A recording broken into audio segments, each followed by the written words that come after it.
Not Scarlet, But Gold by Malcolm Saville. Forward. Even if you've never read any of the adventures of the boys and girls who founded the Lone Pine Club, and who call themselves the Lone Piners, you'll find this story complete in itself. You'll soon discover that the scene is set in a real part of the country to which you can go yourself.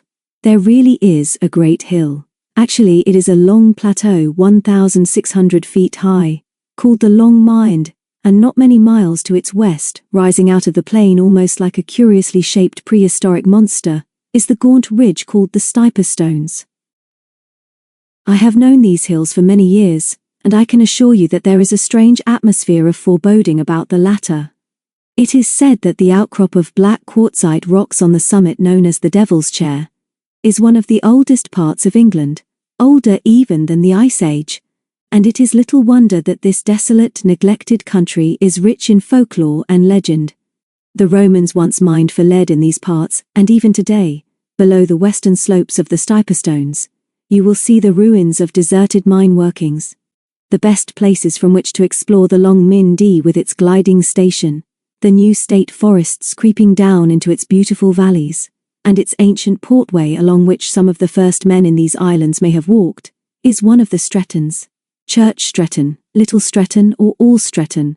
The Stiper Stones are not so easy to reach, but you can go to the Minsterley by bus from Shrewsbury, if you're not cycling or going in a car, or use Bishop's Castle as a centre for exploring this little-known country. This then is the scene of this story, but all else is as imaginary as the characters. You'll never find, for instance, Peter's Hatchholt, or the farm called Seven Gates, or the village of Barton Beach, or Greystone Dingle or Black Dingle, for there are no such places. MS in the north of Germany at the mouth of the river Elbe is Hamburg, a great industrial city and one of the busiest ports in the world, with miles of docks and towering cranes, and a wind from the sea thick with the scent of salt water and strange cargoes. It is a busy, bustling city, and a mixture of old and new, for the gigantic blocks of modern flats and offices have risen from the ashes of the port destroyed in the war. It is a city of many sounds too, the sharp hoot of vessels hurrying towards the open sea, the din of the shipyards, the rumble of traffic and of the elevated railway, and the screeching of gulls. This story opens in Hamburg on an evening in early spring in 1960. The scene is a small living room on the top floor of one of the huge blocks of apartments not far from the docks. The only occupant is a man of about 60. His dark hair is streaked with grey, but although his clean-shaven face is worn and tired, his eyes are kind. He is wearing a typical grey suit of blankety material, and his clothes are as neat and tidy as his living room, and the table which he has just laid for a meal of cold sausage, bread, butter, cheese and beer. He crosses to the window, opens it, and looks down to the tops of the trees lining the cobbled street. The wind, bringing with it the smell of the North Sea, is strong and cold. He can hear the clatter of an approaching train, and the busy hum of work on the docks, which never stops by day or night. He, Hans Schmidt, has had little to do but work since his wife died a year ago, and when he has delivered the letter to his nephew Johann, he will have no other interest but his work as a clerk in one of the shipping offices. Suddenly his thoughts were interrupted by the ringing of his doorbell, not a short, timid tinkle, but the firm ring of somebody who expects to be admitted at once. He opened the door and faced his visitor, a well-built, extremely handsome young man dressed in leather, shorts, a coloured shirt buttoned to the neck, and a grey jacket with green facings on the lapels. "You must be my Uncle Hans. I haven't seen you for years, and I had forgotten what you looked like," he said. "I'm Johann. I saw the advertisement you put in the paper. What's all the fuss? And what have you got for me that is so important? Come in, Johann. I'm glad to have found you. It's a pity you've never let me know where you live. It would have saved me both trouble and expense." Johann looked at him with distaste as he lifted a heavy suitcase and came in. "Where's my aunt? She always gave me a welcome and I liked her." "So did I," Hans said dryly. "She died over a year ago, about 12 months after your own mother. You should have let me know where you were going when you left the city so suddenly. We are the only two left of our family. I'm sorry about my aunt, uncle, but where I live and what I do is my business. You don't have to worry about me nor I about you. I'm not doing so badly one way and another, but your advertisement said you had something for me on my 18th birthday. I hope it's money because I could do with plenty just now, Today is my birthday, and I hope you haven't been fooling me." The old man put his hand on the boy's shoulder and his voice shook a little as he said, "No, I'm not fooling you, Johann. I had to see you personally, because I promised your mother that I would hand to you the packet I have been keeping for you since she died. It is from your father." Johann flushed. "From my father? My father was killed by the British in the war. How dare my mother, or you for that matter, keep what belongs to me for so long? Give it to me now. No need for the two Schmidts to quarrel, my boy. In spite of your rudeness, I'm pleased to see my brother's son, and I'll tell you everything when we've eaten. Go and wash and I will bring more food and beer. You can surely wait for half an hour after waiting for 18 years? You can sleep here tonight if you wish, but calm down." Johann shrugged, and had the grace to look a little ashamed. During the meal, Hans tried to make his nephew tell him where he was living, and what he was doing, but could get no definite reply, and no real response to his attempts to be friendly. At last the older man gave up the struggle, pushed back his chair, and lit a cigar. "Very well, Johann. I am, I believe, your only living relative, and if you won't give me your confidence, I cannot force you to do so. I have a duty to do on your 18th birthday, and I must ask you to listen carefully to me before I hand over the packet I have been keeping for you." "Must you keep on talking, Uncle Hans?" Johann interrupted. "Can't you just give me what is mine so that I can decide what to do?" "I must keep the promise I made to your mother, Johann. Do not interrupt me again. If she had lived until today, she would have told you what I now have to say. She entrusted this letter to me to pass to you on your 18th birthday and not before, because that was your father's wish, and indeed his specific instructions. Neither your mother nor I know what is in your letter. How did she get it? My father was killed by the British in the war. I cannot remember him, and I only have a photograph of him given to me by my mother. She has never told me where he was killed or how. Why have these things been kept from me? Perhaps the letter will explain it to you. Perhaps she told you that your father left Germany in 1942, a few months after you were born, and that she never saw him again. That's a long time ago now, Johann, but it is true that your father is dead, and that he died for his country, and the letter I have for you was delivered some time in 1943 to your mother by a comrade of your father's. It was delivered secretly, and your mother only told me about it some years later. But where was he killed? She must have known. Didn't this comrade tell my mother? I don't think so, Johann. I am not sure that your mother even guessed what your father was doing for his country, except that he was engaged on some secret important work." Johann got up from the table and strode up and down the room.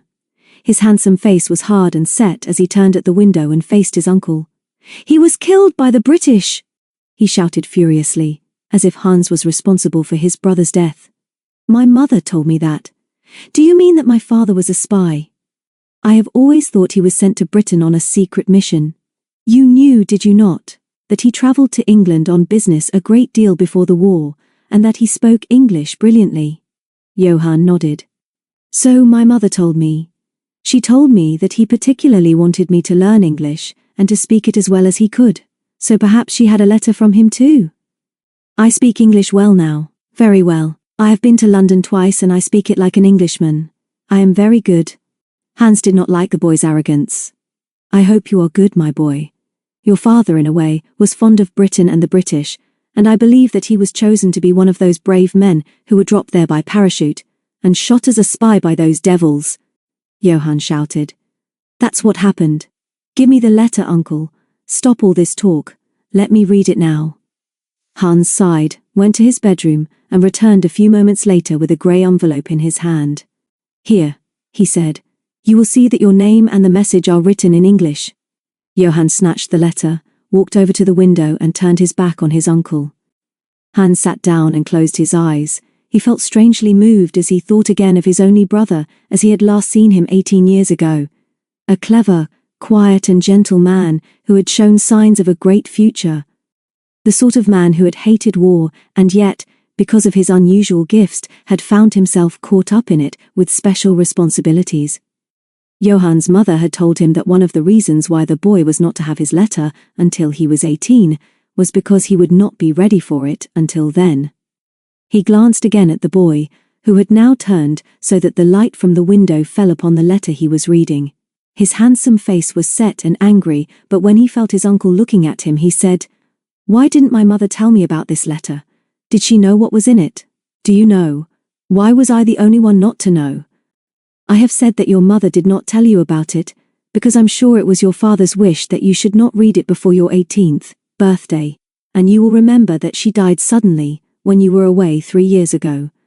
I do not believe she knew the contents, and neither do I. Are you going to tell me?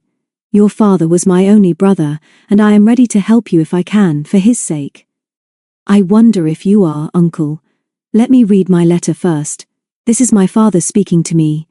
Johann then sat down opposite his uncle, and for 10 minutes there was silence in the room, but for the rustle of paper, as the pages of the letter were turned. When he had finished and looked up, Hans noticed that his eyes were bright with excitement. Surely it was excitement and not grief. Well, my boy, are you going to show me the letter? I cannot believe that your father has spoken to you of anything unworthy across the years. I should like to read what my only brother has said to my only nephew. Johann got up and tossed the letter into his uncle's lap. Go on then, read it. You know enough English, don't you? He's written all this in English. He trusted me, you see. I wasn't 1 year old when he wrote it. He knew I'd learn English. I don't agree with all he says, but I shall go to this place in England he talks about. Go on, read it. Hans Schmidt took the closely written sheets, settled his spectacles on his nose and read, more slowly than Johann because his knowledge of English was not so good.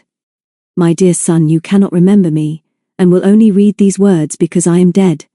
Your dear mother who will give you this on your 18th birthday does not know what I am saying to you, but you will be wise to let her read these words because what I have to say concerns her too. I am writing this in English because it is my wish that you should learn to speak and write this language, as well as I can do, and because, whatever the outcome of this unhappy war, I am convinced that English is the most important language in the world.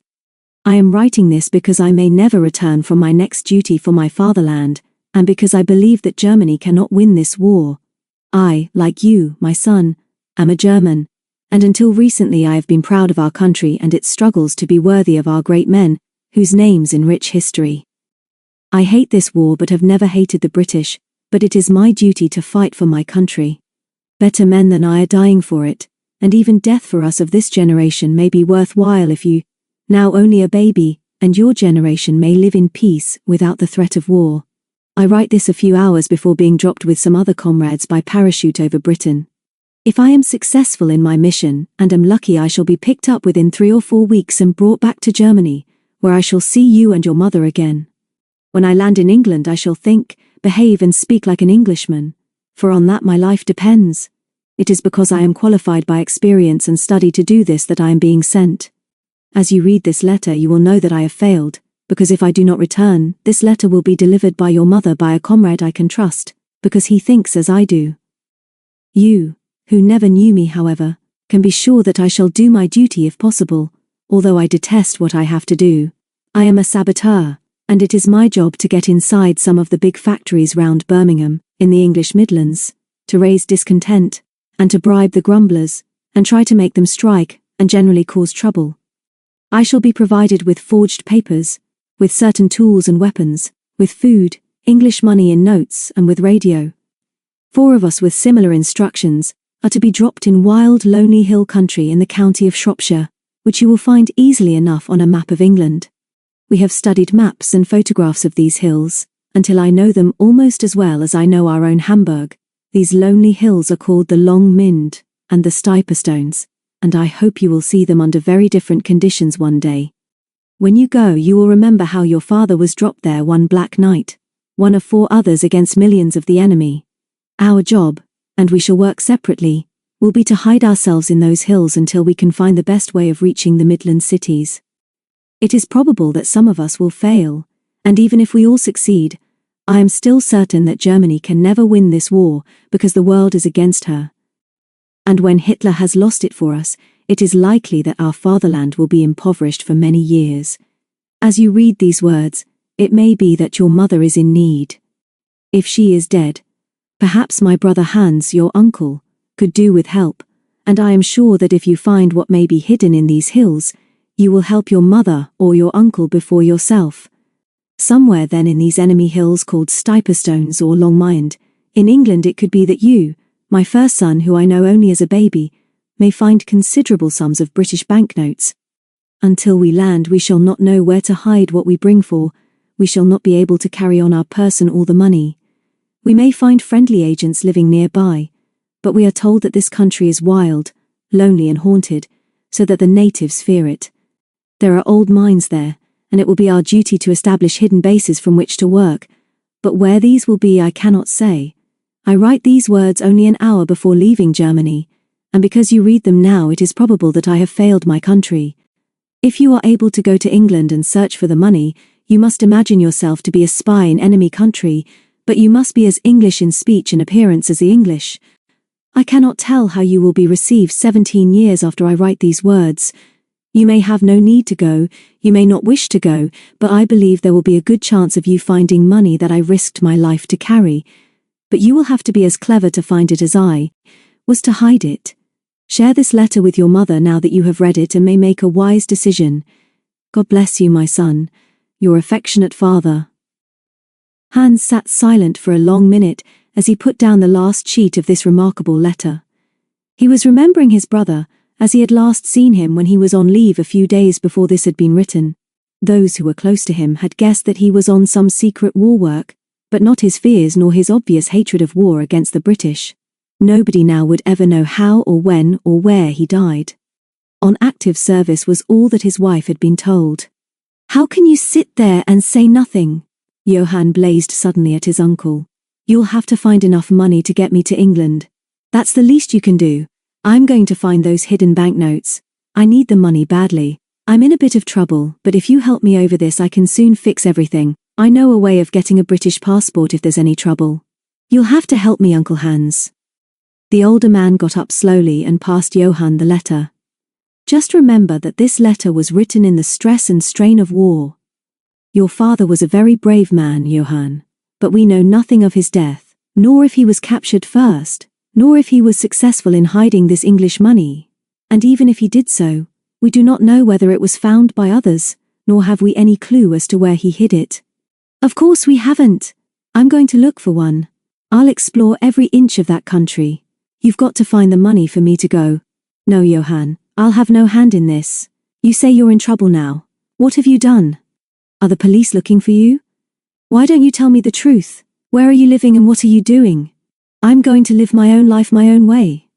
You wouldn't understand if I told you. You're too old, but not too old to give you money, Johann. You'll get it all back when I find my father's money. Can't you see that I've got to go to England just as soon as I can? He wanted me to have it and I'm going to find it. I shall go as an Englishman, not a German. Are you going to lend me enough to get me over there? Make up your mind, because if you won't I shall get it somewhere else. I wish I hadn't been soft and shown you the letter. I'm not staying here tonight, but I'll come back in the morning. If you won't help me then you'll regret it. Think it over, Uncle. You've disappointed me.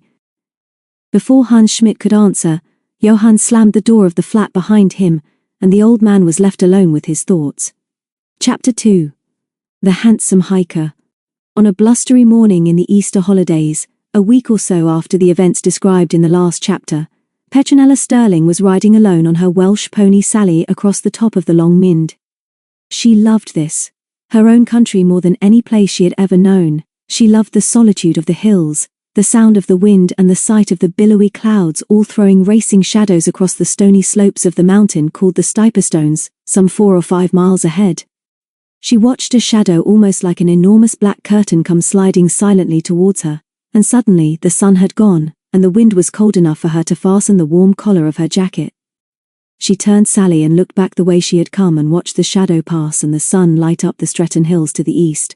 Sally turned her head, as if sympathizing with her mistress's mood, and Peter patted her neck and blinked away a tear. I can't believe it, Sally. I still can't believe that we've got to leave here for good, and I don't know what's going to happen to you when we go to live in Hereford with Uncle Micah. I hadn't the courage to ask Daddy just now, because I know how he hated telling me that we've got to leave, Hatchholt. He's getting old, Sally. When he was telling me all this at breakfast, I could see suddenly that it wasn't right for him to be alone there so much. And now I'm nearly sorry that we're going to Seven Gates today. I'm not so sure that I want to go. Perhaps I'm getting old too? She slipped off the pony's back, sat down facing the sun, took a letter from the pocket of her jeans and reread it for the 5th time since she had received it 3 days ago. Post Office, Barton Beach. Dear Peter, I've got wonderful news, but perhaps you know it already.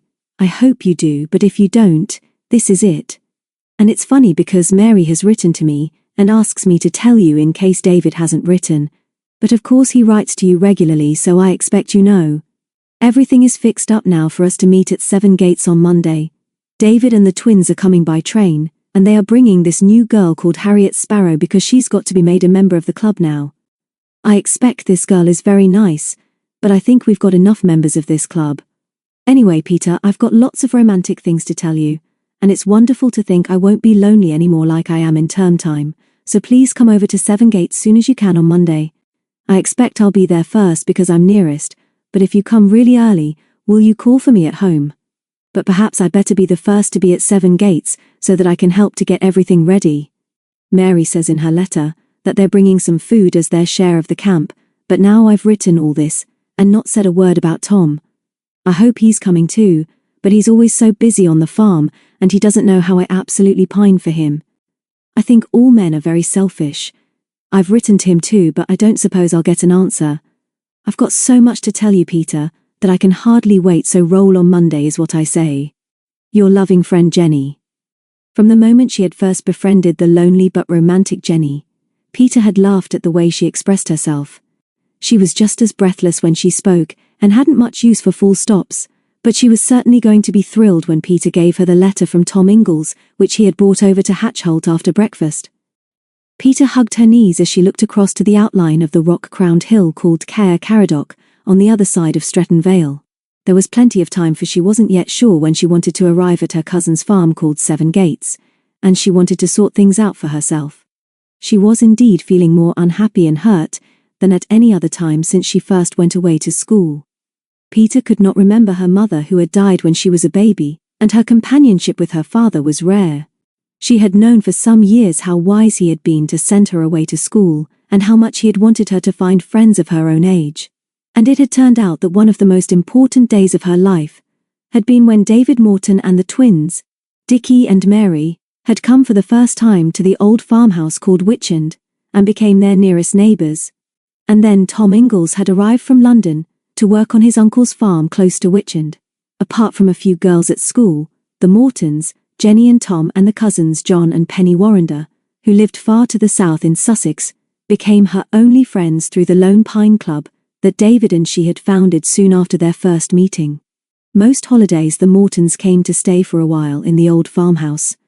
They had shared many adventures together in these hills, and Peter knew for certain this morning that they had been the happiest times of her life. And this next week might well be the last holiday of its sort, because she and her father were now to leave the only home she had known, to live on the outskirts of Hereford with her father's brother Uncle Micah, who had once owned 7 Gates, which was now farmed by his son Charles. No doubt she would often be invited to stay at 7 Gates, and when Mr. and Mrs. Morton were at Witchend she might be asked to stay with them, but something had gone wrong there too. David was the trouble. For a long time now Peter had known that when she was a little older she was not going to be interested in any other man more than David Morton. He didn't say much, but she knew that she had become important to him too. She liked writing letters, but he loathed it, and something had gone wrong this term. They had not met at Christmas, but had exchanged presents. She had sent him a wallet and taken nearly an hour in 3 shops to choose it, in Shrewsbury, one Saturday afternoon. He had sent her a book which had delighted her, but had never written to thank her. The twins had thanked her for their presents, but had only mentioned David casually, and then she had been very stupid, and decided not to write to him again until he had written to her. But no letter had come, and what was even worse, he had written to Jenny giving her a message to pass on, just as if she was a casual acquaintance rather than the best friend he was ever likely to have. Then suddenly her face flamed at the thought which had never occurred to her before. Perhaps he had never received the wallet, and was wondering why she hadn't remembered him at Christmas. But of course he wasn't like that. Surely she knew him better. He'd just got sick of the whole business, and was extra busy with exams at school and having a gay social time in London over the holidays. If that was so, why should they suddenly decide to come to 7 Gates and not to Witchend? The answer to that question was probably that when their parents did not come up to Shropshire, they all preferred to camp in the old barn at Seven Gates, which Charles Sterling allowed the Lone Piners to use. This barn was only across the farmyard, and Charles's young wife Trudy kept a watchful eye on the twins, and enjoyed doing so. Anyway, they all loved Trudy, and Peter had always admired her cousin Charles. Then Sally came up and nuzzled at her pocket for sugar. Peter gave the pony 2 lumps, swung into the saddle and urged her into a trot as another massive cloud filled the western sky. There was something odd and suddenly forbidding about these clouds, and once, above the sound of Sally's drumming hooves, Peter thought she heard the distant rumble of thunder. Ahead of her now, stretching like a grey silk ribbon to her right and left, was the Portway, one of the loneliest and oldest roads in Britain, and all about her, flitting above the heather and the bilberries, were hundreds of little meadow pipits, the commonest bird of these high moorlands. She crossed the Portway and took a narrow, stony track leading up to the highest point of the Mindy, where she stopped and looked down on the patchwork of fields below her. Then she looked up at the Stiperstones ahead, expecting to see on the summit the curious formation of rocks called the Devil's Chair. With a sudden shock she realized that it wasn't there. The jagged spine along the highest ridge had vanished too in the clouds now shrouding the top of the mountain. Peter, who was not really superstitious, was shocked, because she knew that many who lived round the Stiperstones said, even today, that when it was no longer possible to see the Devil's Chair, then the devil himself was sitting on his throne, and that trouble was on the way. "Come on, Sally," she said quietly. "Down we go, and let's not worry about the old devil. The clouds may move soon, but there's a big storm coming." Sally, sure-footed and unperturbed about devils on their thrones, started down the steep track, while Peter's thoughts went back to winter evenings in the tiny kitchen at Hatchholt, when the fire gleamed red behind the bars of the grate and her father told her legends of Shropshire. There were many stories too, particularly that of the 7 whistlers, who were 7 mysterious birds sometimes heard whistling together at night. Jenny had said that her father, who remembered when men still worked in the mines on the other side of the Stiperstones, was sure that the miners would not go to work for fear of an accident after a night in which the whistlers had been heard. But Peter believed the mysterious whistlers to be the curlews, who were often heard and seen on these hills, even though the sun came out again, so that she could see the Devil's Chair. Ahead, as she rode across some marshy ground at the foot of the hill, Peter was not in the mood to dismiss all the old stories as nonsense. More than once the Lone Piners had been sure that they had broken the spell of the Stiperstones, but they had been in real danger each time, and once she had broken her ankle in a cave in which they had been trapped. Seven Gates was a happier, brighter place now that it belonged to her cousins Charles and Trudy, and the Lone Piners were always welcome there. But David seemed to have arranged this particular holiday, and she was unhappy about him. Once again she was in half a mind to turn back to Hatchholt, but then she remembered that her father was going to Hereford to discuss future plans with Uncle Micah. She had to go through with this. Perhaps they would have fun, and it would be grand to see the twins again and their new friend Harriet Sparrow. Perhaps after all they would be happier than ever before at Seven Gates, and everything might be so wonderful between her and David that she would be able to forget the misery of leaving Hatchholt and the realization that her father was getting old. It would be grand to share all her worries with David as she had always done. Peter was within a mile of the narrow road which ran under the flank of the mountain, when she realized that the uncertain weather was changing for the worse. The Devil's Chair had vanished again in the mists, and the sky to the west was thick and lowering with thundery clouds. Once she reached the road, she had only to turn to the left and then, still keeping in the shadow of the mountain, she was only about another mile from Seven Gates. A mutter of thunder in the distance unsettled the pony, who hated it, and Peter had no difficulty in encouraging her to canter. They reached the road before the next crash came, and then, as Peter soothed her, the storm broke, and the road was white with bouncing hailstones which stung her face and her hands and beat about her head until the tears came to her eyes.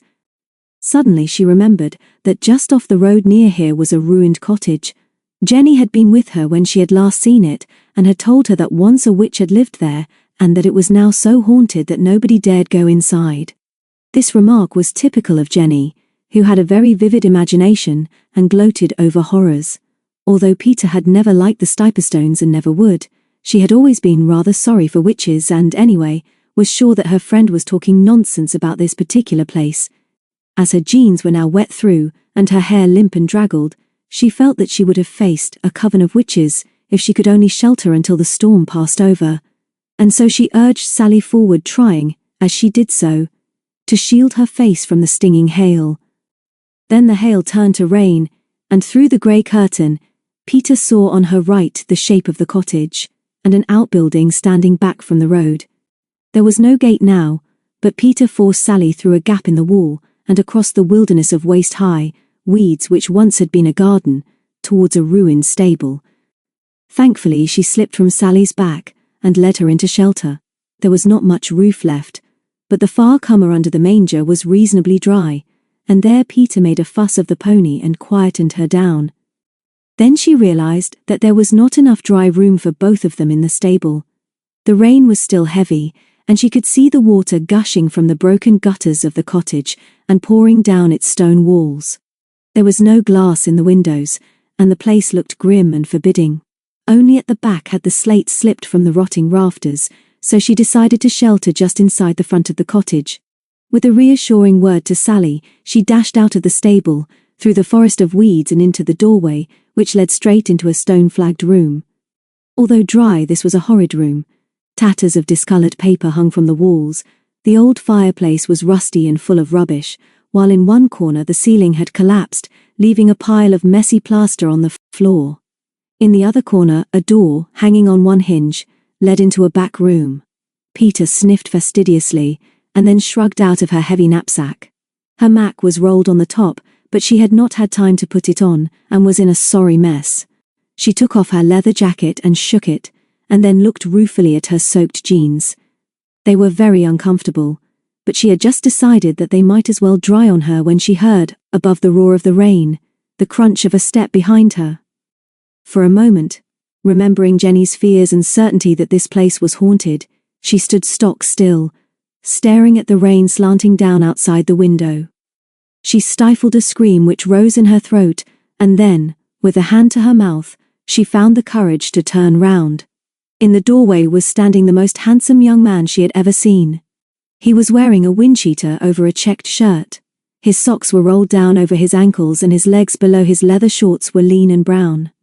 For what seemed a long minute they stared at each other. Peter, with her back to the window, could see him clearly, and she never quite forgot her first sight of him.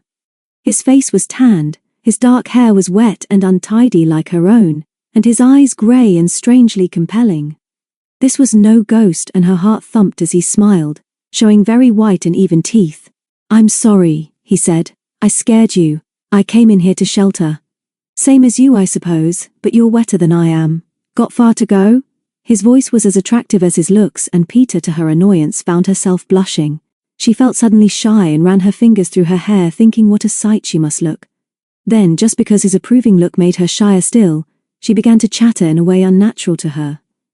"Yes, you did scare me. I never thought of anyone else being here, particularly as this place is haunted. I must have surprised you too, but I promise I'm not a ghost." "No," he smiled. "I can see that. How do you know that this old ruin is haunted? Everyone around here says so. A witch used to live in it. Do you believe in witches? I've got a friend who does. She lives over the other side of the mountain." He leaned back against the doorpost. "Do you live round here yourself then? It's wonderful country, and I'm trying to explore it on a walking holiday. I've never been here before. I like it." "I'm glad you do. I think it's wonderful, but then you see, I've lived in these hills practically all my life, except when I'm at school, of course. Surely you're not still at school. You look the sort of girl who ought to have finished with school by now." Peter blushed again, realizing that she was rather pleased that she didn't look like a schoolgirl. He was certainly very charming as well as good-looking. "I'm not going to school much longer. I live about 8 miles away, and I'm on my way to join some friends at a farm called Seven Gates quite near here. I've got a pony who is scared of thunderstorms out there in the old stable.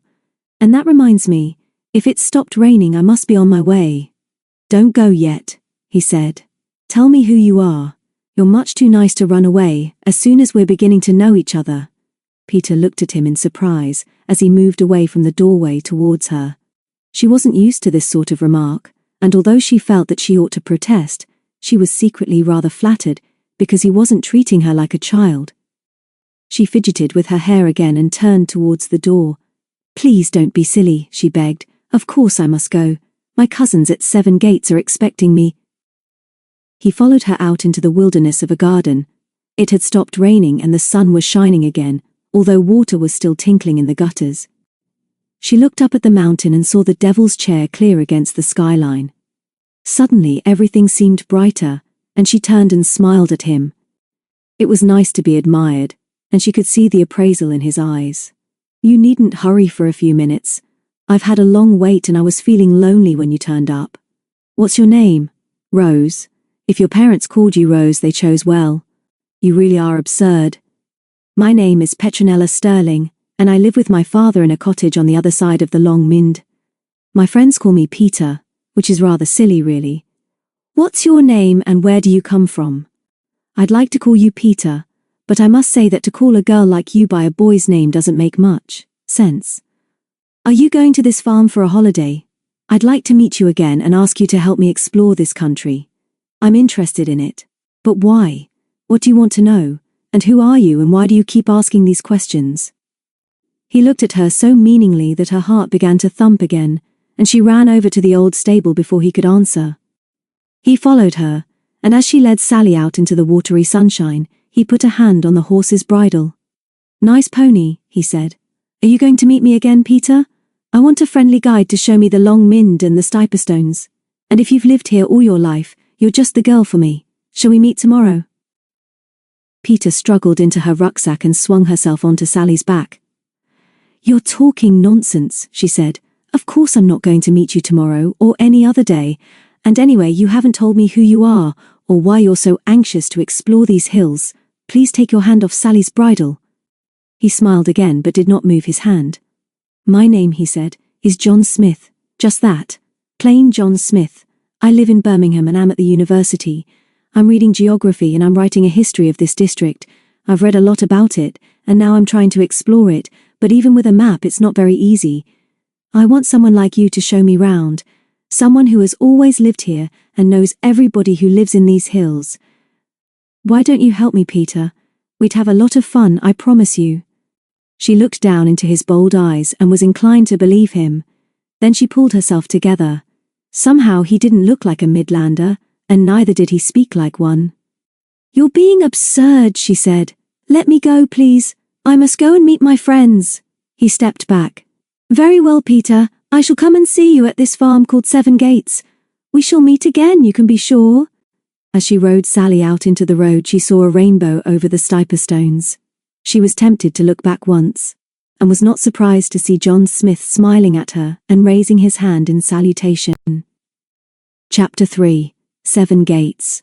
About the time that Peter was sheltering in the ruined cottage, her friend Jenny Harmon was on her way from her home in Barton Beach to 7 Gates. As she cycled, by standing on the pedals, up the hill to the first of the white gates after which Charles Sterling's farm was named, the storm broke. Jenny was a redhead with snub nose and freckles.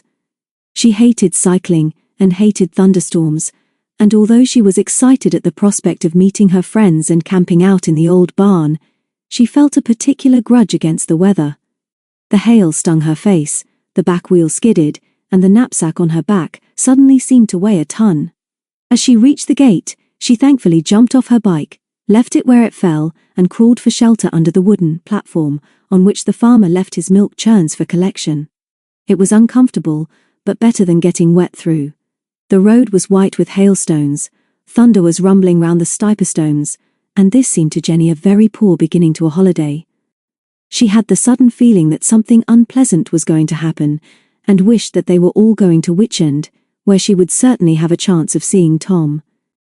She remembered the evening when she had first met Peter, almost at this very place, and had been scared to go up through the wood with her to the house. 7 Gates was a very different house now, and had been painted so that it was bright and cheerful, and everybody liked Peter's cousin Charles, and his pretty young wife Trudy. Although Jenny now got on very much better with her stepmother, Barton Beach was a gloomy village and not much fun, and the holidays were often boring when she didn't see Tom or Peter or the other lone piners. Then the hail turned to rain, and a few minutes later the sun was shining. Jenny crawled out of her leaking shelter, picked up her bike and pushed it up the track between the trees, through 2 more white gates into the farmyard. She knew 7 gates well, but every time she came to the farm she remembered how once she had hated the place and feared its old master, Micah Sterling, who was Peter's uncle. Now Uncle Micah had gone to live near Hereford, and Charles and Trudy had transformed the gloomy old farmhouse. The slate roof was steaming in the sunshine, and as Jenny splashed through the puddles in the yard, she looked with pleasurable anticipation at the white doors of the big barn opposite the house, which was the second headquarters of the Lone Pine Club. Mrs. Sterling had seen her from the kitchen window and opened the door. "Hello, Jenny. You're the first. I'm pleased to see you because I'm feeling lonely. Charles has gone to Craven Arms in the car to meet the others. How are you? You're looking weather-beaten but nice." "Oh, thank you, Trudy. It's wonderful to be here again, and if you'll give me the key of the barn, I'll open it up and perhaps I ought to light the stove and try and get the place ready. I expect Peter will be here soon, unless she's been struck by lightning or something terrible." "How are you, Trudy? It's very kind of you to have us here," Trudy said. "Come inside and have a hot rock cake. I've been baking some for you all, and may as well try one on you. And take off your raincoat and leave it here to dry." So Jenny sat on the kitchen table and swung her legs and puffed out steam as she bit into a bun. "How's Tom?" Trudy asked. "Neglecting you as usual?" Jenny didn't really mind being teased, but wasn't quite sure whether this remark was teasing or not. "I hope Peter's got a message for me. Tom will come if he can, I know. Do you think I ought to tell him that I pine for him, Trudy?" "Never, never, never, Jenny. Not until you're married to him anyhow. Now go and sweep out the barn. The others will be here in about an hour if the train's on time. Here's the key. And here's Peter," Jenny called from the open door as Peter rode into the farmyard. "Hello, Peter. I've only just arrived, and we've only got an hour before the others come. Were you caught in the storm? Isn't this fun? You look excited." Peter slid off the pony's back and struggled out of her heavy knapsack before she answered. "I had to shelter in the witch's cottage. Take my baggage into the barn, Jenny, while I look after Sally. And what do you mean about me looking excited?" Before Jenny could answer, Trudy came out and gave Peter, who had been her bridesmaid, an affectionate hug. "Nice to see you again, darling. We don't see enough of you here. How's your father? Come over to the stable, Trudy. I want to tell you something. Please open up the barn, Jenny. I won't be long." Jenny shrugged but did as she was asked. She was sure that Peter was excited about something, but had little doubt that she would soon find out all she wanted to know. Meanwhile, in the stable, Peter, looking straight at Trudy over Sally's head, said, "Daddy has just told me that we've got to leave Hatchholt and go and live with Uncle Micah and Aunt Carol near Hereford. This is about the most terrible thing that has ever happened to me, Trudy. Did you know? We were sure it would have to happen soon, Peter, and Charles said only the other day that it will be up to you to make it as easy as you can for your father. He won't like leaving Hatchholt any more than you do. There'll always have to be changes, Peter. You're growing up and soon leaving school, and it's best for your father and Charles's father to be together now, so don't look so tragic. You're always welcome here in the holidays, and no doubt you'll go to Witchend whenever the Mortons come up." Peter felt her eyes filling with tears. "I'm a fool to be so upset, of course, but I was sure you'd understand how I feel, Trudy. I suppose you and Charles have been talking about me and feeling sorry for me. I don't like people feeling sorry for me." This outburst was so unlike Peter that Trudy was surprised. "Anything else upset you, Peter?" "I'm not particularly sorry for you about Hatchholt. Your father couldn't go on living there forever, and I don't suppose you would always be able to look after him. Anyway, go and help Jenny now. I'll rub Sally down, and we'll both have a talk with Charles about this soon." Peter, looking a little ashamed, gave her half a smile. "Oh, I know you're right, Trudy, but this has all been rather sudden. Don't tell the others, please. I don't want them to know yet. Will you swear?" "I swear, and don't fret, Peter. Have a good time this week and forget your troubles." So Peter, who could trust Trudy to look after Sally, ran over to the barn which Jenny had now opened up. This barn, which was now rarely used by Charles Sterling for farm purposes, was a remarkable building. It was vaulted and pillared like a church, and the uneven floor was of brick. Along the left-hand wall there were several big wooden partitions, once used for storage, but now used by the boys as a dormitory. The girls slept in a granary upstairs. In the far right-hand corner was an old iron cooking stove, which the Lone Piners had made serviceable and which they used on special occasions. Tonight, when the others arrived, would be such an occasion, for they always celebrated their reunions with a feast. As Peter stood in the doorway, still feeling rather unhappy, Jenny with a broom advanced towards her behind a cloud of dust. "Oh, Peter," she spluttered. "We shall never get the place looking nice if you don't come and help, and I do wish you'd cheer up. I've been saving up so many exciting things to talk to you about. And that reminds me, Peter. I'm feeling very romantic, and please have you got a letter for me? From Tom, I mean. And you did get one from me, didn't you?" Peter backed away from the dust storm, grabbed Jenny's broom and pulled her out into the sunshine. "It's much better to leave the dust to settle, Jen. When we can see our way round, we'll put up the trestle table, get out the crockery, start the fire, and put a kettle on the stove. But don't let's spend the time sweeping." Jenny sneezed violently. "Peter, have you got a letter for me?" "Yes, I have. Here it is, and thank you for yours. Tom's all right and he'll maybe come over in a day or two." Jenny snatched her letter and leaned against the doorpost to read it, while Peter, feeling rather forlorn, went back to the barn and got out the trestles for the table. When Jenny came back, she said, "Tom doesn't often write to me, Peter. It's rather wonderful when he does, although he never seems to say anything really personal.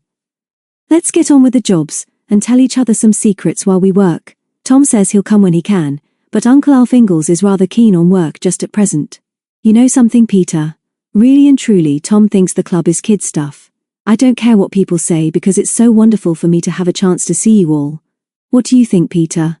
What do you and David think about the club? Do you think it's soppy?" Peter, who was lifting crockery out of an old trunk, had her back to Jenny and didn't turn round when she answered. "I don't know, Jenny. The twins still like it and Harriet wants to join. I don't know what David thinks. It doesn't really matter though, does it? These cups are filthy. Nip over to the kitchen and get a bucket of water and we'll wash them before the others arrive." Although Jenny Harmon was such a chatterbox, she was very shrewd.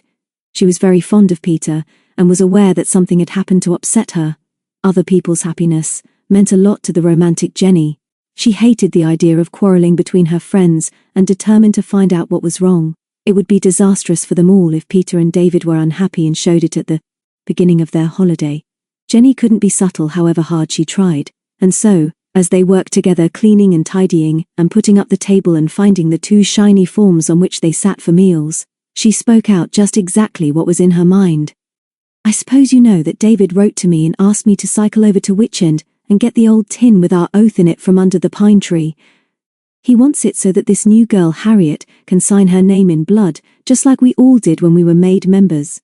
I've got the tin safe in my knapsack, and if David asked me to fetch it, he can't be too fed up with the club, can he? I suppose he's often told you what he thinks about it." "Why, Peter, what's the matter? Have I said something awful? Did David say why he wanted you to go to Witchend, Jenny? I haven't heard from him for ages and it would have been easier for me to go." "Peter, is everything all right between you and David? I can keep a secret if you'd like to tell me about it." Peter shook her head miserably. "Nothing to tell, Jenny. I suppose we've both been too busy to write. David is like Tom, hates letters, and that's why I wondered why he'd written to you. It wasn't anything special, Peter. I expect he thought I'd got more time than you, 'cause I'm not away at school. And I expect he thought I'd go over to Ingalls when Tom was so near, and so I did, of course. That's why he wrote to me." "Of course that's why," Peter said, a shade too brightly. "Don't you worry about us, Jenny. Let's go up to our attic and tidy that up. We shall have Harriet and Mary tonight. You'll like Harriet. She's fun, and she's been longing to come up here and meet you."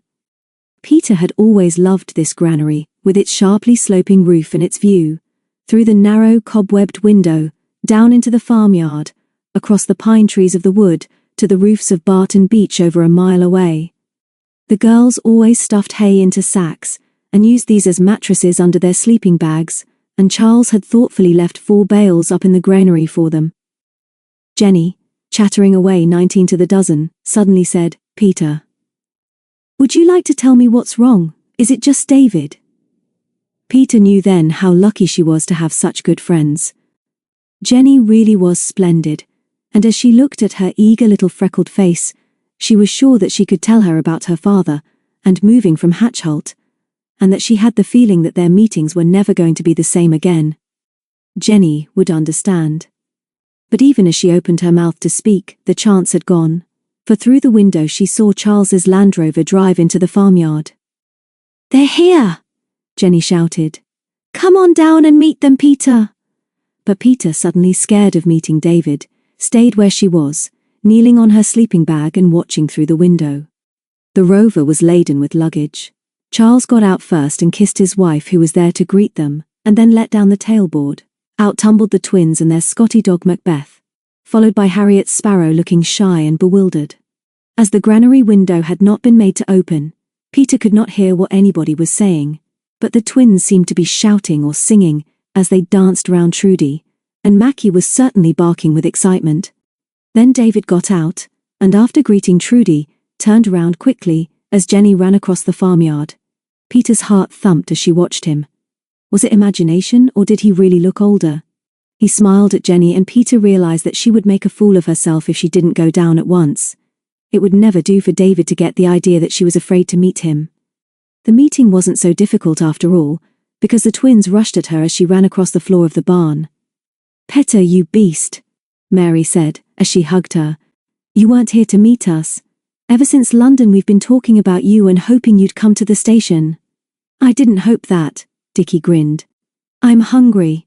What I want tonight is a prodigious banquet, and what I hoped was that you'd remember we'd be famishing and start cooking things. Is anything cooking, Peter?" "Not yet, Dickie. Who told you about prodigious banquets? Is prodigious your latest word?" "Yes, it is, and it's a good word. I read it somewhere. They have dancing girls too. I can't think why they have dancing girls at feasts, but I hope we're going to have one, and Harriet is going to be the dancing girl. All new members have to do something like that, don't they?" Then Harriet Sparrow came into the barn. Her pale face was flushed and her eyes bright with excitement. She had already shared 2 adventures with the Lone Piners, and had become firm friends with those she had met, and for long had been looking forward to coming to Shropshire. She had not seen Jenny before, and the others, greeting her in the yard, seemed to have forgotten it. Harriet was shy, and Jenny was a little jealous of her, so they'd looked quickly at each other, and left it at that. Then Harriet heard the twins chattering to Peter, and made her escape from an awkward moment. "Peter, this is wonderful! I never guessed that Seven Gates was like this. It's far, far more mysterious than you said. I haven't really got to be a dancing girl, have I? I heard what Dickie said, but I don't believe him." And they were still laughing when David strolled in and said casually, "Hello, Pete. Good to see you again. What have you been doing with yourself all this long time?" She couldn't see him clearly because he had his back to the light, but his voice didn't sound quite natural. He was nervous too, and it was silly of him to ask what she'd been doing with herself when he'd never written. So all she said was, "Hello, David. You all seem in fine form, and it's good to see Harriet. Tom's coming in a day or 2 if he can, but I expect Jenny's told you that already." Then she added, "I hope your parents are well." At once she was aware that she too had said the wrong thing. For years now Mrs. Morton had treated her almost as a daughter, and whenever they met she had been quietly accepted as part of the Morton family. And now, in a stiff and silly way, she had referred to these 2 loved people as your parents. She flushed and looked down at the twins, who were staring at her in amazement. David glanced away and Mary said, "Mummy and Daddy are fine, Peter. They sent their love. Let's unpack and get busy. I'm like Dickie, my appetite is prodigious." They worked for the next hour and a half. Knapsacks were unpacked, sleeping bags unrolled. David and Dickie fetched fuel and lit the stove, which promptly filled the barn with smoke. Harriet was shown the granary where she was to sleep, and then the girls prepared the banquet. Peter took Harriet over to the farm kitchen so that she could get to know Trudy, and there they sliced potatoes ready for frying. Presently Jenny wandered over and patronized Harriet a little, because she couldn't possibly know anything about camping out or living like this in the country. And, more than anything else perhaps, because she was a new girl. "Mary and me are ready to start frying as soon as the boys get the stove going," Jenny suggested. "The only thing we could cook now is smoked haddock or kippers. David says there must be a bird's nest in the chimney. I hope you're not nervous of ghosts and things like that, Harriet. Did you know those hills round here are haunted? Most peculiar things happen. Omens happen. When we have time we'll tell you about the devil's chair." "Don't be silly, Jenny," Peter said. "We've told Harriet all the old stories. Go and find Trudy and ask if we can borrow her enormous frying pan again." "Okay," Jenny agreed cheerfully. "All the same, Harriet ought to be warned. I don't want to be wakened up in the night by her if she gets scared. And another thing, Peter, I didn't have time before the others came to tell you about the most exciting and romantic thing that happened to me yesterday. Remind me presently, and I'll tell you all at the prodigious banquet." Peter laughed. "You won't need reminding, Jenny. Nothing will stop you telling us." It was nearly dark when the three girls walked back to the barn. The stove was now roaring cheerfully and David was lighting the hurricane lamps hanging from the great oak beams. Mary had laid the table and her twin was sticking candles into the necks of empty bottles. They always ate by candlelight after dark, although Charles Sterling made a firm rule that no naked lights were allowed when they went to bed. "One of you boys might cut up a loaf," Peter suggested, as she put the frying pan on the top of the stove. "Jenny and I will take over the cooking," and after that there seemed no particular reason to say anything special to David. "Shut the doors now." "Shut the doors!" Dickie shouted as the fat began to frizzle in the pan. "Let's have a lovely fug. Are you feeling nervous, Harry? Have you practiced your dance? I bet you wish you hadn't come with us. I bet you wish you hadn't to go through with what you've got to go through with, if you know what I mean."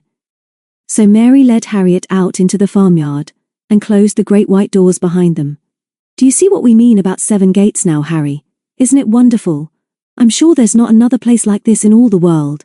Wych End is marvellous, of course, and we'll never stop going there.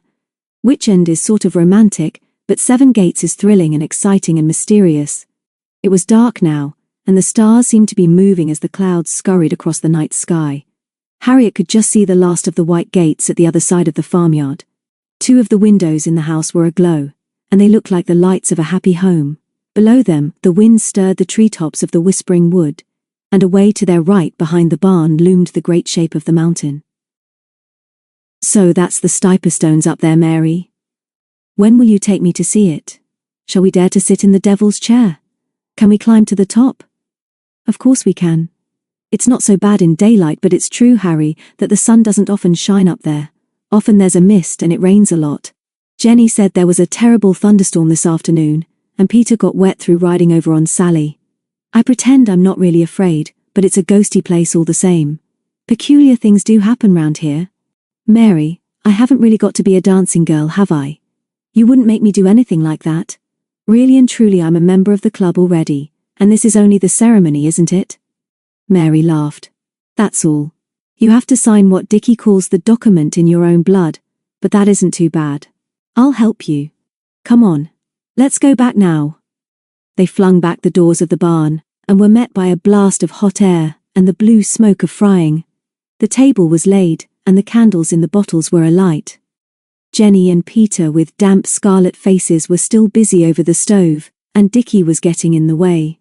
David, Jenny noticed with misgiving, was leaning against one of the partitions with his hands in his pockets, and not looking too cheerful. She did her best to get things going. "We'd better eat before everything bursts into flames, and I hope it tastes better than it smells," she said. "You've got to sit at the top of the table, David, because you're the captain. Peter must sit next to you, and I've promised to look after the victim." "She's got to be a dancing girl," Dickie protested. "There's always dancing girls at feasts. She's got to be blindfolded, and I think she ought to be led up to the devil's chair in the dark where all the witches are flying round on their broomsticks. It's all wrong to make it easy for Harry, although we do like her very much. The only thing that will keep Dickie quiet is food," Jenny laughed. "Come on, David, hold the plates for us instead of lazing over there and we'll fill them up. Peter and I have done our share of the work this evening, and you others will have to wash up." 5 minutes later there was comparative silence, for even the twins found eating more important than talking. Once or twice Jenny looked across the flickering candles to David and Peter, but they didn't seem to have anything to say to each other, and she was now sure that she had never seen the latter so preoccupied. Although they all knew Peter to be rather reserved, she had never been secretive to her friends. There was no doubt now that she really had something on her mind, and Jenny determined that before they went to sleep tonight, she would find out what it was. Surely it had something to do with David. Then Dickie, with a sigh of satisfaction, looked searchingly at his empty plate, and then across at Jenny. He winked, and then glanced at Harriet. "You're slow, Harry. Better make the best of this meal before we get out the document, which I suppose somebody has forgotten to bring." "No, they haven't," David said briskly. Jenny remembered. "She's been over to get it, and she gave it to me just now. Here it is. and from his pocket he produced the rusty old tin which was kept buried in the soil at the foot of the solitary pine tree on the hillside above Witchend. He opened it and brought out the folded paper. Dickie's document. The ink was faded now, and the members' signatures in their own blood were almost unreadable. How long ago and rather childish the founding of this secret club seemed. And yet perhaps there was still something in it. He looked up to see Peter watching him, and wondered what she was thinking. "Are you wondering whether some of us are getting too old for the Lone Pine Club, David?" she said quietly. "Don't worry too much about that, but read out the rules so that Harry knows what she's doing. Maybe it won't hurt some of us to hear them again. Go on, David. You're still the captain. Tell Harry what she's joining, then she'll sign." David flushed, and, as he unfolded the paper, he realized that they were all watching him in silence. The twins were looking at Peter in surprise, Harriet was looking down at her hands clasped tight in her lap, and Jenny was staring unhappily at him. There was a sudden atmosphere of tension which was broken by Mary. "Harry knows all about the club. She's had 2 big adventures with us, and she belongs. We want her in, and she's really a member already, but we had to wait for the signing until we could bring her up here." "All right, Mary," David said. "I realize Harry knows all about us, and I've only one suggestion to make before the ceremony. With Tom and John and Penny who aren't here, we've got 8 members. Harriet makes 9. That's enough. I propose we stick at 9. There's no sense in getting any bigger. All agreed?" "Oh dear," Harriet whispered. "You make it sound as if you don't really want me, David. Don't you start being silly too, Harry," Peter said quite sharply. "Of course we want you." David isn't being very tactful, but I know he means that 9 friends who promise to stick together are enough. By the rules, none of us can really resign, as you'll see when you read them. "We want Harry," the twins shouted, and so David, not knowing quite what to say, smiled at Harriet and began to read. First the title of the club, then the members, then the names of the secret meeting places or headquarters, of which there were 3. The original camp round the pine tree at Witchend, this barn at 7 Gates, and the ruined castle at Clun, where Jonathan and Penny Warrender had been enrolled. The rules sounded a little childish. Rule 1, the name is as above. Rule 2, so are the members. Rule 3, the club and camp are so private that every member swears in blood to keep them secret. Rule 4, every member promises to be kind to animals. Rule 5, the club is for exploring and watching birds and tracking strangers. As David finished, Jenny gave a squeal of excitement. "It's tracking strangers that's absolutely vital, Harry. I'd forgotten until this very minute something terrific I must tell you all. It's important because strangers are rare round here, and I've seen the most wonderful, exciting and handsome stranger. Honest, I have—" "All right, Jenny," David interrupted. "Tell us presently. This is a solemn moment. But I want Harriet to know about the sort of thing that can happen to us. This handsome stranger might mean the start of a big adventure. Just listen for a moment, please.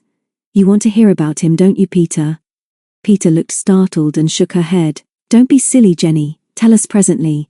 Go on, David. Never mind the other rules, because it's the oath on the back of the paper, where we sign.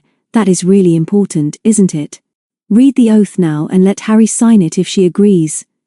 Jenny sulked and shrugged her shoulders dramatically, as David turned the paper over and read, "Every member of the Lone Pine Club signed below swears to keep the rules and to be true to each other, whatever happens always." "There you are, Harry. That's our oath. Read it over, and if you want to join us, you must sign in your blood." "Are you sure you've got any blood in you?" Dickie demanded. "You got to be full-blooded to be a lone piner. You've got to prick your finger with a needle and squeeze out the blood and use it like ink." Then Harriet surprised them all. "Don't be a silly little boy, Dickie. Of course I'll sign, and thank you all very much for asking me to join.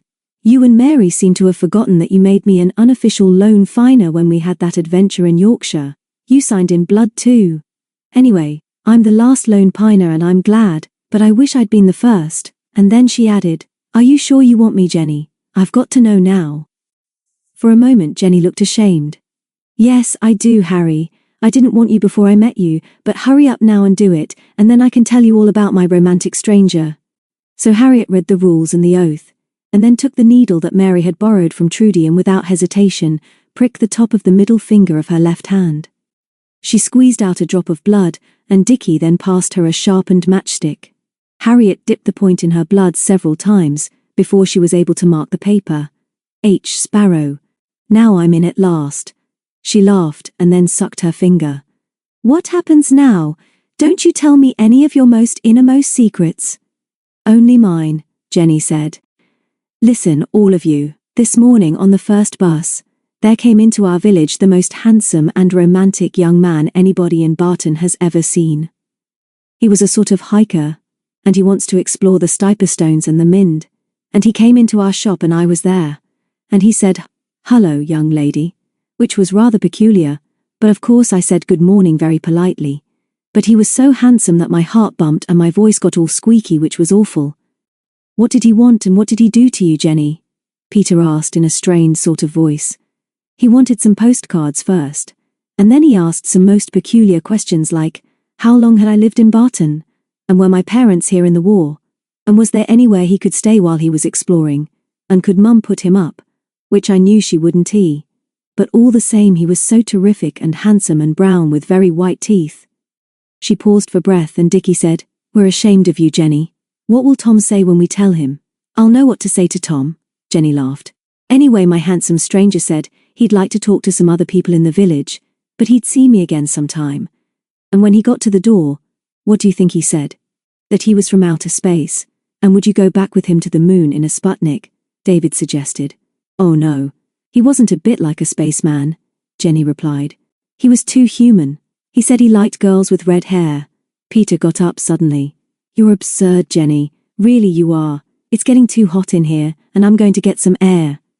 She walked down the barn, and David, after a moment's hesitation, followed. Then the others got up as the doors were flung back, and at once Macbeth the Scotty dashed out into the darkness barking furiously. "Like to come out for a bit, Peter?" David said quietly, but before she could answer they heard steps in the farmyard and a man's voice saying, "Okay, dog, okay." Then, into the pool of light at the threshold of the barn stepped a handsome young man with a rucksack on his back.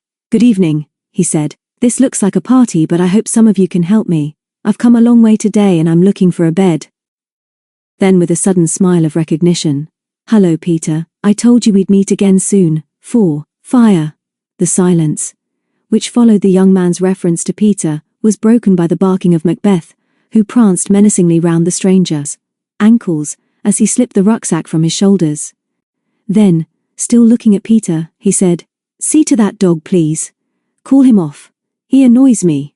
The twins, followed by Harriet and Jenny, stepped forward into the pool of light by the open doors, and the latter gasped with surprise, as David, after a puzzled look at Peter, said, "Be quiet, Mackie. Look after him, Mary."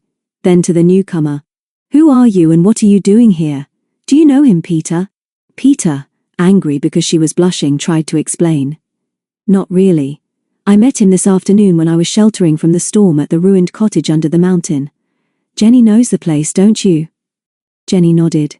She had recognized the young man at once, and was amazed that Peter, with plenty of opportunity, had not told her about this meeting. "Yes, it's just off the road, and part of the roof has fallen in, but half the stable is dry," Peter went on. "I left Sally there and ran into the house because by then I was just about wet through. And was I scared when I heard his step behind me? Jenny has always said the cottage is haunted, and I nearly thought John was a ghost."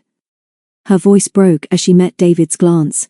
She was thankful when John Smith tried to help her out. "I wasn't a ghost and was nearly as wet through as Peter. I'd only been in the cottage a few minutes and was having a look round. You can be sure I was pleased to see her. She looked much too nice to be a ghost. My name really is John Smith, and as Peter doesn't seem to have had time to mention it, I'm on a hike through these hills because I'm reading geography at Birmingham University, and I've got to write up the history of this district. I'm fascinated by this country, and when Peter told me she had always lived round here, I asked her to show me round. Now I'm tired and need a bed for the night.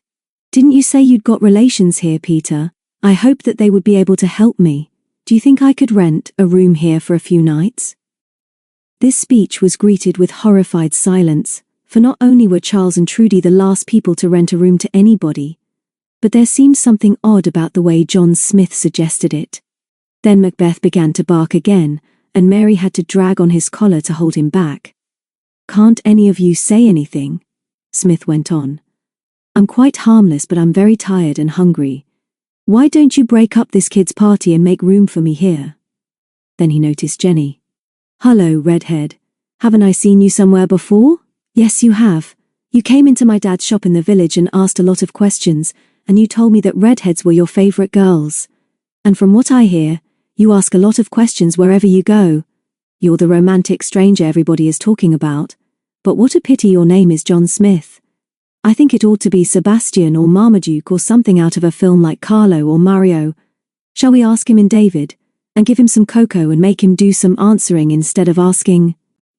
As usual, Jenny made everybody laugh, except the twins, and David replied, All right, you'd better come in, but it's a bit late asking for a bed, isn't it?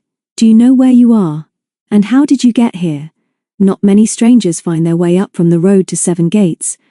But I'm not quite a stranger, John said as he heaved up his rucksack.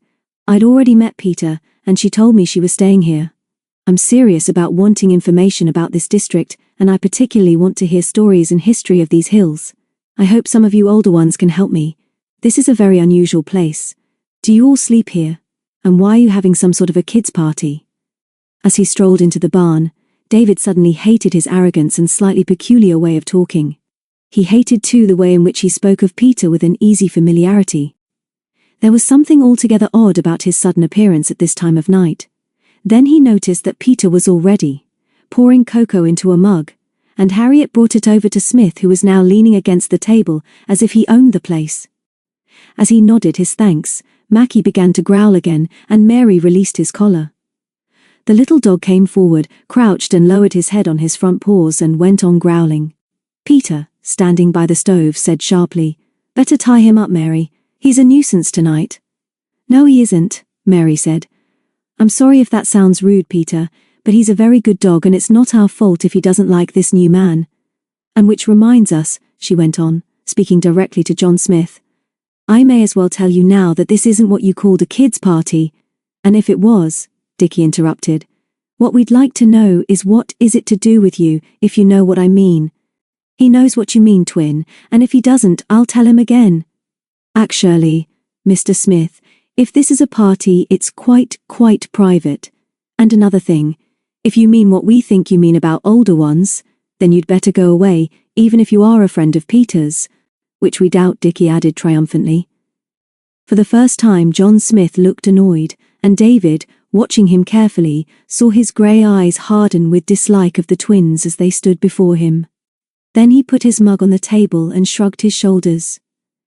Stupid of me, I suppose, but I can't make out what these twins are talking about. Will one of you please call this dog off, and then I'll try and explain myself again. I only want to be friendly, and as I don't really know my way around here, I was happy to meet Peter this afternoon. She was much nicer to me than any of you have been. I came up here because Peter told me it was a farm, and sometimes farmers don't mind taking in guests for a night or two. This one minds, said Charles Sterling from the doorway. Perhaps somebody will be good enough to tell me who this is. You're all making a lot of noise tonight, and we think it's time you settled down.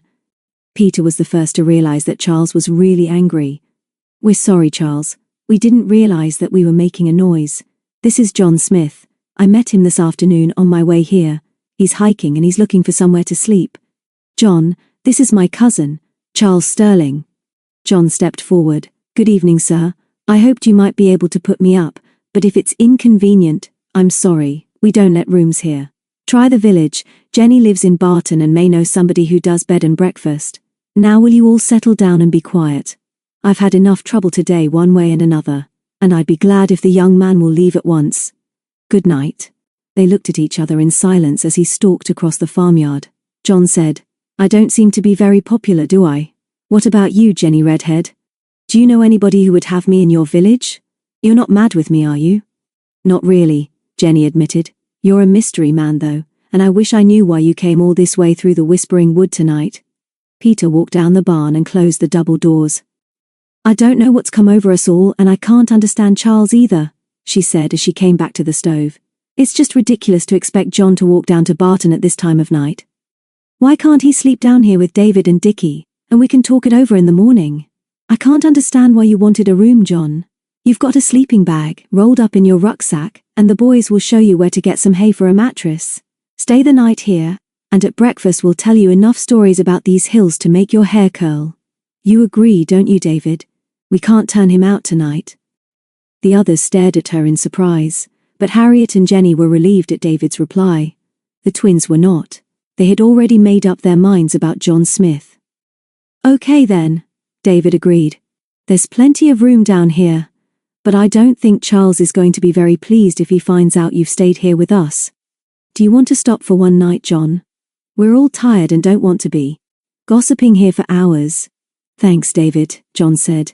"I'd like to stay. I don't gossip, and I don't believe I talk in my sleep." "I bet you snore," Dickie said rudely. "If you wake me up I shall set our dog on you. My twin and me don't like you. You're rude to Mackie, and we think it most peculiar you coming here." Once again John tried to keep his temper, but it was Jenny who saved the situation. "Harry and Mary and me are going to bed anyway, and please don't make a noise down here. Leave the washing up until the morning, and please come up as quickly as you can, Peter." "Yes, I will. I'm tired too. Show John where he's got to camp out, Dickie." The three younger girls climbed the ladder to the old granary, while Dickie, very grudgingly, showed John the storage compartment next to his own, which was generally used by Tom Ingalls. "Here's your dormitory, mate," he said. "There's a bundle of hay in the corner, and please don't make a noise chewing it." And then he found himself lifted off the floor, shaken till his teeth rattled, and dumped on the bale of hay in the corner. This rude treatment surprised him very much, and he was too chastened to answer back when his brother said, "Serve you right, Dickie. You're too cheeky tonight. Shut up and go to bed." "Let's go outside," Peter suggested. "The stove is nearly out, but it's still hot in here. I'll go up when the others have settled down. There's not room up there for 4 girls to get into sleeping bags at the same time." John and David followed her out into the farmyard again. There were no lights in the house and no sound broke the silence of the night. Then John began to ask questions about who was here in the war in 1940 and 1941, and did they know anybody who was actually living in the hills at that time. "You'd better keep your voice down," David whispered. "We don't want Mr. Sterling to know you're still here. Why are you so interested in what happened here in the war? Who cares now anyway?" John made some excuse and was obviously trying so hard to be pleasant that Peter was annoyed with David, who was now being as ungracious as Dickie was rude. He was indeed showing up very badly, and she suddenly felt miserable. "I've got my reasons for asking," John said quietly. "I want to find someone old enough to remember a long way back. That's the way you find out about places.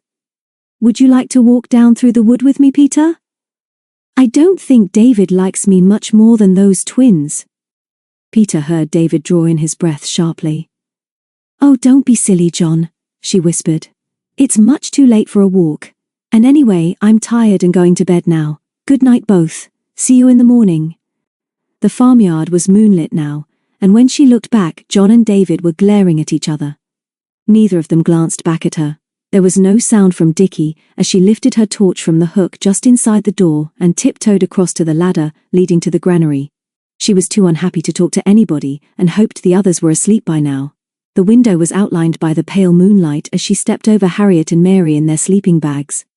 She flicked on her torch for a moment to see whether Jenny had left her room to undress, and saw Mackie curled up against Mary.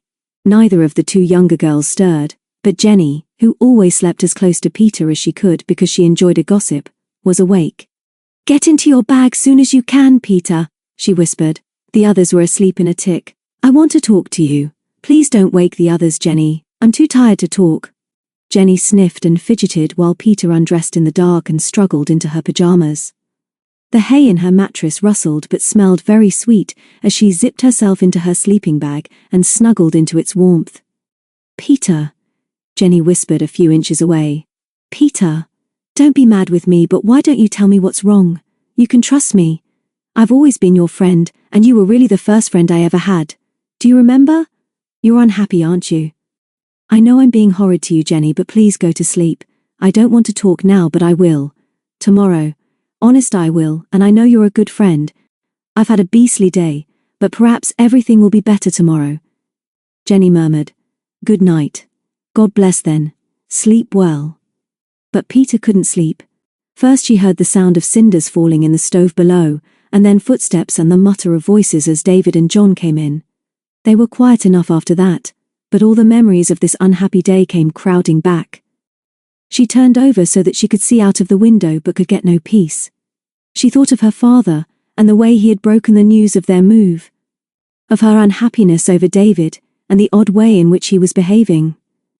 Certainly he had been jealous just now, but that didn't explain why he had written to Jenny, instead of to her, and why he had been so cool since they had met this evening. Everything seems magnified when you can't sleep, and she was also puzzled about Charles and Trudy. She did hope that they hadn't squabbled, but she had never known Charles so bad-tempered as he had been over John just now. And he'd said something about having plenty of trouble too, which wasn't like him. And why had he been so rude to John? Why was everybody, except Jenny perhaps, rude to John? Dickie had been much worse than usual with a stranger, and Mackie too had obviously disliked him. At last she slept, but even her dreams were of the handsome stranger who wanted to know so much and who so obviously admired her. She slept while the moon climbed up the sky, while a pair of barn owls sailed silently across the farmyard and down over the treetops to the lane and its ditches where tiny creatures of the night went about their business until they were snatched away to make an owl's supper. She slept while Macbeth, at Mary's side, stirred, whined and then growled softly. She slept without hearing a footstep below, and the creak of a door. Later, Macbeth whined again, and Peter woke. The moon was high now, and a bar of silver light fell across Jenny's sleeping bag, and lit her face and red hair with pale radiance. Peter sat up with thumping heart, and the feeling that something was wrong. Macbeth whined again and ran over to the window, the bottom of which was at floor level. Peter, with a hand on his collar, turned over to look out over the moonlit farmyard. It was as she had often seen it, still and quiet. But Mackie seemed uneasy and Peter was sure that something unusual had wakened him. "What is it, Mackie?" she whispered, and he raised his head and licked her face. She knelt up so that she could look above the treetops and saw a red flicker reflected in the sky. "Jenny! Jenny! Wake up!" she shouted as she scrambled out of the sleeping bag and reached for her jeans. "Get up! There's a fire on the farm! Wake the others! I must warn Charles and get the boys up!" Macbeth began to bark, but Jenny was out of her bag and shaking Harriet by the time Peter had pulled a sweater over her head, switched on her torch, and was climbing down the ladder. She dashed down the barn shouting, "Wake up, David! Fire! Fire!" and then ran into his cubicle, shone the torch in his face, grabbed his hair and shook him awake. It was not surprising that he woke in a temper, and without realizing who was hurting him, got an arm out of his sleeping bag, swung up his fist and hit the side of her head. "You beast, David!" she shouted. "Get up, get the others up and come and help. There's a fire below the wood and I must wake Charles." She found her shoes, grabbed her leather jacket, and struggled with the great doors. As she got them open and swung the beam of her torch into the darkness, she saw David with his slacks in one hand and rubbing his head with the other. "Coming, Pete," he shouted. She ran across the farmyard and found to her surprise that the back door of the house was locked. Whenever the Lone Piners were using the barn, Charles and Trudy left this door open in case any of them wanted to come into the house during the night, and it was unusual for Charles not to tell them that he was going to lock up. As she banged the heavy, old-fashioned knocker, Peter remembered again that Charles had said something about having plenty of trouble today. She went on banging until some lights came up in the house, and Charles opened the door. "Peter, what's wrong? What's all the row about?" she told him. "It's your Dutch barn in the field below the wood, I think. I saw the reflection from the granary window. Hurry, Charles," he swore. "It's the hay, I reckon. Don't go down there alone. Wait for me," she heard him shouting to Trudy upstairs. Then down he came again with trousers and sweater over his pajamas. He cursed as he struggled into his rubber boots. "We must see how bad it is before we telephone for the fire brigade. Tell your lot to bring hay rakes and pitchforks from your barn. They're stored in the cubicle nearest the door, the one you don't use. I'm going ahead." As Peter followed Charles out into the moonlight, the yard was suddenly full of Lone Piners with Macbeth prancing round excitedly. They streamed back into the barn for rakes and pitchforks, and then ran like a rabble down the slippery track between the trees. It was dark in the wood, and the twins, being the smallest, found the rakes difficult to manage. Dickie fell twice, and Mary tripped up Harriet, and when these three arrived in the field, the others were already pulling out lumps of glowing, smoking hay stored under the roof of an open-sided Dutch barn. "See that empty petrol can?" David gasped to Charles, as together they forked out another red-hot bale and flung it behind them onto the damp grass. "Somebody's fired your ricks deliberately. Do you want the fire brigade? We can cope, can't we? Charles looked round at the others, dancing like smoky little devils in the moonlight, breaking up the smouldering bales and then stamping out the embers. We've beaten it already, David. Thanks specially to Peter. Baled hay doesn't burn easily, and she must have seen the petrol flames when the fire was started. No need to fetch the brigade unless the wind gets up. 10 minutes later the fire was out, but nearly a third of the precious hay was ruined. All up to the house, Charles ordered, as he wiped the perspiration in streaks from his blackened face. As they trudged up the hill again, David realized that Peter was beside him. That was smart work, Pete. What made you wake up? I'm not sure, Mackie must have heard something. David. Where's John? Didn't you wake him? Not specially. After you'd gone over to the house, I lit one of the lanterns and shouted to him and Dickie. Then I forgot him, I suppose. Perhaps he prefers to have his sleep out. He said he was tired. Or maybe I thought you'd wakened him first. David. What a foul thing to say. I woke the girls upstairs and then called you. I can't think what's come over you. Neither can I, David muttered as she hurried ahead. Trudy met them in the farmyard. Okay, darling, Charles called. All safe now, but it would have been much worse but for Peter and the others. It's a job for the police, of course. The ricks were fired with petrol taken from our store, and we think we know who's responsible, don't we? Oh, surely not, Charles. How horrible. Anyway, you must all come into the kitchen and clean yourselves up and have some tea. When they were all together in the kitchen, the clock showed 20 minutes past 3. Trudy poured tea from an enormous enamel pot, and Peter passed round biscuits. Charles thanked them again. And I may as well tell you now that I think I know who fired the ricks and warn you that there's going to be trouble. No, Trudy. They must know what happened today. For a week or two I've had a young chap working here called Jem Clark. He looks like a gypsy and lives in a cottage with his mother over the other side of the mountain. You must know it, Jenny. Stands by itself up a track about 1/4 of a mile from the road, and must have been a miner's cottage once. Jem hasn't got a father, and he's not much good. I wish I'd never taken him on, for he's made nothing but trouble since he's been here. He's got a big black motorbike, Jenny put in. He's been in trouble in Barton too. My dad says he stole some pens out of his shop once. Nobody sees Mrs. Clark much except on the Shrewsbury bus sometimes, and a girl I know says she's a witch too and makes spells. I know where they live, but it's so lonely up there that nobody ever sees them. I wouldn't go there by myself. Those are the people, Jenny. I thought you'd know them. Anyway, I sacked Jem yesterday because he's no idea of regular work and comes and goes when he likes. He was very impertinent and came back today when I was at market and was rude to Trudy. She got rid of him without much trouble. But he went off threatening us both, and so you see why I think I know who stole my petrol and fired the hay. I shall decide what to do in the morning, but I'm worried about something else. Do any of you know anything more about that cool young customer who was asking for a bed here? He said he knew you, Peter. When did he go, and why do you think he came to 7 Gates? Peter flushed. I told you, Charles, that I met him this afternoon when I was sheltering from the rain. He's from Birmingham University, and on a walking holiday, and he's got to write an essay or something on the hills round here. I told him I was staying here with friends, and as I suppose, he couldn't get a bed in Barton, he tried here. And please don't all stare at me. Why shouldn't he? He was polite and friendly, and I liked him.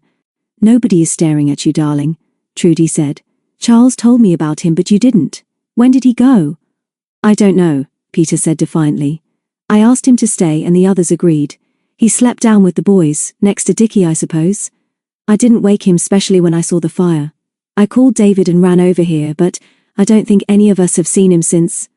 I thought I told him to clear out, Charles said with a hard edge to his voice. This isn't like you, Peter. You've disobeyed me. I'm responsible for all of you, and I don't want strangers round the place. I credited you with more sense. You too, David. Do you know when he went? No, Charles, I don't. I didn't make a special point of waking him when Peter called me, and I admit I didn't realize that he wasn't with us when we ran down to the fire. All I know is that he must have been very quiet, and I suppose he went before Peter gave the warning. But I can't be sure. He may have cleared out as soon as we were out of the way. I just don't know. I looked in the barn just now, Peter admitted. All his things have gone. I'm sorry, Charles, if we've disobeyed you. I was sorry for him because he'd nowhere to sleep. All my fault, I suppose.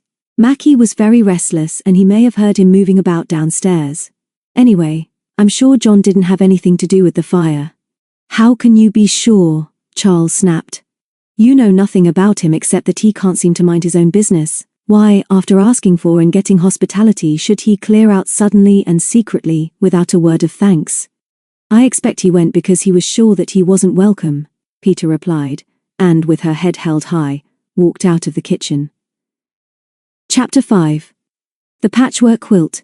Between the lower, western slopes of the Stiperstones and two mountains called Corndon and Staupley is a stretch of desolate country called by some the Land of Dereliction. It is well named, for from the heather of this lonely moorland, treacherous with bogs, the gaunt arms of ruined mine shafts rise through the mist above slag heaps and pools of stagnant water. The Romans mined all this land for lead long before men came back, in the last century, to this haunted corner of Shropshire. These miners tore up the earth, built engine houses, sank shafts and buried the golden gorse under piles of rubbish which may still be seen today. Those were hard days in a hard country, and it must have been about that time that a few shepherds, some perhaps with the courage of despair, made their homes on the lower slopes of the Stiperstones. Most of these cottages were now piles of rubble through which the heather thrust its tough, triumphant stalks, but there was one still in good repair, about 300 yards from the lonely road to Snail Beach and Minsterley, which skirts the flanks of the Stiperstones past some mine workings. This cottage was the home of the widow Clark and her son Jem, and she had lived there for as long as most people could remember. As Jenny said, she was a woman who had never cared what others thought of her, for here, somehow or other, she had managed to bring up her only son, and, as country people say, kept herself to herself. At about 10 o'clock on the morning after the fire at Seven Gates, Kate Clark opened the door of her cottage and looked down the rough track through the heather to the road. Only now was the sun dispersing the mist which lay like a silver blanket over the Land of Dereliction, and when she looked up at the mountain behind, she was not surprised to see that the Devil's Chair was still hidden in the clouds. She stood for a moment or two, listening, but the only sound was the haunting cry of a curlew, and this was nothing unusual to her. She was wearing a shabby black dress and a red cardigan over a flowered apron. Her hair, but for an unusual wide streak of white in it, was as black as her piercing eyes, and although her shoulders were stooped, she was still good-looking in a gypsy-like way. She turned and went into a lean-to shed to collect firewood, and while she was there, a man with a heavy pack on his back came into sight on the road. By the time Kate came out of the shed, her apron filled with kindling, the stranger had reached the track leading to the cottage. They saw each other at the same moment, although they were 200 yards apart. Kate's heart thudded with surprise as the man left the road and started up the track towards her. She hated strangers, and as Jem had not been home for 2 nights and had sent no message, she was suddenly afraid. When the stranger saw her waiting at the open door, he raised his hand in salutation. She could see that he was young, and there was something about this young man which disturbed her. He strode easily up the rough path, and as he approached she wondered whether she had seen him before. There was something in the way he carried his head, and the way he looked at her, with a slight smile on his handsome face, set her heart thumping. She leaned against the doorpost and dropped the firewood from her apron. Above the roaring in her ears she could hear the clink of the nails in his shoes against the loose stones, and she did not realize that she was staring at him open-mouthed, as if he was a ghost, as he smiled and said, "Good morning. You are Mrs. Clark? I've come a long way to see you, and I hope you can help me." Suddenly she felt a stab of pain about her heart, and as his face seemed to come nearer and nearer, she fell in a faint across her doorstep. Vaguely she felt herself lifted, carried and lowered into her own rocking chair in her own kitchen, and then the shock of cold water flung in her face brought her back to reality. The young man, with an empty mug in his hand, was smiling at her reassuringly. "Sorry about that, Mrs. Clark. Are you feeling better? What happened?" "Who are you?" she gasped as she wiped the water from her face. "Who are you? What do you want?" "I'll tell you when you're feeling better," he said. "What you want is a cup of tea, and if you'll sit there quietly I'll make you one. Don't worry, I'll find my way about." He did so competently. A big smoke-black kettle was already singing on the kitchen range, and teapot and tea were within reach. He fetched the wood from the doorstep to brighten up the fire, and the kettle was soon boiling. He made the tea very strong, and poured out a cup for himself as well as for her. She took it gratefully. "Tell me who you are and why you've come," she whispered. How do you know my name? Did my son send you? There was a gleam of excitement in his eye as he leaned forward in his chair and talked to her. He had great charm and was very strong-willed. She was unhappy, bewildered by what had happened, and still dizzy with shock, but his story rang true. He was a student from Birmingham and exploring this district as part of his studies and had been sleeping out. He said that he did not know her son, but was told that she had lived here for a long time and was likely to know all the stories and legends about these hills. That's why I've come to see you, Mrs. Clark. Will you let me stay here for a few days? I can pay you well, but I'm tired and hungry, and if you won't take me in, I don't know who will. I tried Barton, but nobody there wants me. I don't mind living rough. But although I'll be out exploring most of the day, I want a roof over my head when I come back, and something hot to eat. And I want you to tell me about these hills too. You won't turn me away like the others, will you? She cowered back as she whispered. No, you can't stay here. Nobody stays here. There's only one other room besides mine, and that's my son's. He's away today, but he'll be back soon. Yes, he'll be back soon. He wouldn't like anyone else here. We don't like strangers. I'm sorry I come over queer, but I'm all right now. All the same, young man, I thank you for your help and for the tea. You'd better be on your way now. He ignored this suggestion. Mrs. Clark, listen, I've slept out and have had no breakfast. I'm hungry and too tired to go farther. If you're really feeling better, will you please sell me a meal? You can't turn me out now. I'm sure you can't. You're not the sort of woman to turn away a man when he's hungry. I know you're not. Suppose your son was tired and hungry and went to a house for help and was refused. Just think of that, Mrs. Clark. You wouldn't like that, would you? She looked up and met his compelling eyes. Once again she felt a sudden sense of shock. He was too strong for her. You may bide for an hour, she said briefly as she got up. There's not much food, but you're welcome to some bread and cheese. Sit here if you're that tired and I'll make a fresh brew of tea. Do as I say, lad. Sit down. He made himself comfortable, and as she busied herself getting him something to eat, he was sure that he had won her over. He believed it to be only a matter of time and patience, and so it proved. When she had made some more tea, he thanked her again. She clasped her cup with both hands and watched him with frightened, bright, expectant eyes. He too shared something of this excitement, and it was not long before she began to talk more freely. He asked her first about her son, and soon guessed correctly that, although he was the center of her life, she was also afraid of him. He's a lucky boy, Mrs. Clark. Lucky to be looked after by a mother like you, I mean. Where is he? He's no boy. He's a man now. Your age too, I shouldn't wonder. He's away now, but he'll be back today like as not. That's why you can't stay here, young man. It was not very difficult, after that, to get her to admit that her son was born here, in this cottage, during the war, after her husband had been killed, and that she had never left it. Then it was that John Smith, by his will and personality, forced this odd, lonely woman back into the past. He soon realized that he had some power over her, for she could not take her eyes from him. So you were here all through the war, Mrs. Clark? These hills are lonely enough now, but you must often have been frightened then. How did you get food? Weren't you scared to live here alone? He was both patient and clever, and it was not long before she was telling him the greatest secret in her life, a story she had never told another soul, not even her son. She sat in her old rocking chair, the back of which was covered with a gay patchwork quilt, and with her work-grimed fingers gripped together, in her lap, she told her strange, dramatic story, as if it were a relief to share it. Johann Schmidt listened with rising excitement, which he dared not show. No, I wasn't all that scared to be living here in the war. The war killed my man afore he'd seen his own son. That's all it was to me. They could get on with their war. I had my gem to look after, and although there was the rations which I had to fetch, I had a cow here. We managed, and war or no war, the hills don't change. I got no time for the war. Silly lot of fools, all of them. But didn't you have some soldiers over the mountain, Mrs. Clark? Soldiers is only ordinary men. Most of 'em would rather be home. Of course we had the home guard to look after us, but they was all chaps we knew. And the police. They came regular, asking nosy questions. Nag. I don't like policemen. Never have. And they never got the better of Kate Clark. No, Mrs. Clark. I don't suppose they would. I've heard stories about German spies being landed on the mountain. That would be a dangerous job, wouldn't it? I suppose that's why the police came regular. Did you ever see any spies? Suddenly her hands gripped the arms of her chair. You'd best go now, young man.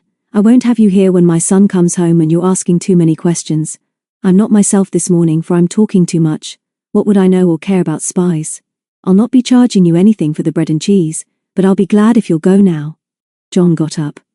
From his shirt pocket he took the letter given to him by his uncle in Hamburg, and a faded photograph. Without glancing at the latter he passed it over. Look at that face carefully, Mrs. Clark. Have you ever seen that man? He is my father, but I cannot remember him. Look carefully. As if hypnotized, she took the photograph in shaking fingers. The blood drained from her face again, and she leaned back in the rocker and dropped the print in her lap. I knew it, she whispered. You're his son. He told me he had a son. I could see him again as you came up the track. After all these years I saw him again. Not too gently he took her hands from her face. Now, he whispered urgently. Now, Mrs. Clark, now you will tell me everything about my father. She told him all that she knew. She told him how one dark, cold night she had been wakened by a knocking on the cottage door and a weak cry for help. She told him that the stranger was wet through and delirious with fever. He didn't know what he was saying and collapsed on the floor as soon as she closed the door. She didn't know who he was, but how could she turn him away on such a night? She thought he was dying, but she put him into this very rocking chair and somehow got his clothes off him, although he struggled to keep his jacket. She dried him, warmed him by the fire and gave him hot milk. And in time, she got him upstairs and into the small bedroom next her own, and there she wrapped him in blankets. Next day he was a little better, well enough to beg her not to let anybody know that he was here, and she'd promised to keep his secret. Then one day a policeman had come and asked if she'd seen any strangers, because they believed that German spies had been dropped by parachute on the Devil's Mountain and the Long Mind. She had lied and said she'd seen nobody, but if she did, she'd get a message to the police who would be coming to see her regularly. No, she told John. No, she hadn't asked the man upstairs if he was a German spy. She didn't care whether he was or not. It was nothing to her. She did not even know his name. He was ill and in trouble, and he'd asked for help and she'd given it, and he was the kindest, gentlest man she had ever known. But what happened to him? Tell me, Mrs. Clark. I don't know.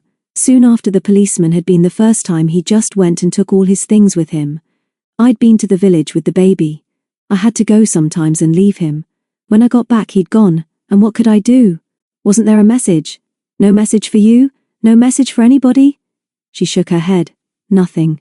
He'd made his bed though. He'd do anything to help me, but he was ill. Sometimes he didn't know what he was saying. Sometimes then he used words I couldn't understand. Another language maybe. As she talked the tears trickled unheeded down her face. But why did he go, Mrs. Clark? Why was he such a fool to run off from here when he was safe? He was no fool, lad. He was the finest man I've ever known, and he went because I told him about the policeman. I'll always blame myself for that. He went because he believed that Jem and I would be in trouble if anybody found out I'd been looking after him. He did it to help us, but he was ill and weak, and the fever hadn't gone. He went and I never heard any more. Sometimes I've thought it was all a dream, and that's why I came over queer when I saw you coming up the path. The dream come true, you see. Now I know he wasn't a dream. John gripped her hands so hard that she winced with the pain. His eyes were blazing with excitement. But you must know something. Was he never found? What about his body?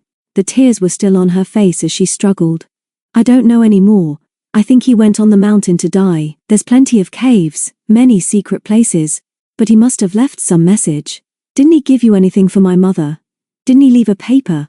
Didn't he promise you money if you helped him? Money? There was no money between us. He was a gentleman.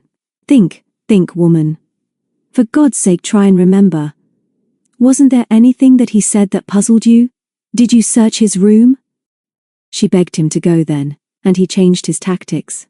Now, Mrs. Clark, I'm sorry if I've upset you, but I'm upset too. This man you helped was my father, and even if you didn't think we were alike, I can prove it with this letter. I believe that my father left a lot of money somewhere in these hills. He probably hid it before he came here on that stormy night. If you will help me to find this money, I will give you a share. You could make good use of money now, I expect. I couldn't do that, she whispered. I don't know where to look. I don't ever go out on the mountain. I don't want anything to do with it. He was pacing up and down the room shouting at her. You knew my father. You looked after him. You helped him when he was in trouble. Why won't you help me? Can't you remember anything he may have said that will help me? You can read this letter from my father, which was only given to me on my birthday a few weeks ago. He tells me that if he didn't come back from the war, there might be money in these hills for me to find. I'm sure it's hidden somewhere around here and I've come to find it. Think again, Mrs. Clark. You liked my father. He would want you to help me. Can't you remember anything that will help us? Think. She looked up at him pathetically, and then lifted the patchwork quilt from the back of the chair and spread it across her lap. Yes, she whispered. Yes. I believe that you're his son, and I don't want to read the letter. He'd want me to help you. Yes. There was one thing he kept saying in his fever. Silly it was. So silly that I wrote it down. John wheeled on her. He had not noticed that the cottage door was still half open, and neither did he hear the sound of footsteps on the path. Tell me, he shouted. I'm not leaving here until I know. I've got to know. Chapter 6. Not Scarlet But Gold. I don't care how stupid it was, John shouted. Tell me what he said. I've got to know, and I'm not leaving here until you tell me. She didn't answer because she was watching the half-open door. There was a sharp knock, and then it swung back to disclose Charles Sterling looking very angry. Good morning, Mrs. Clark. I've come to see Jem. Have you seen him? Then he recognized John and gave him a surprised nod. Is Jem here, Mrs. Clark? No, sir. I don't know where he is. I was thinking of coming over to Seven Gates to ask you. He's not been home for 2 nights, and his motorbike is not here either. I hope he's not in trouble, sir. Charles Sterling stepped into the room. He looked meaningly at John, who stared at him coolly. I'll come in if you please, Mrs. Clark. I've something private to say to you. Perhaps you'll wait outside, young man, but I'd like a word with you too before I go. That's okay, Mr. Sterling, John said as he leaned against the table. Don't disturb yourself. I'm living here at present and looking after Mrs. Clark. You'd like me to stay, wouldn't you, Mrs. Clark? I'm sure I don't mind. I only want to know what's happened to my Jem. Sometimes he sends me a word or a message if he's going to be away, but I haven't heard anything of him for 2 days past. Have you brought bad news, sir? John showed no intention of moving, so there was nothing else Charles could do but ignore him. I'm not sure whether you'll think it bad news, Mrs. Clark, but I'm going to tell you the truth. I sacked Jem 2 days ago and packed him off right away with an extra week's money. He's a troublemaker, a bad timekeeper, and impertinent. Yesterday when I was out he came to the farm and was rude to my wife. Late last night somebody set my hay afire in the Dutch barn. I want to ask Jem a few questions, and if he doesn't come up to the farm to see me within the next 24 hours, I'm going to make trouble for him. Mrs. Clark stood up. Oh no, sir. You're wrong about Jem. He's a willful lad, I know, and a bit wild, but he wouldn't do a thing like that, sir. He wouldn't set hay afire. I was sure that he was going to settle down at Seven Gates, sir. I wasn't so sure, Mrs. Clark, and I hope for your sake that he'll keep out of more trouble. And he turned to John. I've forgotten your name, but I know you were in my barn for a while last night against my orders. I believe you'd left before the youngsters gave the fire alarm. Do you know anything about that fire? Where were you last night after you left my farm? I need not answer your questions, Mr. Sterling, but I did not fire your hay. Why should I? Although you were rude to me, I decided that I wouldn't embarrass my friend Peter by staying in your barn with those children. I'm used to sleeping out rough, and I know when I'm not welcome. You made that very clear last night, and I can't think why. Very well, Charles said. I'm not sure what you meant about your friend Peter, who is my cousin, but you can be sure now that you'll be even less welcome at Seven Gates in future than you were last night. Keep away, if you please. As for you. Mrs. Clark, I'm sorry if you didn't know that I'd sacked Jem, but I tell you now that if he hasn't come up to see me at the farm by this time tomorrow, I shall put the police after him. You and your young friend here had better try and find him. I heard this chap threatening you when I came up the path. Nothing to do with me, maybe, but I should send him packing if I were you. Good morning. John followed him to the door and stood on the steps, watching him walk down the track. Not until the farmer had driven away did he turn back into the cottage and shut the door behind him. Now, Mrs. Clark, we must arrange things quickly. Tell me now what my father said that you thought was so silly. I've got to know. He stood over her and forced her back into her chair. No, she said suddenly. You're threatening me and I won't be bullied. You must go away. I don't want anything to do with you. I don't care if you are his son, for you've brought nothing but trouble since you came here. You've had your breakfast, and now you can go." Then he told her that Jem was going to be accused of firing the hay, and unless she told him what he wanted to know, he'd go to the police now and start them hunting for him. "They'll get him, Mrs. Clark, and I'm not sure what this might mean for him.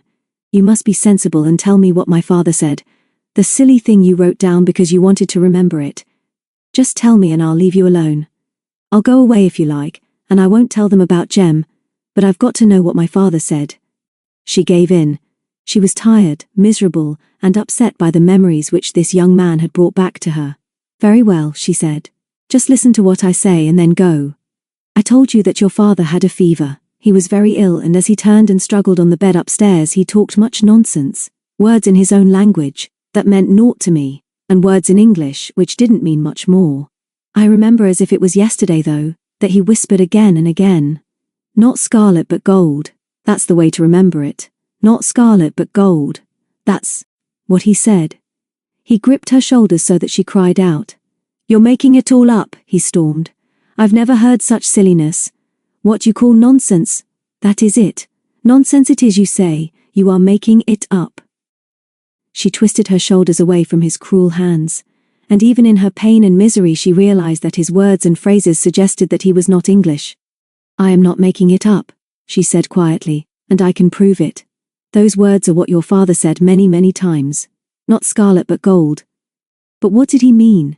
Did you never try to find out what he was talking about?" "No," she said simply. "No, I did not. He was too ill. Half the time he did not know what he was saying, and when he was clear in the head I did not wish to remind him of when he was ill." "Why should I?" "You're an old fool," he shouted. "I don't believe you. You've made up this nonsense about scarlet and gold, just because you want to get rid of me." Then, to his surprise, Mrs. Clark recovered some courage and dignity.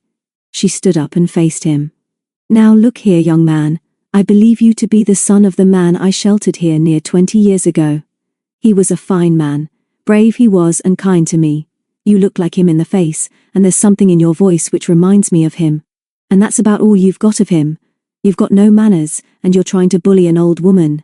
You say what I've told you is a lie, but I can prove I'm right. I'll show you and then you can go." She picked up the patchwork quilt from the rocking chair. It was a gay, cheerful quilt made up of 6-sided pieces of different colored materials all stitched together and lined with a piece of blue silk. "Now keep quiet, young man, and listen to what I say, for what I'm telling you is gospel truth. I was making this quilt when your father came to my door, and you'd better know how I work it. Each piece of stuff has to be cut the same size, for it wouldn't look right if they was different shapes and sizes. The way to be sure is to cut pieces of brown paper the exact size you want, and then use the paper as a pattern and cut the stuff round it." "Mrs. Clark," John said through clenched teeth, "I don't care how you made it. Will you get on and prove to me what my father said? You've a lot to learn, young man, and patience is the first thing. If you look at this quilt you'll see there's plenty of red and yellow patches. I was sitting by your father's bed when I was making this quilt. He was that ill that I didn't like to leave him when he was talking and shouting through his fever, and so this thing that he kept on saying, I wrote down on some of my paper patterns and sewed them in the quilt. If you've got a knife you can unpick one of the yellow pieces now and see for yourself." He took a knife from his pocket and did as she suggested. The stitches, considering their age, were still strong, but as he cut them through he felt paper between the yellow material and the lining. He ripped it out and saw that it was a piece of yellow newspaper. "Try another," she said. "I use newspaper sometimes. See the date on it? 1941. And now we're talking, it seems like yesterday. Try a red piece." This time he was lucky. The paper was brown and still tough, and as he held it up to the light he saw a penciled message in ill-formed capitals. "He wants me to remember not scarlet but gold." She snatched it from him and said passionately, "There you are. It's true, but I don't know what it means. Time and time again he said it, and maybe I should have asked him what he meant when he was better. I can't remember each day now, but I'm sure it was only a day or two after I wrote that on the paper that the police came for the first time, and then he went. I don't know where, and as I know he's dead it doesn't matter anymore. Oh yes, he's dead. He'd have come back to see me else, or sent me a word. Now I'm tired and feeling a bit queer again. You've upset me and I want you to go." She sat back in the rocking chair and closed her eyes. John tried again and again to make her say more, but without success. Then he began to tear out more hexagons of silk from the patchwork, and found another piece of brown paper with the same penciled message. He was examining this when they heard a motorcycle roaring up the track. Mrs. Clark was hardly out of her chair when the door was flung open, and her son Jem strode into the room. He was wearing black jeans, high black boots, and a black leather jacket, and his crash helmet was black with a red band round it. He was good-looking in a weak sort of way, and it was at once obvious that he was in a furious temper. As his mother ran to him, he saw John and stepped back. "Who's this?" he snapped. "What's going on here?" His mother tried to explain while John stood by with a smug smile on his face. "He's only a young man who lost his way, dearie. I've given him some breakfast and he's going now. You'll be wanting some breakfast yourself, I reckon, for you look tired out. Take off your coat and I'll make some more tea. Come along in." Jem glanced at his mother, almost as if she didn't exist, and then flung his crash helmet into her chair. But he gave John a very different kind of look, angry and suspicious. "Then right, chum, you can be on your way now. Have you paid for your meal? Settle up and get cracking." John, who was again leaning casually against the table, watching Jem with half-closed eyes, did not change his expression at this rudeness. He was interested to see that Mrs. Clark had bundled up the patchwork quilt with the loose pieces of paper and materials, so it was obvious that she didn't want her son to know about it. After a long pause, he turned to her and said, "You'd better tell Jem about the message you've got for him from Mr. Sterling, hadn't you?" Jem turned on his mother. "What's he mean? What message? What does this bloke know about Sterling?" "Calm down, dearie. Don't fuss. I'll tell you presently. Take off your jacket. You're tired out." John didn't change his position. "Tell him that Sterling has accused him of setting fire to his hay, and that unless he goes up to the farm to see him, he's going to put the police after him tomorrow. Tell him that. He's got to know sometime, hasn't he?" Jem whirled on him. "You liar! Get out! I'm in no hurry. I've been wanting to meet Jem Clark. And I am not a liar. Your mother heard Sterling. So did I. I was here. Then Sterling's a liar. He's got a down on me." "No, he isn't. I'm sorry about this, Mrs. Clark, but you've got to know. Sterling was telling the truth. I saw Jem last night. He poured stolen petrol on the hay and I saw him fire it. I was going to sleep there." Both mother and son were staring at him open-mouthed. "So save your breath," John went on, speaking particularly to Jem. "I know you were there, and I can report you as having come home here. I want your help, and I can pay you for it. I can pay in money, and pay by my silence." "How well do you know these hills, Jem?" For a moment Jem looked what he really was, a spoiled, greedy, boastful and selfish young bully. But he liked the idea of money, and quickly made up his mind that it might be better to stay on the same side as this stranger who knew too much. He tried to recover his usual bounce, and typically took no notice of his mother. "Of course I know these hills, nobody better, known them all my life, and I can tell you that there's plenty to know. I've been here since I was a kid. What do you want?" John stepped away from the table. "We've got to move quickly, Jem. You work with me, and when we find what I'm after and what's mine by right, I'll pay you enough to get you out of this hovel if you want to. You won't have to look for work round here, I promise you. Do you know anywhere in the hills where we could hide? There's money in this, Jem. You going to help?" Jem nodded and licked his lips, but neither of the two young men noticed the look of horror on Mrs. Clark's face. Chapter 7. She Knows Too Much. Harriet was the first of the lone piners to wake on the morning after the fire. She regarded her new friends affectionately as they slept. She had been looking forward, for so long, to coming to Shropshire, and now that she was actually here, they seemed to be having an adventure within the first few hours. Mary and Dickie were just the same, of course, and Peter, although she was not quite as friendly as usual, was really just as nice. But Jenny? Harriet was sure that Jenny had not yet accepted her, but she was sure that she was going to like Jenny very much. What could she do to make Jenny her friend? Then she had her big idea. It must be past getting up time, so perhaps she could give them all a surprise by going down to make some tea and start the breakfast. She managed to get into a sweater and jeans without making much noise, but as she was about to climb down the ladder, she noticed that Jenny was awake. She put a finger to her lips, crawled over to her, and with her lips to her ear whispered, "Don't wake the others yet, Jenny. I'm going over to the house to make tea and start the breakfast. Why don't you come over too? Mrs. Sterling won't mind, will she?" Jenny snuggled her head into her pillow. "I never want to wake up," she whispered. The sun was pleasantly warm and chasing away the morning mists above the whispering wood when Harriet knocked on the kitchen door. "Hello, Harriet," Trudy said as she opened the door. "You don't have to knock. Lone Piners are always welcome. Are you the first up? We finished breakfast hours ago." "I woke first, but Jenny is coming over soon, I think. Would you mind if I made some tea for them? I thought I'd do that because I'm a new girl, but I have met them all before except Jenny, you know." "I know about you, Harriet. You've got some wonderful friends. Here comes Jenny yawning her head off, and I'm going upstairs now so you can have the kitchen to yourselves. Tell the others that Charles doesn't want any of you to go too far away exploring until he's seen Jem Clark. We don't want what happened yesterday to spoil your holiday, but be careful." Then Jenny came in.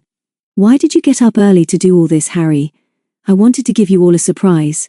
Are you going to be friends, Jenny?" "I want to be, but I'm not sure if you like me."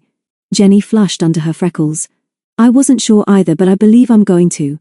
Let's not worry about it, Harry, and then it's sure to happen. There's lots I want to tell you about and to show you, but let's have our tea first before we wake the others." They could hear Trudy singing upstairs while Jenny did most of the talking. She told Harriet how wonderful Peter had always been to her, particularly when they had first met on the road to Barton Beach when she was unhappy at home, and 7 Gates belonged to Charles's father. "And now something awful has happened, Harry. It's something we've got to get right. You must have noticed that something is wrong between Peter and David. Peter promised last night that she'd talk to me about it, but whatever else we do this holiday, we've got to make it right between them." Harriet nodded wisely. She had never had a discussion like this before, but she could see that Jenny was serious. "What about your handsome stranger, Jenny? Peter knew him, didn't she? Do you remember how she walked out of here last night saying that John had gone off because nobody made him welcome?" Jenny frowned. "Yes, I do.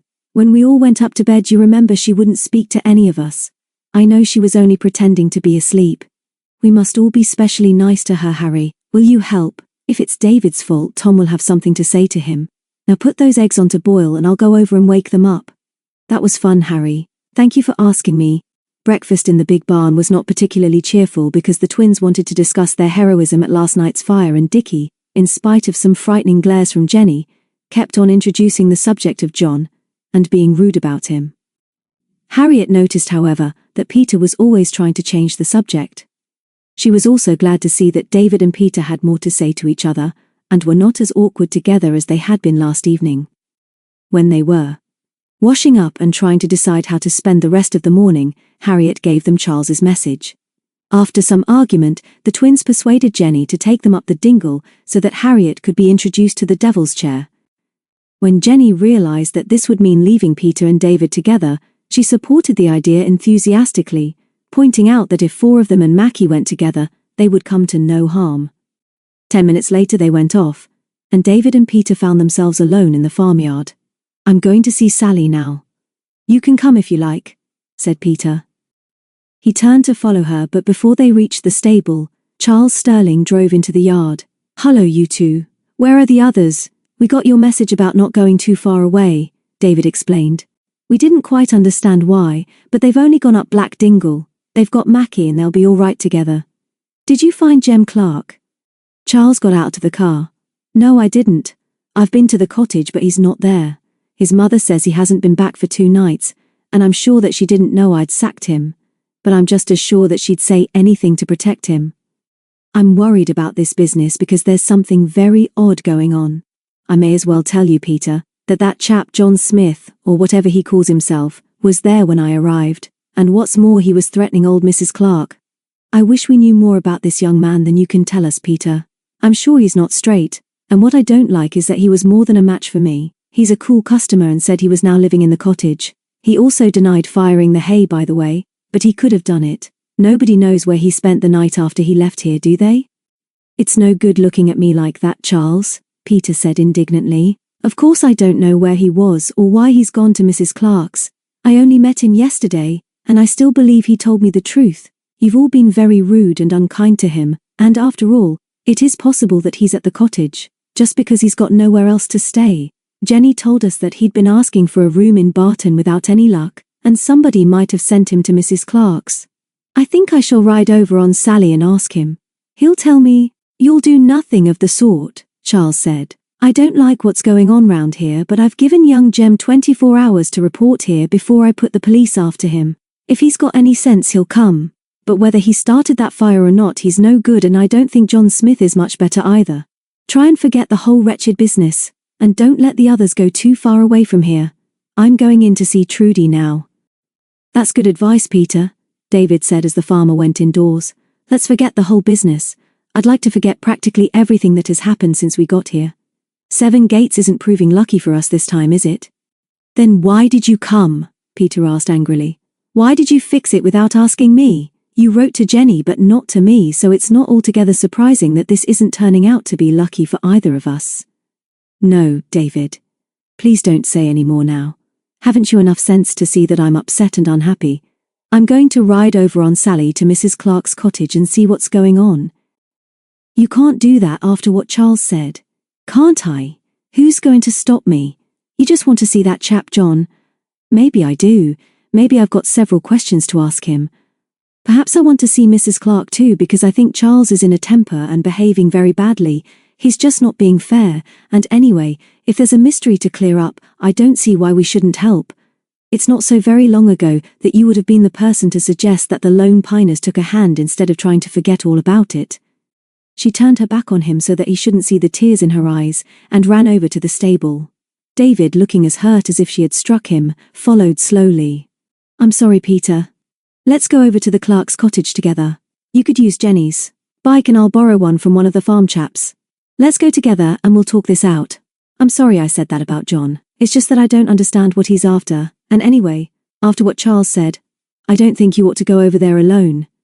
Peter wasn't so sure herself now either, but she couldn't possibly explain to David that she wanted to see John again just to get him straight in her own mind. Neither was she going to give in now, so without saying more, she saddled Sally and led her out into the farmyard. David, white-faced and angrier than she had ever seen him, stalked ahead and opened the gate for her. "I'm sorry you don't want my company," he said in a voice she didn't recognize. "You're just being stubborn and selfish, and I hope you're not going to make a lot of trouble for other people. You don't need me to ask you to take care of yourself." As the pony moved forward, Peter, with an impulse she could not explain, touched David's hair lightly as he stood with his back to the gate and smiled at him. "Thank you for offering to come. I'll take care, but this is something I want to do by myself." Sally was glad to be out of the stable, and as soon as they reached the road cantered along the grass verge into Barton Beach. Once through the village, the road climbed sharply through desolate country, with the huge flanks of the Stiperstones on the right. The higher she rode, the more nervous she became, for she knew now that she was silly to have come alone. It was not too late to turn back, but it would be difficult to confess to David that he had been right. She rode on, and presently came to the wood that masked the entrance to Greystone Dingle, where they had once had an adventure, and 15 minutes later reached the highest point of the road before it fell away into the wastes of the land of dereliction. She checked Sally, who was pleased enough to nibble the grass at the wayside. Although Peter was used to the solitude of her own hills, she never came here without the feeling that it was a haunted land. She looked up and saw the tumbled rocks of the Devil's Chair clear against the skyline. Below her the road wandered like a twisted ribbon across the brown heather, and she could see the gleam of a stagnant pool by the ruins of one of the old mine workings. High in the pale blue sky a hawk hovered, and from a nearby hawthorn, a black crow, like an evil omen, flapped overhead. These were the only signs of life. Although there was a little warmth in the spring sunshine, Peter suddenly shivered and set Sally trotting down through the heather at the side of the road. She had never before been to the Clark's cottage but knew where to look for it. Soon she saw it standing, white-walled and four-square, 100 yards or so back from the road, and urged the pony into a canter. The sooner this expedition was over the better. Now she could see the path leading up to the cottage but no sign of life, until, on the faint breeze, she caught a whiff of wood smoke. Then, gathering her courage, she rode up to the cottage. Peter slipped off Sally's back, looped her reins over a post, and knocked on the half-open door. No answer. "Are you there, Mrs. Clark?" she called in a voice she did not recognize as her own. "May I come in?" Then she thought she heard a muffled step from inside the house. Suddenly she was afraid, scared to push back the door for fear of what she might see, and scared to be a coward and ride away from this haunted place never to return. As she pushed the cottage door open, she remembered that David's last words to her after she had snubbed him were to take care of herself. The living room was empty and untidy. A wood fire was still glowing in the old-fashioned range, and across a rocking chair was a gay patchwork quilt, from which a few of the shapes of coloured material had been cut. Some of these were on the floor. On the table was a brown teapot and some dirty crockery, and when she looked at the clock, she saw on the mantelpiece some hexagons of brown paper. She stepped inside and called again, "Mrs. Clark, please answer if you're here," and then she noticed some penciled words on one of the 6-sided scraps of paper. She couldn't help seeing the message, "Not Scarlet But Gold." She was so surprised that she picked it up, and at that moment heard the click of a latch. She stifled a scream as she turned to see a door in the corner of the room opening slowly. An elderly woman with a white streak across her black hair was standing on the bottom step of a flight of stairs. She was twisting her hands in her apron and staring at her with frightened eyes. "Go away," she whispered. "Go away at once. You can't stay here. I don't let rooms." "Please don't be frightened of me, Mrs. Clark," Peter said. "I don't want a room. I've ridden over from 7 Gates. I heard that John Smith is here, and I specially want to see him. Please tell me whether he is staying with you. My name is Petronella Sterling." Mrs. Clark came into the room, leaving the door to the stairway open behind her. "You must go away," she insisted. "It's dangerous for you to come here, and you must go before they come back. I don't know what they'd do if they found you here, but I'm not doing any harm, Mrs. Clark. I only want to know about John Smith. I'm sure he's been here, but can't you tell me where he's gone or whether he's coming back? Why should I go?" Mrs. Clark grabbed her arm. "You've got to go. And I'm going too. They've made me go. I've lived here all my life, but now I've got to leave. I'm getting old now, and they make me do things. Don't you ever come here again." Peter knew now that something very wrong was going on here. There seemed no doubt that they must be Jem and John. But how had they got to know each other? And why was this rather pathetic woman, who didn't look at all like Jenny's witch, so terrified? Peter glanced again at the mysterious shapes of paper on the mantelpiece, and Mrs. Clark, following her glance, snatched them up and then stooped for the fragments on the floor and stuffed them into the pocket of her dress. "Don't you tell them you saw," she whispered. "Don't you dare, or it will be the worse for you. They don't mean anything, those scraps don't. Now go quick before they come back, and don't you tell anybody you've been here. Get out. Quick." Peter went. At the door she turned, trying to memorize everything in the room, and it was then that she noticed 3 dirty cups on the table, which suggested that both Jem and John had been in the cottage. Sally seemed as pleased to leave the place as her mistress, and they were nearly at the bottom of the stony track when they heard the roar of a motorbike coming from the direction of Minsterley. It was coming very fast too, and even as Peter looked to the right down the road, the moving dot in the distance got bigger until she could see the black-clad driver crouched over the handlebars and a bare-headed man on the pillion. Jem and John, without a doubt, and perhaps it was as well that they hadn't caught her in the cottage. Peter turned Sally back the way they had come, but before the pony could settle into a trot, the enormous bike pulled up with a screech of tires, making Sally rear with fright and nearly throwing Peter. The driver pushed up his goggles and shouted above the roar of the engine, "What were you doing up at the cottage? You've no right to be nosing about round here anyway. Who are you?" Peter, having calmed Sally and managed to stay on her back, went white with rage, and as John got off the pillion, shouted, "How dare you speak to me like that? Switch off that beastly engine and listen, and I'll tell you something." Rather to her surprise, Jem did so. As she went on, "Your friend Mr. John Smith here will tell you who I am, but I know you. You're Jem Clark and you're a bully, and I know that you set fire to my cousin's hay last night. And it won't be long before a lot of other people know it too." John, with a hard set look on his face, came over and put a hand on Sally's bridle, while Jem clutched his other arm. "You heard that," the latter said menacingly. "I bet she's been up to the cottage nosing around and asking Mum questions. I don't care who she is. She knows too much, and I reckon she ought to stick around here for a bit, until we know what she's been up to." "Be quiet, Clark," John ordered. "Leave this to me." Then he looked up at Peter and smiled at her, but she knew that this was not the same smile that had made her heart bump excitingly in the ruined cottage yesterday. The eyes were hard now.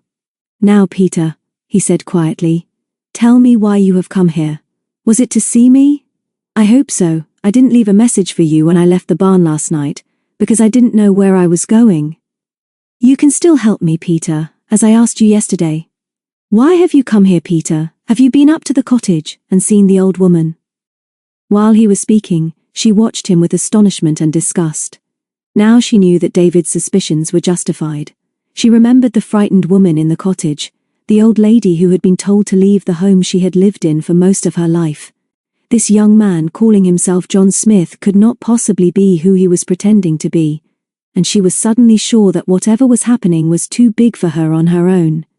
And she had been a fool to come. Well, Peter, he repeated, do you want some fun and excitement with me? Not kid stuff. Get off that pony and talk. I can deal with Jem Clark. Her answer was to strike his hand from Sally's bridle. The pony reared again with surprise and then plunged forward, knocking John into the road. Over her shoulder, Peter saw him scramble to his feet and shout something to Jem, who kicked his motorbike engine into life again. As she guided Sally into the heather, she saw a familiar figure whizzing towards her down the hill on a bicycle. David! As Jem roared up the road, David braked, flung his bike into the heather, and ran towards her. She turned Sally and rode to meet him a few yards from the road. Follow me into the heather, David, if they come after us. They'll never catch us there. The one on the motorbike is Jem Clark. David was fighting for breath and perspiration was streaming down his face as he leaned against Sally for a moment. You okay, Peter? Sure? Yes, I'm all right, David, and I'm so sorry either of them touch you. Not really. Here comes Jem. Be careful. As David turned to face Jem, he said, ride Sally into the heather and keep out of the way of trouble. I'll cope with these two louts.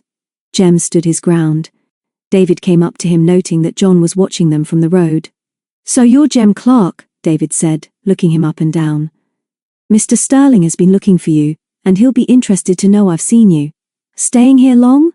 Jem began to swear. John said nothing. Peter was supposed to be out of earshot, but suddenly David lost his temper. Shut up, he snapped. Keep your dirty mouth shut or I'll knock you for 6. And at that moment nothing would have given him greater pleasure than to carry out his threat. And Jem knew it. He opened his mouth to swear again, thought better of it, turned his back and walked back to his motorbike.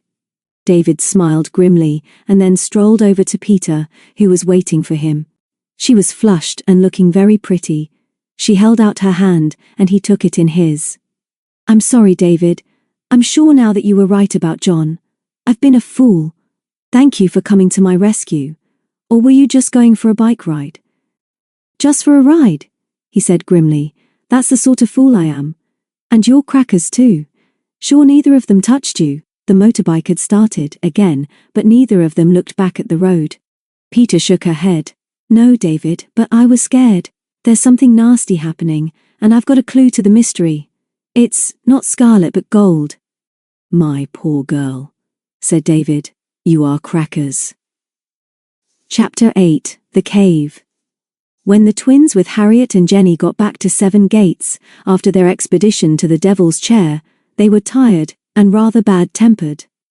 It had not been a successful trip, because although the twins wanted to impress Harriet with stories of their previous adventures on the Stiperstones, the latter had stuck close to Jenny, and for much of the time the two elder girls had been talking about Peter. Then, when they were all climbing over the broken rocks on their way to the Devil's Chair, Mary had slipped and grazed her ankle, and not even Dickie was particularly sympathetic. Harriet had climbed into the chair, but Jenny refused and was scared when they heard the distant rumble of thunder. I know it's silly of me, Jenny said when Harriet clambered down again, but I've never got used to this place. I'm sure the thunder means something horrid for us, and I'm afraid it's to do with Peter and David. And why should Jem Clark hate Charles so much that he sets his hay on fire? Harriet was wondering why several unpleasant things should all happen on the first day of her real Lone Pine holiday, and on the way down the dingle, she walked with Mary, who was limping a little more than necessary. It was true that by the time they walked into the farmyard she was no longer limping. The big white doors of the barn were open, and Peter was lying back in a deck chair on the threshold, with her hands clasped behind her head.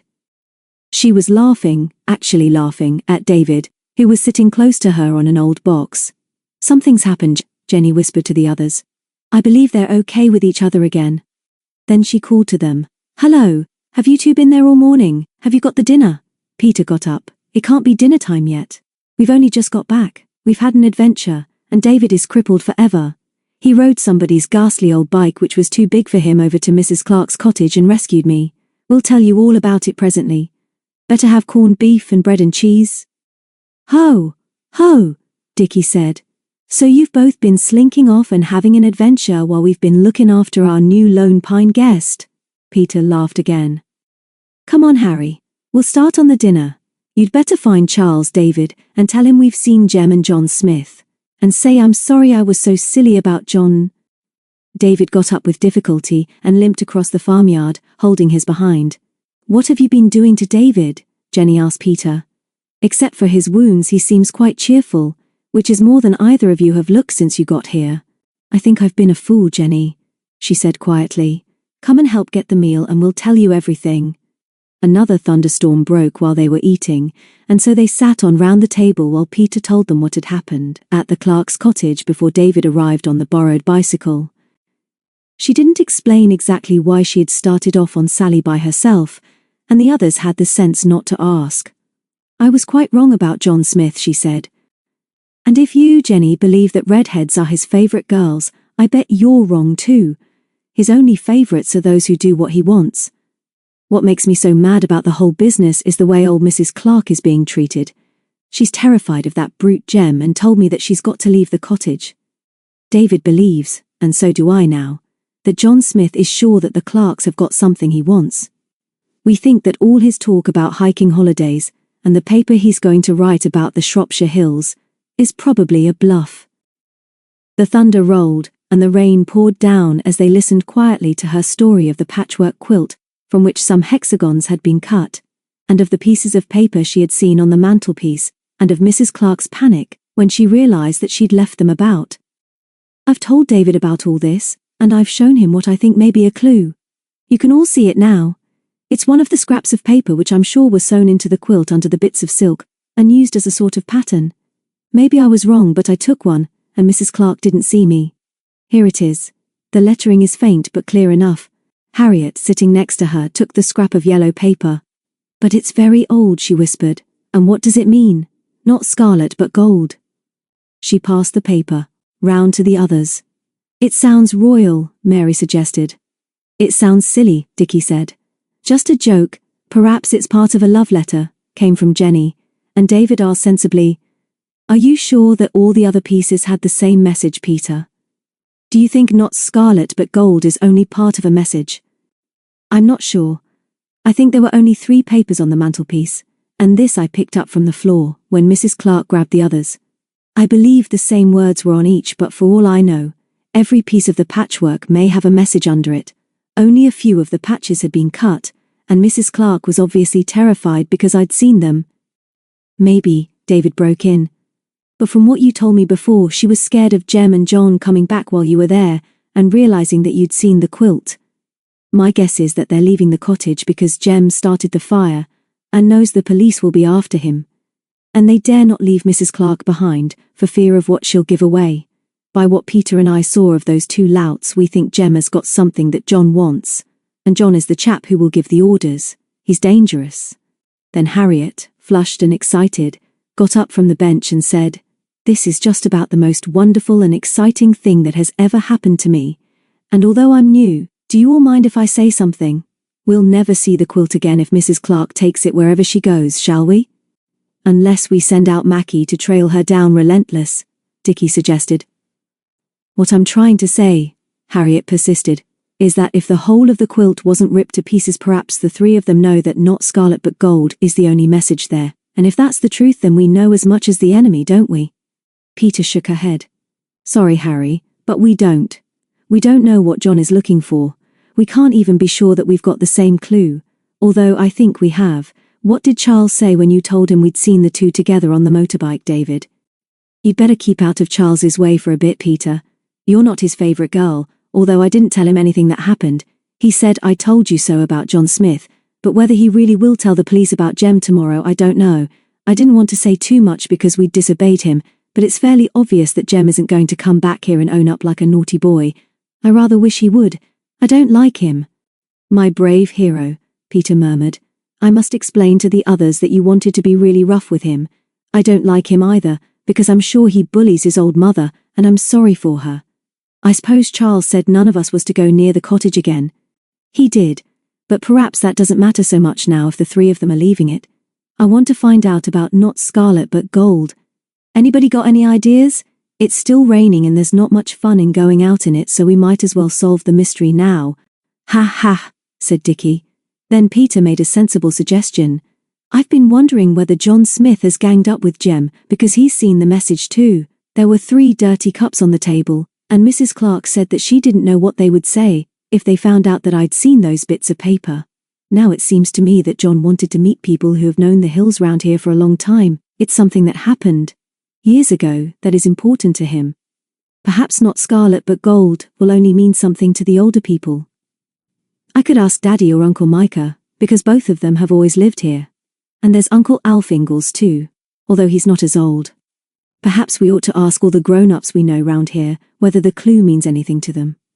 I'm sure Mrs. Clark thought it was important, and maybe that's why those 2 are taking her away from her cottage. You mean because they're afraid she'll talk? David suggested. That makes sense, so perhaps the first thing we ought to do is to try and find her, or sleuth the other 2, Dickie said. We shall only want 6, whacking great motorbikes, and we can follow 'em anywhere. I wish it would stop raining because there's a lot to do. Then as suddenly as the storm had broken, the clouds cleared and the sun shone. The puddles in the farmyard steamed, and when the lone piners went outside, a rainbow was spanning the wood, and Jenny had an idea. I'm going to ask my dad about the clue. He's always lived in Barton, and he knows everything about the place. I expect Peter and David have got a lot to talk about, so the twins and Harry can come down to the village with me.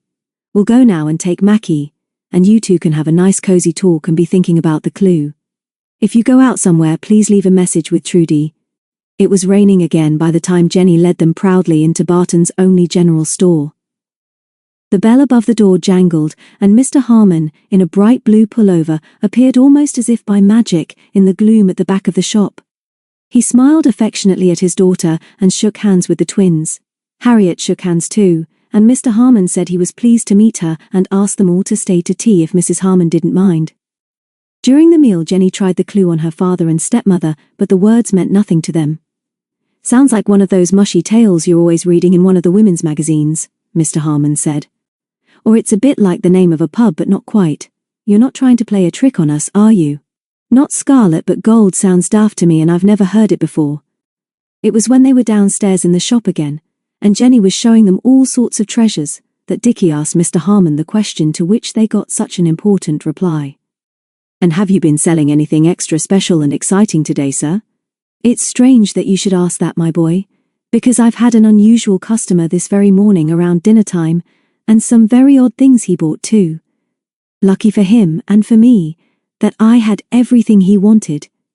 Didn't you tell me, Jen, that you had a pleasant-looking young chap in the other day, asking lots of questions and wanting a room in the village? Yes, Dad. Good-looking and brown, with white teeth and wearing leather shorts. I've been dreaming about my handsome stranger ever since. Was your special customer like that?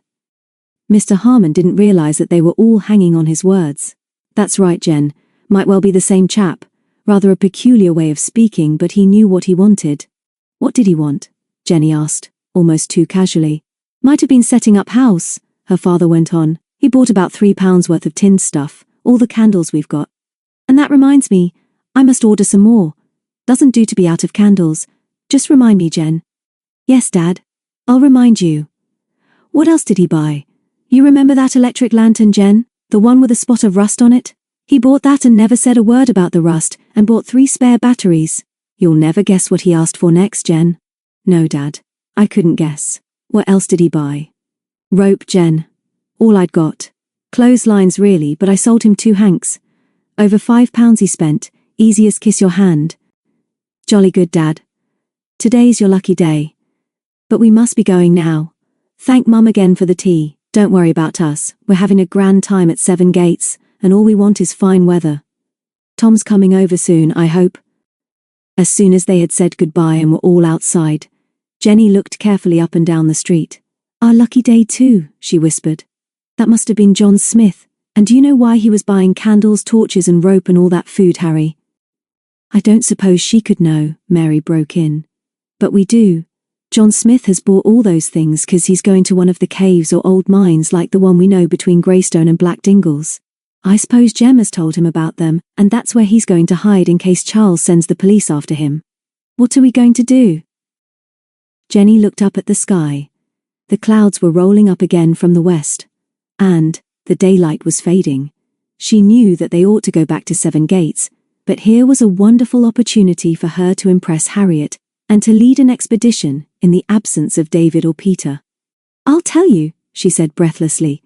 We'll all go up Greystone Dingle and show Harry the cave we found ages ago.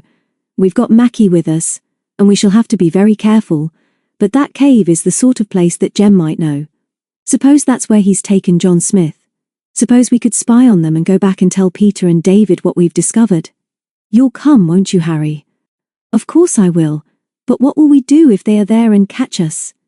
Jenny didn't want to face this possibility, so she ignored it. Even if they are in there, they'll never catch us. We've been in that secret place before, and we can crawl in very quietly. You twins will come, won't you? Dickie answered. There'll be trouble about us if we're late back. Nag, nag, nag, of course, but we'll come, won't we, Mary? His sister nodded. I don't think darling Mackie will mind. I expect he'll remember the other adventures we had there. There's a secret river and a pool in there, Harry. And it's all inside the middle of the mountain, and rather ghosty and cold, and there may be lots of passages and tunnels we've never found before. Somebody told us it's an old mine. Are you scared to come, Harry? Yes, I am, Harriet gulped. But I want to go all the same. You didn't say anything to me about this place when we went up to the chair this morning. Are you sure it's not too far? It's getting dark. We'll show you Greystone, anyway, Jenny said. It's much worse than Black Dingle. Come on! The entrance to Greystone was through a wood close to the village, and as they walked up the dingle, the lower slopes of the Stiper Stones were on their right, and if they had been able to climb over the mountain, they would have come down into Black Dingle and been close to Seven Gates. Greystone Dingle made many twists and turns, and the higher they climbed, the more desolate and forbidding were the steep slopes on each side of the track. This dingle, indeed, was rather like a railway cutting, but the sides were screes of loose stones, and as the children toiled up the track, they could hear the trickle of water and the rattle of falling debris.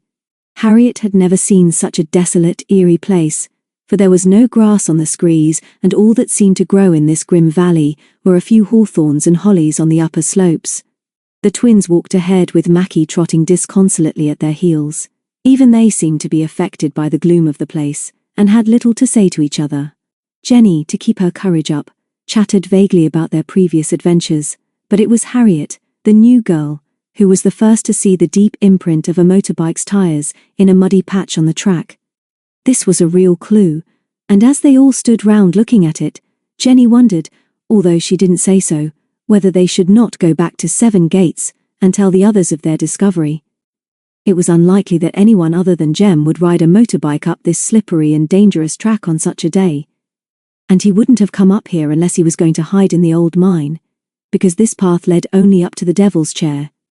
She looked round at the others, wishing, as she had never wished before, that Tom was with them. She did not want to make a decision herself. Mary took Mackie's lead from her pocket and clipped it on his collar. We'll go first if you like, Jenny. If they're in there, they won't expect us, and we'll hear them before they hear us. Just as soon as we're sure, we'll get out quick as we can and run all the way back to Seven Gates. Come on, let's get it over quickly. Jenny had no choice now but to lead, but every step she took up the rough track increased her foreboding. The clouds were so low that the Devil's Chair was once again hidden. The steep sides of the dingle closed in on them, and the only sound beside the crunch of their footsteps was the whisper of the little streams running down the loose shale. 10 minutes later, when it was nearly dark, Jenny left the track and scrambled up to her right, to a little rocky plateau. We must tell Harry now what it's like inside, she whispered. It will be too dark to see anything, and we mustn't talk, because if those two are hiding in there, they may hear us. All we want to know for certain is that they are there. I'll go first, then Mary with Mackie, then Harry and Dickie at the back. We must all hold on to each other. Now, Harry, the entrance to the cave is behind that big rock. There's a sandy passage which leads to one of the entrances of the old mine that we've never explored properly, and then we go downhill to the left, where there's a pool fed by a stream.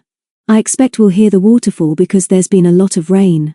There are lots of places to camp out and hide, beyond the pool, and lots more caves and passages which are dangerous. Don't forget that we must keep quiet once we're in there." Harriet gulped and hoped that the others couldn't hear the thudding of her heart. Mary said, "Suppose they're in there and come after us. What shall we do in the dark?" "Get out quickly, of course," her twin muttered out of the side of his mouth. Harriet whispered, "Where do you think Jem has hidden his motorbike if he's gone into the cave? Would it be more sensible to find that first?" "He could leave it higher up the track, but it's not worth looking for it now," Jenny replied. "There are places behind the rocks just up there. He couldn't get it up this slope into the cave anyway. We'll just have a quick look round inside and then get back." But it didn't work out like that. Mary whispered words of comfort to Macbeth, who was whining with excitement, looped the dog's lead round her wrist, and then took Jenny's hand. Then in single file, they squeezed by the rock and into the entrance of the mine. The sand was soft underfoot, and it was very dark. Jenny, with one hand against the damp wall, led them up the slope until she came to the junction of another passage on the left. As she entered this, she heard the distant murmur of water. Mary heard it too and squeezed her hand.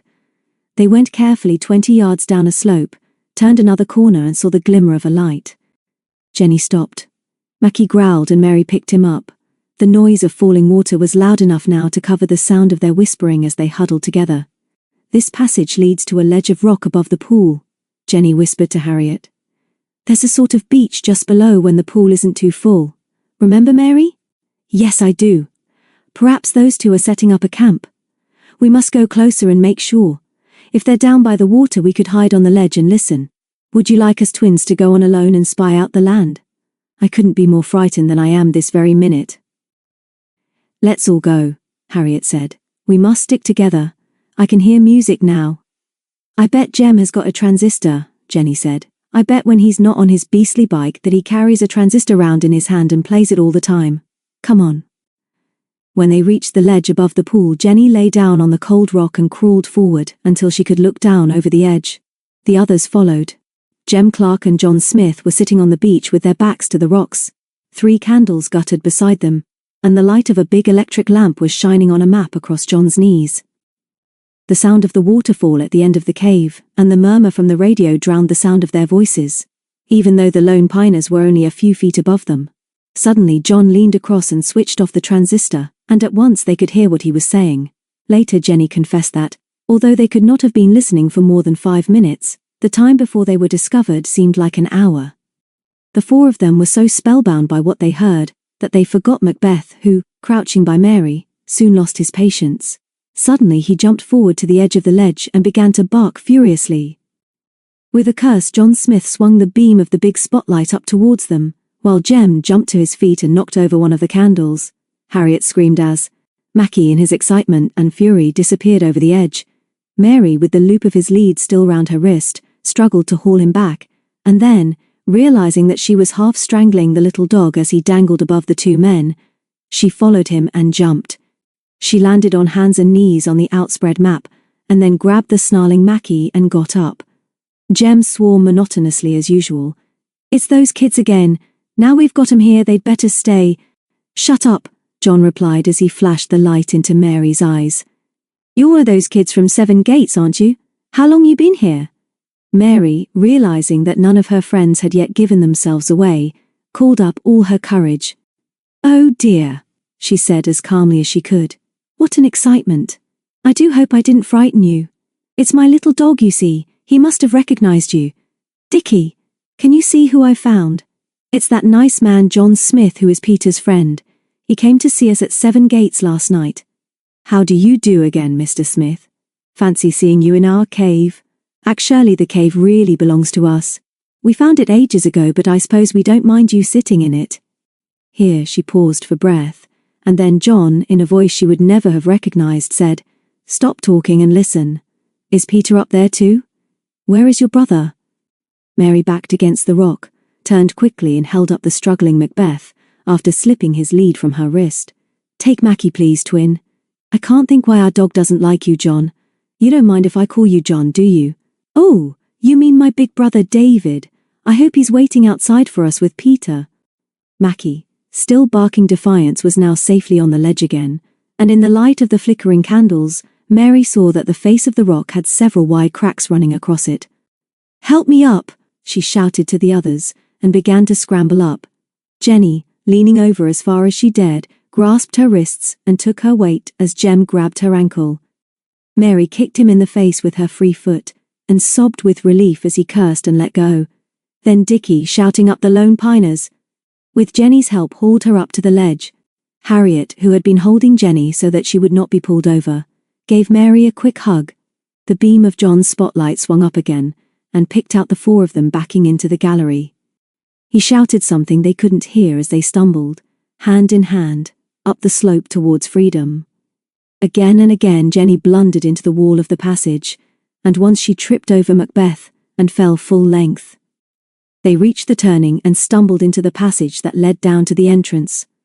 At last they struggled, sobbing with relief and the pain of their braces and grazes, out onto the little plateau. It was raining again, but that didn't matter. There wasn't much of a moon, but it was not as dark between the grim slopes of the dingle as it had been inside the mountain. "You were brave, Mary," Jenny gasped. "So brave." Mary clung to her hand. "I'm frightened now. Let's run. They might come. Jem might come after us on his bike. Let Mackie off his lead now, twin." Poor little darling. He was the bravest of us all, really. The track down the dingle was under water in some places, for the little streams whispering down through the shale were bigger now. They all ran until Harriet was doubled up with Stitch, and then they trotted. Down the sinister dingle they hurried, listening for the sound of pursuing footsteps or the dreaded roar of a motorcycle's engine. After 10 minutes, Jenny saw the gleam of a wavering light ahead. She stopped with a hand to her mouth when the others came up to her. "It's true," she whispered. "I've always tried to pretend that the Stiperstones aren't haunted, but they are. I've heard tell that a light like that could be the ghost of Wild Edric who rides the hills before something awful happens. I'm scared." "I don't think it's Edric," Dickie said. "Look at Mackie." The moon, clear for a moment of the scudding clouds, showed them the little dog standing on the track with his head on one side and one paw lifted. His tail was moving gently. Dickie put his fingers to his mouth and whistled the Lone Piners' secret call to each other, the peewit's plaintive cry. The answer came back and the light moved quickly towards them. "I think it's David," Mary sighed. "I don't think we're going to like what he says to us." They didn't like it at all. None of them had ever known him so angry, and as they knew they were in the wrong, there wasn't much they could say when he accused them of being thoughtless and selfish and stupid. Jenny took the blame, but Harriet interrupted her. "All right, David, we're sorry, but can't you see that we've had enough? You should thank us instead of grumbling, because we found Jem and John and we know what they're looking for. They're after money that was hidden somewhere around here by German spies in the war. John's father was a spy, and John has come over from Germany to find what he left in these hills. He's making Jem help him. But we don't know what they've done with Mrs. Clark, and they don't know what Not Scarlet But Gold means any more than we do. We heard them talking before they knew we were there." "And now you can shut up bullying us," Dickie added. "Mary has been very brave, but we're utterly worn out solving all these mysteries, and if Peter was here she'd understand. And this is one of the times when we utterly loathe you." Chapter 9. Jenny Alone. When Jenny woke up next morning, the sun was shining through the dusty window of the granary. She sat up in her sleeping bag and realized that her body was aching all over. Then she remembered last night's adventure inside the mountain and the panicky race down the narrow track of the dingle. She wondered what the time was. Harriet and Mary were still asleep, and there was no sign of Peter, except the agreeable smell of frying bacon wafting up from below. Jenny didn't want to talk to Peter alone, because she too had been very scathing last night, so it seemed a good idea to wake the other two girls. "Get dressed quickly so that we're ready before they shout for us," Jenny hissed. "We'll go down together, and then we'll have to decide what we're going to do now that we know what Jem and John are after. We shall have to make David and Peter realize that we were all very brave and clever, especially Mary, of course." Mary pulled her blue jersey over her head and grinned. "Don't you worry, Jenny. We won't let David bully you again. He was mad last night because they didn't think about the cave themselves. The only thing I'm worried about is whether Charles and Trudy know about our adventures. We shall have to get Peter on our side anyway. Are you listening to us, Harry?" Harriet crawled out of her bag and blinked at them. "Of course I am. I do hope there isn't going to be an awful row with the others. I hate quarrels and everything seems to be going wrong with this holiday. Not everything, Jenny said. It stopped raining, the sun is shining, and after all, whatever David and Peter say, we did have an adventure. And we have found where Jem and John Smith are hiding. Were hiding, Harriet said as she began to dress. I bet they won't be there for long now that we know where they are. Why don't we forget all about them and just enjoy ourselves today? Before either of them could answer this sensible question, Peter called from below. Come and get your breakfast, you lazy lot. I've been doing all the work this morning, but you'll have to wash up. David was pouring out the tea when the three girls came down and he didn't look up. Oh dear, Mary said. He's cross again. All the same, David dear, we do thank you very much, and please, where is my twin and where is my Mackie? Peter forked 2 rashers of bacon and a slice of fried bread onto a plate and passed it across.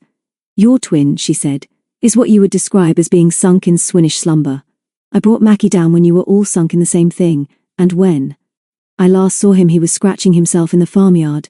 David, glancing across at Dickie's dormitory, shouted, Richard, you lazy little so-and-so, get up, your twin is eating your breakfast. A muffled cry came from the shadows at the far end of the barn as Dickie, clutching his pyjama trousers with one hand, rushed out of his cubicle. You beasts! You deliberately let me sleep on. I was dreaming I smelt bacon. Dickie treated Peter to one of his dazzling smiles as he grabbed a plate of bacon. Then he sat down next to Jenny. For a few minutes they all ate in a silence which was eventually broken by Harriet.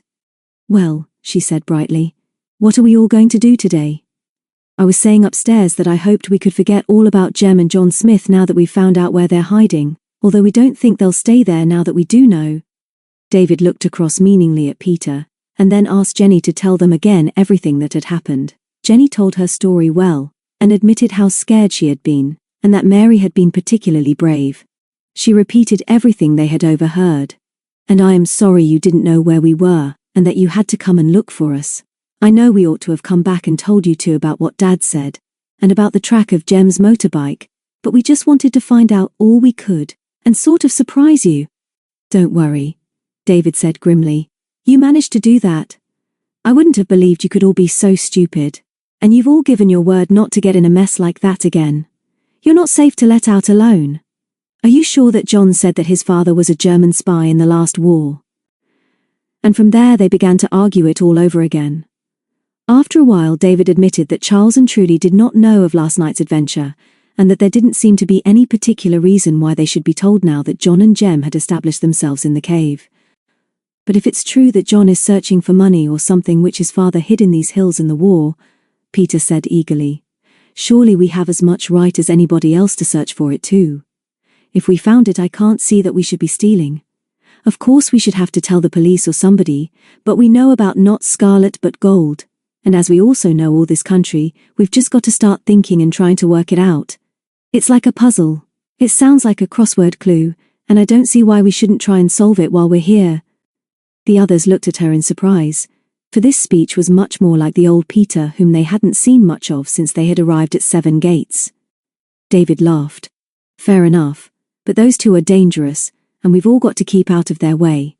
Are you absolutely sure, Jenny, that John said that his father would have left money? Of course we're sure, Jenny snapped. We all heard him. He was explaining to Jem that he had come specially from Germany to try and find it, but I'm certain, as Peter says, that we share the only clue he's got. Harriet suggested, but without much hope, that they should not waste their time looking for something which certainly didn't belong to them, even if it had ever existed. But Peter was keen to go on, and even if the others were surprised, David knew very well that she was still angry with herself for being taken in by John's charm. Jenny didn't say much because she was feeling aggrieved. Neither David nor Peter had been particularly complimentary about her resource and courage last night, and she still wasn't sure that they really believed their story. We're fed up with all this talk and nag, Dickie said suddenly. My twin and me know that we've got to find this treasure before the enemy. It's the only thing to do. If Jem and John are so mad to find it, then they must be sure about it. Come on, Mary. Let's go out and make our plot by ourselves if no one else wants to come. David and Peter and the others followed the twins into the farmyard, and they all sat on the top bar of the gate across the track which led down through the pinewood. David, who had recovered his usual good humor, took control. Let's check up on what we know, he said, and then let's try and imagine what we would do if we were John and Jem. What did you say, Dickie? Don't interrupt. I said which God forbid, his brother repeated firmly, and I don't mean it rudely. David looked surprised but did not pursue the subject. They're looking for money which John's father must have hidden in the Stiperstones. Jenny says that John admitted to Jem that he had been given a letter written by his father years ago, saying that if he didn't come back to Germany, it would mean that he was dead, and that there would be a chance of his son finding the money. It's a bit far-fetched, but I suppose it's possible. Peter believes that Mrs. Clark might have befriended John's father. Perhaps she gave him shelter when he was on the run, and Not Scarlet But Gold is the only clue he left with her. Why didn't she follow it up before then? Jenny asked. She's always been poor, and I should think she could have done with the money. Perhaps she didn't realize it was a clue, Peter replied. I think she'd only just unpicked that patchwork quilt. Perhaps John and Jem made her do that. One thing I'm sure of is that those two louts are bullies, and I wish we knew where Mrs. Clark is. If we could find her, she might tell us more, but I'm sure she spoils Jem and he doesn't care about her. She'll do anything he tells her, I believe. He's horrible. They wouldn't dare hide her in the cave, would they? None of the others thought that possible, David said firmly. I know what we've got to do. We must have maps of the district, like the ones John was looking at in the cave. We'll have to work on those just as they were doing. We've got to look at every inch and check the name of every farm and stream and hill, and see whether anything gives us a clue to Not Scarlet But Gold. I'm a fool because I didn't bring our maps this time. There may be one locked up in Witchend, but the quickest way will be for some of us to go into Shrewsbury and get them. We shall want the 2 1-inch maps, because we must cover the Long Mind as well. Why don't you lot take Harriet and show her the town? You can get a bus from Barton. So we can, Jenny agreed unenthusiastically. Thank you very much for arranging this for us, David, but what are you going to do? And what about Peter? Why don't you come with us, Peter? Peter jumped off the gate and looked quizzically at David. Thank you, Jenny, but not today. I'm sure I've got to keep an eye on David. You might as well go with the others, Peter, the latter said. There's something I want to do while we're waiting for the maps. You'll be back this afternoon anyway. Don't be silly, David. We all know you're going to explore the cave and see whether those 2 are still there. I'm coming too, so it's no good putting on a strongman act. David tried to argue with her, but when they walked away together, it was Mary who suggested they go off to Shrewsbury at once. Dickie agreed. And we'll have a meal out. It will be rather sumptuous to have a meal we don't have to wash up. Rather, what did you say, twin? Sumptuous, I said. Rather sumptuous. It's a new word I like, and I don't want any rude interruptions from you, Mary, or anybody else about my new words. I'm improving my vocab. Harriet looked at him in astonishment. Honestly, Dickie, you get better and better. I like your vocab. Let's go. I suppose we take Mackie. Is he good in buses? Mary spoke with cold disdain. My darling goes wherever I go. He's wonderful in buses and carries his ticket in his collar. So they went to Shrewsbury on the bus. There was just time to say hello to Mr. Harmon in the post office at Barton, and Jenny wondered what he would say if he knew what had happened after they had left him last evening. Jenny knew everybody on the bus, but few of the passengers had seen the twins before, and this was a situation much appreciated by Dickie and Mary. The farther they got away from Seven Gates and the Stiperstones, the more cheerful they became. Good morning, one and all, and hail to you, Dickie, said, as he led the way to an empty double seat at the back of the bus, while Mary, with Macbeth in her arms, treated the passengers to a ravishing smile. Harriet was a little embarrassed, particularly when the rather dour-looking man next to whom she was sitting offered her a peppermint, and remarked, "Staying with that crowd up at Seven Gates, I reckon." Harriet, a Londoner, could never understand how country people managed to know so much about their neighbours, but she had the sense to take the peppermint and just say, "Thank you. I love peppermints." "Yes, we reckon we are at Seven Gates and we like it very much." The conductor, who was regarding Macbeth, on Mary's lap, with suspicion, was sure that he had never transported twins, who looked exactly alike, on his bus before. He felt, quite rightly, that something unusual was about to happen. "Please may I ask you not to look at my dog as if you didn't like him," Mary suggested politely. "He wants to go to Shrewsbury and has asked me to buy his ticket for him, but he gets upset if people don't like him. He'll get upset off my bus then, and I don't want no cheek. If I don't like dogs on my bus, then off they go. Jenny, Mary gasped. You know this man and you let him talk like that to us. Tell him, Jenny, that we're not allowed to be upset either. Tell him we've come to be with you at Seven Gates because we've been very, very ill for a very long time and the doctor says that twins like us mustn't be upset. Actually, Dickie broke in cheerfully, when we're upset we get sick, which is very unlucky for us. I'm not feeling very well now, and he rolled up his eyes and leaned back in his seat. Harriet looked horrified, but Jenny saved the situation by informing the passengers that the twins were only showing off. And so the time passed quickly, and it did not seem long before they got out at the Shrewsbury bus station. Mackie had never liked crowds, and as it was market day the pavements were thronged. They bought the 2 maps without difficulty, and then Dickie suggested food at his favourite cafe. The meal was good, and as they were early they got a table in the window in the upstairs room from which they could watch the crowds below. The cafe was opposite a big store, and they had just finished double strawberry ice creams when Harriet suggested that they might show her the Stiperstones map, and see if they could discover anything which would help them to solve the riddle of Not Scarlet But Gold. While Dickie was struggling to unfold it, Jenny glanced down into the street. On the opposite pavement a shabbily dressed woman seemed to be looking straight up at them. Jenny's heart thumped with the sudden shock as she realized that she was staring down at Mrs. Clark. So she hadn't gone very far after all, and now, without a doubt, was a chance to follow her and see if she was staying in Shrewsbury. Mrs. Clark is down there, and I'm going to follow her. Pay the bill, Harry, and we'll meet at the cafe place at the bus station in an hour. Nobody else to come, please. I know her and can keep out of her way, but she might be suspicious of lots of us. Please, Harry, don't argue.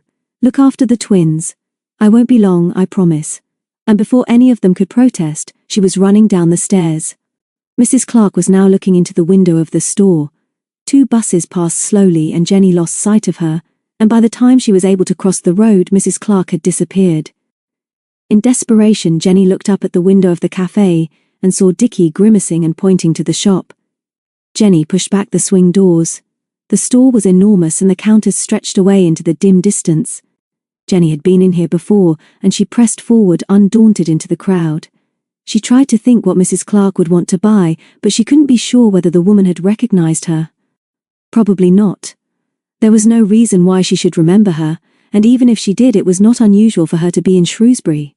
She often was. So Jenny pushed past toothbrushes and strong-smelling soaps and toilet articles, past sweets and chocolates, past biscuits and cakes. And then she saw Mrs. Clark a few yards away, by the stationery counter. She was buying a writing pad and a ballpoint pen, and she looked frightened and unhappy. Mrs. Clark did not look round, and after she had made her purchase, she walked through the store and out into the street again by another door. Jenny followed, certain now that the woman's glance up at the windows of the cafe had been innocent enough. It was easy enough for Jenny to keep out of sight in the shopping crowds, but not as easy when Mrs. Clark turned off into the side streets, where there were not so many people. Once Jenny nearly lost her, for she turned a corner suddenly when she was about 30 yards ahead. As Jenny ran to the corner, a man stepped suddenly onto the pavement from a house, and she bumped into him. He grabbed her arm and swung her into the gutter. "Look where you're going, can't ya?" he snarled, and then as he looked her up and down, "Who are ya, anyway? You don't come from round here. Lost anything?" She had indeed. She lost her courage and her wits, and after mumbling that she was sorry, she took to her heels and raced for the corner round which Mrs. Clark had disappeared, no longer caring whether or not the woman recognized her. She wasn't half as scared of Mrs. Clark as she was of the horrible man who had hurt her arm. She turned the corner into another narrow street, which was empty but for 2 cats in the gutter. Mrs. Clark was not there. It was a long street, and as she couldn't possibly have reached the end in the time, she must have gone into a house. Jenny was in despair. After all her fine talk and ideas, she had failed, and, what was more, she was frightened to go back because of the man. It was silly to be scared, of course, because there must be people behind all the doors of these little houses, and some of them would be kind and friendly. She'd only got to knock and say she was lost and ask her way to the bus station, where the others would be waiting for her. That was all she need do, and although perhaps she'd been silly to do this by herself, she couldn't really come to any harm in a fine big town like this. Then she thought she heard footsteps behind her, so she ran forward. She was halfway down the street when Mrs. Clark came out of a newsagent's shop about 40 yards ahead. There was nowhere for Jenny to hide, so she stopped, short, stooped, and retied her shoelace. She was sure that Mrs. Clark was staring at her, and prayed that she would not recognize her red head, or her green beret, or realize that she was being followed. Cautiously she looked up, and was thankful to see that the woman was walking ahead again, without a backward glance. The next alarm came a few minutes later, when a motorbike roared down the narrow street behind Jenny. Mrs. Clark, still well ahead, heard it too, stopped and turned round. There was nothing Jenny could do now, for there was not even a shop between her and Mrs. Clark. To retie her shoelace again would surely give the game away, and in sudden panic, she realized that the woman thought that the motorcyclist might be Jem. Jenny walked on as slowly as she could, and when the bike had passed her she crossed the road. It was impossible to recognize the rider, but he roared past Mrs. Clark also, so presumably he was a stranger. A minute later, the woman turned again to the left, without looking behind her, while Jenny, now feeling shaken but almost reckless, followed and stopped at the corner. She was in time to see Mrs. Clark opening the door of a house opposite the first lamp-post on the left-hand pavement, so this looked like the end of the journey. Once she had checked the number of the house, she could go back to the bus station and tell the others of her discovery, and they would then decide whether to return to 7 Gates at once and report to David and Peter, or take some action on their own. Jenny sighed thankfully. The palms of her hands were damp, and her heart was banging uncomfortably. Then she looked up at the name of the street. Bedford Avenue was rather a grand name for so shabby a road. There wasn't a tree in sight, and all the houses looked alike except that some needed a fresh coat of paint more than others. They were built in pairs, and in front of each was a low iron fence and gate, and between the fence and each house was a patch of ground which might once have been called a garden. It was a sad street of lost hopes. Jenny thought quickly. She knew that once again she had been impulsive rather than brave because she wanted to impress Harriet and the twins. She was also rather sore with David and Peter, because although she wanted their romance to prosper, she resented the way in which they had sent her off with the twins and Harriet. They seemed to forget that she was 15, and she still felt that they hadn't appreciated the discovery of Jem's and John's hiding place. Of course there was danger in the dark mine last night, but now it was daylight, and there was no reason to suspect that Jem was with his mother. Then she remembered how Peter had told them that Mrs. Clark had admitted that they were making her go away and leave her home. And last night, crouching on the rocky ledge above Jem and John as they discussed their plans, it had been obvious that both of them cared nothing for Mrs. Clark. They wanted her kept out of the way while they searched for the treasure, and Jenny was fairly sure that if they were successful, Mrs. Clark's share wouldn't amount to much.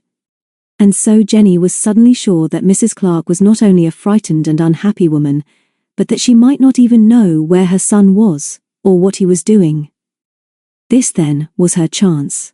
There would be little or no danger in daylight, and there was plenty of time to get back to the bus station before the others arrived. So, without a backward glance, she ran down Bedford Avenue and stopped beside the first lamppost. Number 39 was like all the other houses, except that the front garden was a patch of concrete with dandelions growing in the cracks. The iron gate was half open, and before her courage went, Jenny pushed the gate back and knocked on the door. She knocked firmly, twice, and then stepped back and looked at the window of the front room. The curtains of yellow lace moved, and Jenny was sure she was being watched. She thought of Tom and wished that he were here. He would know what to do and he wouldn't be afraid. She knew, too, that if this was a job that Tom had taken on, he wouldn't have allowed her to have anything to do with it. He'd be proud of her, though, if she was brave enough to prove that Mrs. Clark really was in this house. She took a deep breath and knocked again. The door opened suddenly, and there was Mrs. Clark staring at her with piercing black eyes. She was wearing a shabby black dress and a red cardigan. She had taken off her coat and hat, and Jenny could see the wide streak of white across her hair. She was also instantly aware that Mrs. Clark was frightened. "Go away," the woman whispered. "Go away. How dare you make such a noise with your knocking?" Jenny stepped into the hall and closed the door. The smell of the house was horrid. Stale cooking. "You're Mrs. Clark," she said breathlessly. "I know you. I'm Jenny Harmon and I live in Barton Beach. I want to talk to you. Are you alone here?" "Get out, get out." "I don't know what you mean. I'm not Mrs. Clark. I'll call somebody if you don't go." "You are Mrs. Clark. I know you are. I followed you through the town because that's my friends at Seven Gates, are sure we can help you. We know all sorts of things like Not Scarlet But Gold, and we know. Mrs. Clark grabbed her shoulder so hard that Jenny cried out with pain, pushed her into the front room and closed the door behind her. So you're one of them prying, nosy kids, are you? Harmon, eh? Maybe I remember you, and maybe you've made a big mistake following me around. If he knew, I don't know what he'd do to you, or to me for that matter. Jenny shook herself free and looked round the room. Along one wall was a bed covered with a patchwork quilt. There was a small table with a plant on it in the window, and a bigger table covered with sheets of newspaper in the center of the room. On this table was half a loaf, a pot of marmalade, a teapot and cup and saucer, and the writing pad and ballpoint pen which Jenny had seen her buy in the town. The grate was full of ashes. On one side of the fireplace was a tall cupboard, and on the other a big old-fashioned wardrobe. There were also 2 straight-back chairs. Jenny backed to the fireplace, thought of Tom and held her chin high. She was still sure that she was not as frightened as Mrs. Clark. We know that you didn't want to leave your cottage, Mrs. Clark. We know that Jem is in trouble about the fire at the farm, and we know that he's hiding with John Smith. We're sure you can help us, and we know that we can help you too. We've often helped people. You're afraid, aren't you? Are you living here alone? We know where Jem is. Mrs. Clark gave a cry and put her hand to her mouth. You don't. You couldn't know. I don't know. You're a little liar. That's what you are. You're crazy too. There's nobody in this house but us. This is my sister's house and she's out for the day, and I'm staying in this nice room for a holiday, and before you go you'll tell me a few things. Come here. But Jenny didn't move, for even while the woman was speaking she heard the roar of a high-powered motorcycle. Nearer and nearer it came in a crescendo of sound, and suddenly there was a shadow against the window curtains, as the bike stopped outside number 39. The engine was still pop-popping as the helmeted rider got off. It's Jem, Mrs. Clark whispered. He's come back. He's in trouble. If he catches you here I don't know what he'll do. Get in that wardrobe and keep quiet. Get in, you little fool. You don't know what he's like when he's angry. She opened the big wardrobe in the corner, pushed Jenny in against a soft barrier of clinging clothes, and closed the door. Jenny struggled to turn round and face the thin cracks of light which showed where the door didn't quite fit. She fought against panic in the hot, stuffy darkness and pressed her face against the crack by the latch for more air. She heard the slam of the front door, footsteps in the hall, and then Jem's hard, cruel voice. Lucky I've found you in. Where's Aunt Elsie? You gave me quite a shock, Jem. I wish you'd let me know when you're coming. Elsie is out for the day. Would you like a nice cup of tea?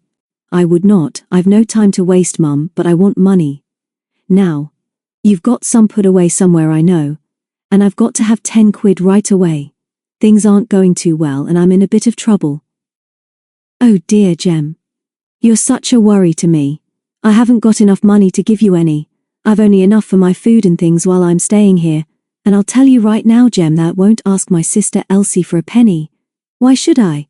She's no money to spare, and times are hard for her. Come in the kitchen, Jem, and I'll make you a nice cup of tea. It's more cozy in there. Jenny knew then that she was trying to get him out of the room so that she could escape. Obviously she wouldn't want her to overhear this conversation. But Jem didn't want tea. He just wanted his own way as usual, and quickly. Jenny couldn't see, but she guessed that he had taken off his crash helmet and was now sitting at the table. There was a moment or two's silence, and then she smelled cigarette smoke. Only a faint whiff came through the crack, but it made Jenny feel sick. She was fighting for breath now, and perspiration was trickling down her face. She clenched her hands and prayed that she wouldn't faint as Jem began to speak again. Now listen, Mum, because I've not much time. I've got to have money, and I know you've got some hid away. I haven't, son. It's in the cottage, in a safe place. Tell me where and I'll get it. I won't say, Jem. I've done everything for you, but that's all I've got. You dursn't go back to the cottage anyway. They're looking for you. Will you give me the money if I clear off and never come back? That's what I want it for, Mum. They're after me, and I've made up my mind they'll never catch me. What's that noise? The noise was Jenny's head falling against the wardrobe door. She struggled again to hold it up as Mrs. Clark raised her voice in reply. There's no noise, lad. Tell me where the money is. Just give me 5 quid now and I'll clear out. You've said that before. And what about John Smith? Where's he? He's got plenty of money. "That's what I wanted to tell you about, Mum," he began, and then his voice rose hysterically as he begged his mother to help him find the money hidden by Schmidt nearly 20 years ago. Just as John had done on the morning he had first met Mrs. Clark, he tried to force his mother to remember anything that would help him now to discover the treasure. He made her wild promises. He said she could live anywhere she liked, should go for a long holiday, should have electric light in the cottage if she preferred to stay there. Then he showed his true colors and said he no longer cared what happened to John Smith and that he was going to give his share of the money to his mother. All he asked was that she should make herself remember the meaning or the reason of Not Scarlet But Gold, which she had thought so important to remember that she had sewed the words into the patchwork. Then he saw the quilt on the bed by the wall, and his voice rose excitedly. "There's another! Did you make that? Give me a knife. Cut it up. See if there's anything else there." No, Jem, that's Elsie's. She showed me how to make quilts years ago. I can't go on with this, Jem. I've had enough. I've tried and tried to remember something I want to forget. I can't remember anymore. I don't believe he ever hid anything. I don't believe there is any money. You're wasting your time. Inside the wardrobe, Jenny felt her knees giving way. Everything was whirling round and round, and there were bright lights like coloured stars before her eyes. Dimly, from far away, she heard the hated voice of Jem say, "You silly old fool, I'll make you remember. We've been too soft with you." Then her hands beat against the wardrobe door, which burst open as she slumped against it, and she fell in a heap of old clothing onto the floor. In the long silence that followed, while she gulped air into her lungs, she could actually hear footsteps in the street. Then, still fighting for breath, she got to her knees and looked up. When she saw the hatred in Jem's eyes and the look he gave his mother, Jenny was sure that she had never been so frightened in her life. Chapter 10. Enter Tom. The twins and Harriet, watching from the cafe, saw Mrs. Clark turn and look into the window of the store. They could not see Jenny until she had crossed the road after the 2 buses had passed, but they did see Mrs. Clark go into the shop. As soon as Dickie had signalled Jenny to follow her, he nodded to Mary and began to fold up the map he had been showing to Harriet.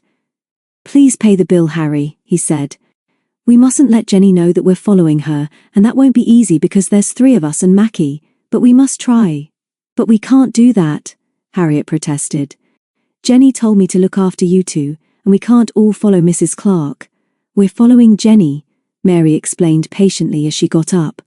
"We can't just let her go off like that, exposed to fearful perils. You know very well, Harry, that's not the sort of thing lone piners do. There are 2 doors to that shop, and one of them is farther down the street. I'll watch that one with Mackie, from the opposite pavement. Dickie will spy out the land from below here, and you watch from the window until you've paid the bill. Come on, Mackie, we're on the trail again and you must protect your loved ones." By the time Harriet had found her purse, the twins had clattered down the stairs. She had to wait a few minutes for the bill, and it wasn't until she was in the street that she realized that the twins had not said they would wait for her if they picked up Jenny's trail in the meantime. She needn't have worried, because the cafe door had barely closed behind her when Dickie, who had been standing in the doorway of the next shop, sidled up to her and spoke out of the side of his mouth while looking in the opposite direction. "You don't know me, sister," he drawled in what he believed to be a cowboy's accent. "Don't look at me, sister. Keep your eyes skinned on that thar door opposite. The old woman ain't come out yet. Bide where you are, sister, unless you see them too and then call us too. I'm a-joinin' Mary now," and he sidled along the pavement as if he were carrying a 6-shooter on each hip, and was so bow-legged that he couldn't walk properly. Harriet wasn't used to Dickie's sudden excursions into the world of westerns, but she stayed where she was with her eyes fixed on that thar shop door. 3 minutes later, Dickie, dodging between the shoppers, came racing back as if he had a football at his toes. "Okay, Harry, come on. Old Mother Clark is on her way and Jenny is sleuthing her. She didn't see us, but we mustn't get too close." It was easy to follow Jenny because she never looked round, but Mary suggested that they shouldn't all walk together, so Dickie went first. They all saw Jenny turn sharply to the left into a narrow side street, but before they could follow, Mary suddenly stopped and waved to a cheerful-looking boy on the other side of the street. "Tom," she called. "Hi, Tom, it's us." Tom Ingalls stopped in amazement and then ran across the road to them as Dickie, who had heard his sisters shout, turned back. Tom was 16, short but wiry. His black hair was always untidy. His face was always brown because he worked on his uncle's farm by Witchend, and he was the wittiest and most good-humoured of the lone piners.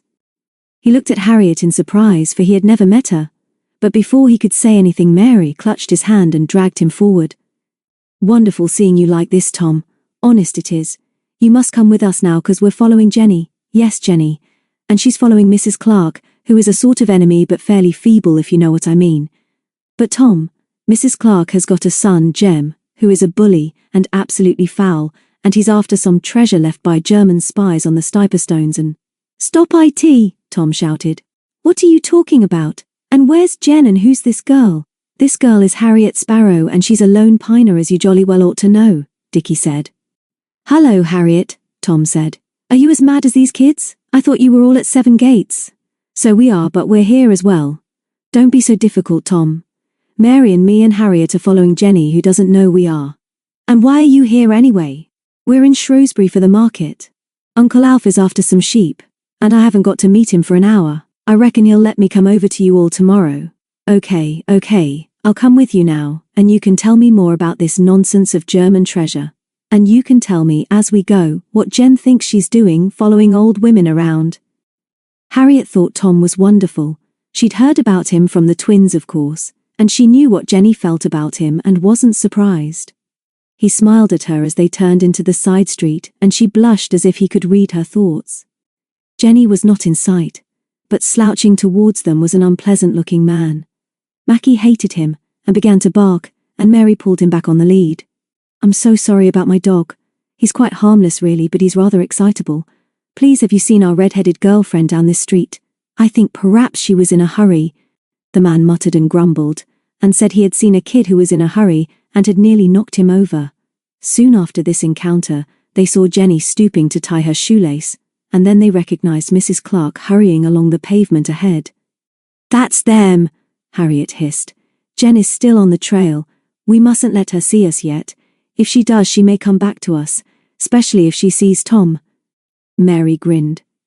"Let's go back round the corner, and then we can dash down after her when we know where they're going." While Dickie was peering round the corner, a big motorbike passed them. They couldn't recognize the driver, but the twins were sure it wasn't Jem, who would surely have stopped when he saw them. "Why should he stop?" Tom asked. "If you don't stop this silly game of hide and seek and explain what's going on round here and what Jen thinks she's doing, I'm going right after her." They both disappeared round another corner. Dickie hissed. "Now we can run. Hope you're in training, Tom. We'll tell you about this terrific adventure soon as we can." So they raced down another street and followed Jenny until they reached the corner of Bedford Avenue. They were in time to see her walk up to the door of a house opposite the first lamppost on the left-hand side. "What's going on here?" Tom demanded as the twins dragged him back. "Jenny's got no business to be fooling about like this and following strangers. What's the idea, and where are David and Peter? Do they know about this caper?" "Not exactly," Mary tried to explain. "But I don't think they'd be surprised, Tom.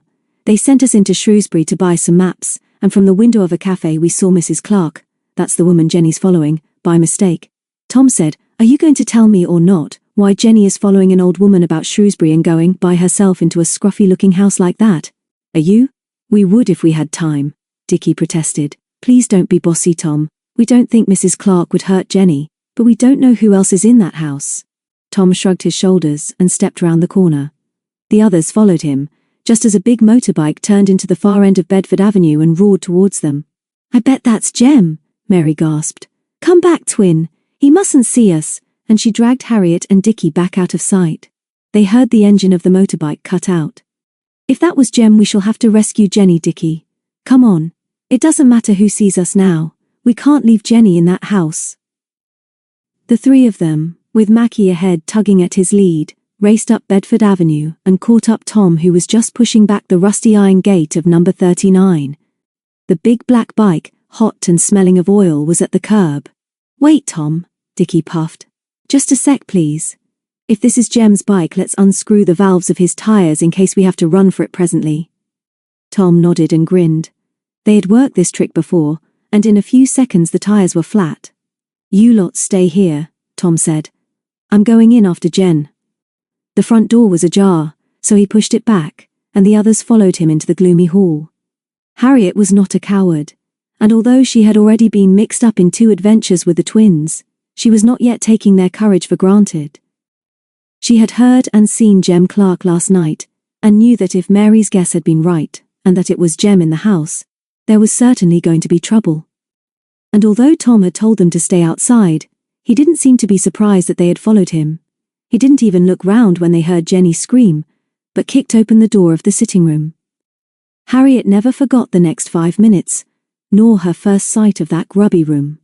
Mrs. Clark, white-faced and with tears on her cheeks, was cowering in a chair. With her back to an enormous wardrobe, the door of which was open, was Jenny, with her head held high and her red hair flaming. Jem, in his black windcheater and black jeans, was standing over her, gripping her wrist and trying to twist it behind her back.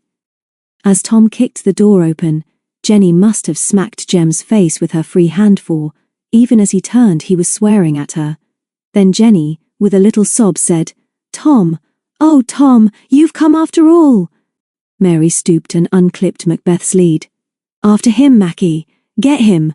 Without even riding the time or wasting his breath to bark or growl, Macbeth went into battle. Mrs. Clark screamed as a black streak hurtled past her and fastened his teeth into one of Jem's tall black boots. Jem turned and, dragging Jenny so that she fell, he kicked Macbeth so that he yelped with surprise and pain. "Call the dog off, twins, and get out," Tom said quietly, but in a voice shaking with rage. And then to Jem, "Let her go, you dirty bully." Jem's weak mouth curled into a sneer, but as Jenny, with her bright eyes still fixed on Tom, struggled up from her knees, he released her wrist. For a moment or two nobody spoke. Mary fell on Macbeth, dragging him back from Jem, and with Dickie's help clipped on his lead again. Mrs. Clark, with her hand to her mouth, was still sobbing. Harriet, with an arm round Mary's shoulder, noticed that Jenny, still with her back to the wardrobe, was watching Tom with a brave smile. But Tom was standing very still behind the table, while Jem fidgeted on the other side. "Shut up, you," Tom said. "Your mouth wants washing out." Then to Jenny, "Has he hurt you?" She shook her head slowly, but without speaking, raised her hand so that they could see the red wheal round her wrist where he had gripped it. Tom Ingalls was not an excitable or demonstrative boy. He was a Londoner who had found happiness and great satisfaction in working on his uncle's farm.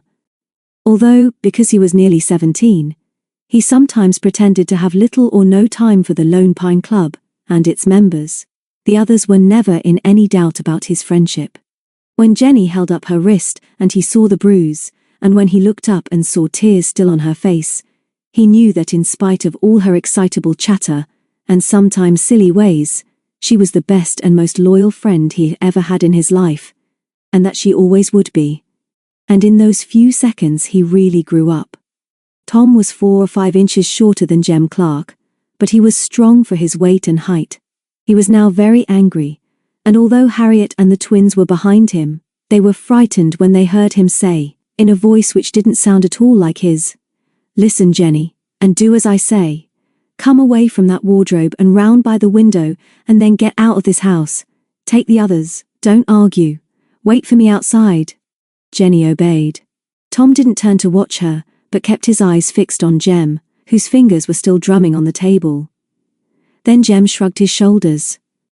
"I don't know and don't care who you are, chum, but you can get out with the other kids. They've no business here and neither have you.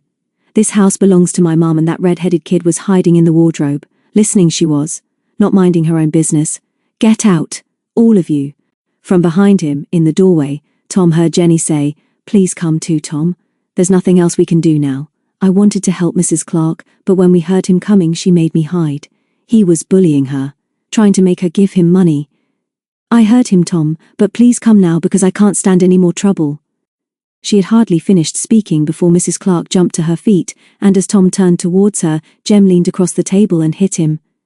It was a badly aimed blow, but it took Tom unawares, and he staggered back as much in surprise as in pain as Jem's fist struck the side of his head. Jenny screamed, Macbeth barked and tore his lead out of Mary's hand, and Harriet rather obviously shouted, "Look out, Tom!" as Mrs. Clark backed against the wall. But before Macbeth could go into action, Jem was on the floor nursing his jaw almost without knowing what had hit him. Tom, with a slight smile, stood over him, rubbing the knuckles of his right hand. "You're too slow, Jem," he said. "You're only good at bullying girls and your mother. Come outside and I'll give you another—" "Don't worry, I'll wait until you get up, if you can." "Okay, Mackie, don't touch him. If you bite him you'll be poisoned. Take the dog out, Mary. I'm just coming." He was aware that Mrs. Clark was begging him to go, begging him not to hit Jem, and suddenly he felt almost ashamed of himself. Then Jem began to swear again, and said something about Jenny that made Tom look round quickly to see if the others had obeyed him. The girls had gone, but Dickie was still standing in the doorway, and Macbeth was again barking defiance from the pavement. "Look out!" Dickie yelled as Jem scrambled to his feet, but Tom was ready this time. "Stop swearing," he said quietly. "I'm looking forward to knocking you down again. Are you coming outside or are you going to have it here?" Jem gave in. He sank down in the chair in which his mother had been sitting and put his head in his hands. "You hit me when I wasn't looking. Get out and stay out." Tom went without a backward glance. The front door was open, and Dickie was performing a sort of war dance of triumph in the hall. "Oh boy, he chanted. "You hit him so hard and so quick he didn't even see it. Isn't he foul, Tom? Can't you see why we hate him? You were terrific, Tom." Tom put his hand on the little boy's shoulder. "That's okay, Dickie. You can tell me the story on our way back." He closed the front door behind him. The three girls and Mackie were standing by Jem's motorbike, and for a moment or two they were all rather shy. Then Tom laughed. "Nasty piece of work," he said. "Sure you're okay, Jenny. I want to hear how you got into that wardrobe. You can tell me on the way to the car park where I'm about due to meet Uncle Alf." "Why, you're crying, Jen. Did he hurt you so much?" "He can't touch you now. He's had enough. Let me look." He gently lifted the bruised wrist, and suddenly she buried her face against his shoulder. "My wrist doesn't hurt anymore, Tom. I'm not really crying. It's just that I'm so pleased to see you. I've never wanted anybody so much in all my life as I wanted you when I was shut up in that horrible wardrobe. I thought I was going to die, Tom, and then I fell out, and he went sort of mad, and then I looked up, and you were there." He put his hands on her shoulders, and she raised her head, shook back her tousled curls and smiled at him, as if there was nobody else there. "I'm sorry, Tom. Have I been a fool?" "Not any more than I have," he said grimly. "You don't know yet how I got here, do you?" "If you two don't mind," Harriet interrupted, "I think we ought to go. He's watching us from the window, and although I know Tom would love to knock him down again, I'm beginning to wish that we weren't here." "I want to see his face when he tries to ride his bike," Mary said. They had nearly reached the end of the street when they heard a motorbike starting up. "Maybe he's coming after us," Dickie shouted. "Maybe he won't notice that he's got two flatties and he'll fall off." "Oh boy, what a day! Let's watch." There wasn't much to see. As soon as Jem pushed up the wheel rest, he must have noticed that his tires were flat. They saw him stoop and examine them, and then, to their delight, they saw him raise his fists to heaven and then dance about in the road with rage when he saw them in the distance. There wasn't time to tell Tom the whole story of Not Scarlet But Gold, but as the twins walked ahead and did not interrupt, Jenny and Harriet between them gave him enough to keep him whistling with surprise.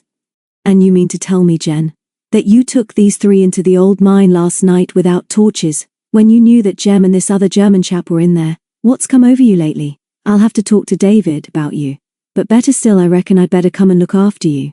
"I'd like that," Jenny said simply. "Why don't you ask Uncle Alf? I can see him over there by his Land Rover. I hope he won't be cross because you've kept him waiting." Alfred Ingalls, who farmed close to Wych End, was very fond of the Lone Piners, and as Tom was an orphan, he and his wife treated him like a son. He was a big, genial man who conducted most of his conversation at the top of his voice. When he saw the twins running towards him across the car park, his welcome was audible nearly 100 yards away. "Bless my soul," he roared. "I tease those two comics. How did you get here, my dears? And Jenny too. Come and give your uncle a kiss, lass." Jenny was used to this. He wasn't her uncle and she hardly ever kissed anybody except her father, but she liked Mr. Ingalls, who smelled of his farm, of tobacco and shaving soap. He gave her a hug which made her gasp, and she gave him a shy kiss and then introduced Harriet. Mr. Ingalls leaned back against his Land Rover and looked Harriet up and down approvingly. "Pleased to know you, Harriet. Jenny and Tom must bring you over to Ingalls one day soon to meet my missus. If this lot says you're okay, then you're all right with us. What's that, Tom, my lad? Can you what? Wish you wouldn't interrupt me when I'm talking to my girlfriends. Ha, ha. Tom took his uncle aside so that the others couldn't hear, but they noticed that Mr. Ingalls suddenly looked serious. Not quite sure what you lot are up to, he said when he came back. Tom says he'd like to come back with you to Seven Gates and keep an eye on you all. You seem to have got mixed up in something serious. Tom can come now for a day or two, on the reckoning that you tell Charles Sterling what's been happening. Tell him too that I'll be over tomorrow or next day and have a word. Or he can telephone maybe. Jenny smiled up at him. I don't know how much Tom has told you, Uncle Alf, but thank you for letting him come. We'll look after him. And I promise that we'll tell Mr. Sterling everything, if David and Peter haven't told him already. Before you go though, will you please tell us something important? Mr. Ingalls saw her glance at Tom, and nodded. If I can. Once, a long time ago, you told us what it was like up in these hills in the war. Didn't you say you were a sort of soldier as well as doing the farm? Didn't you have to guard the Mind or something like that? Yes, Jenny, true enough. And a rare lark it was too. Home guards they called us, and some odd bits of uniform we had, and some excitement too, I can tell you. Why did you have to guard the Mind and the Stiperstones, Uncle Alf? He looked at her shrewdly. None of the others spoke, for they saw the sense of Jenny's question and waited, almost holding their breath for his answer. The Germans dropped spies and chaps to make trouble in the factories, and to wreck bridges and railways, Mr. Ingalls replied. Home guards were out at night in lonely places like these hills, to look out for them. Did you catch any, Uncle Alf? Dickie said. Wish I'd been with you. We had some luck, but there were too few of us. We know for sure that many were dropped and some were never captured. Jenny turned to the others. You see, it's all true. This proves it. Let's get back quickly and tell the others. Come over soon, Uncle Alf, and thank you for being so nice. Mr. Ingalls climbed into the driving seat. Take care of yourselves and no nonsense. I'm trusting you, Tom. I'll be over soon as I can. They walked over to the bus station without saying much. Their bus had just arrived, and Jenny smiled at a woman she knew as she got out. Hello, Jenny, love. We've come through worse thunderstorm, I remember. Hail, rain, lightning, and what they call the lot. Road other side of Minsterley is under water, and you can't see top of the mountain for cloud and lightning. Reckon that old devil is sitting on his throne right enough. Funny thing is you've had no rain here. So long all. Jenny sat next to Tom in the back of the bus, and while they were waiting for it to start he said, You've had quite a day, Jen, and it's not over yet. Sure you feel okay? Show me your wrist. Wish I'd hit him again. Jenny laughed. I don't care, Tom. I don't care what's going to happen now. I'm glad I followed Mrs. Clark. I'm glad you came and rescued me. I'm happy. Chapter 11. Peter and David. As soon as the others had gone off to Shrewsbury, Peter climbed onto the top bar of the gate again. You can tell me what's on your mind now, David. I think I know, but you do the talking. He looked up at her and smiled. We really do want the larger scale maps, but apart from that, it's a good idea for them all to go off together. While they're in Shrewsbury, I'm going up Greystone to see if those two are still in the mine. I believe Jenny, of course, but I want to see for myself and make sure Jem and John have really gone. If they have, then we must hunt the hills whether they are exploring them or not. If they haven't gone after being discovered there last night, then I shall believe that they're already on the trail. See what I mean? Oh yes, David, I see. Have you remembered that we've hardly begun to explore all the old mine workings up there? It would take days to do it properly, and we should want plenty of equipment. I'll tell you something that I wouldn't say in front of the others. I don't like this adventure. There's something very horrid about it, and even if we found this German treasure, I don't know what good that will do anybody. Even if we finally get the better of John and Jem, we're not righting a wrong, are we? There's Mrs. Clark, of course, and I'm sure she's in trouble. But perhaps she'd rather be bullied by her son than have us interfering. This holiday started wrong for us, David, and I still feel it isn't going right. Harriet has got something when she says that we've not had much fun since we arrived. We haven't either. I do wish I didn't feel so unhappy about it all. You said you were happier about us. We're together again, aren't we? Oh yes. But I know you're going to suggest that you go into the mine alone. What am I supposed to do, sit outside and knit? That's not fair. You know as well as I do that John and Jem are dangerous. They hate us and probably fear us now, because we've discovered their hiding place and know a lot about them. I want you to come up the dingle with me now, And then keep guard outside the entrance while I make sure that they're not where they were last night. If I can't find them, I'll come back for you. If either of them come up the dingle while I'm inside, you can at least slip in and warn me. If we're both in there and they come back together, we might get caught before we could get out. There's only one way out of the mine now, so far as we know, and I don't want you caught inside by those two. They're ugly and dangerous, but you were keen enough at breakfast for us to go on with this business and we can't give up now. It wouldn't be like you to expect us to, would it? Peter jumped off the gate. I haven't been much like myself ever since we arrived, have I? I'm sorry you noticed. I'll come with you, David, and stay outside while you go in. Let's go as quickly as we can and get it over, and be sure we take the sort of equipment we shall need. Rope, food, Max, and all our torches and spare batteries, if we had the sense to bring any. You get everything but the food together, David, and I'll cut some sandwiches and make some coffee. And she strolled over to the barn, leaving David without words. Why was she suddenly so unpredictable? Peter had always been so straightforward, and now he still didn't know quite where he stood with her. Why couldn't she understand that he didn't want her in the cave, because he was afraid she might get hurt? It might also be easier for one to escape, if pursued by Jem and John, than for two. He had an idea also that John would be ruthless if cornered. After a few minutes, he followed her into the barn and got his rucksack off the nail behind the big doors. She was whistling while she worked and didn't look up, so he said nothing. He found the torches, but there were no spare batteries. He packed in a coil of rope and then his wind cheater. Take your sweater, David, Peter called. It will be cold inside the mine. I'm taking mine because it may be cold sitting outside with my knitting. I've cut enough food to feed an army, I should think, so if you're ready we may as well go. No need to tell Charles or Trudy, I suppose. When the others come back with the maps they'll guess where we've gone if we're not here. David, with the laden rucksack on his back, led the way up the dingle. Thunder was rumbling round the hills again, and as the steep sides of the mountain closed in on them, the atmosphere was thick and oppressive.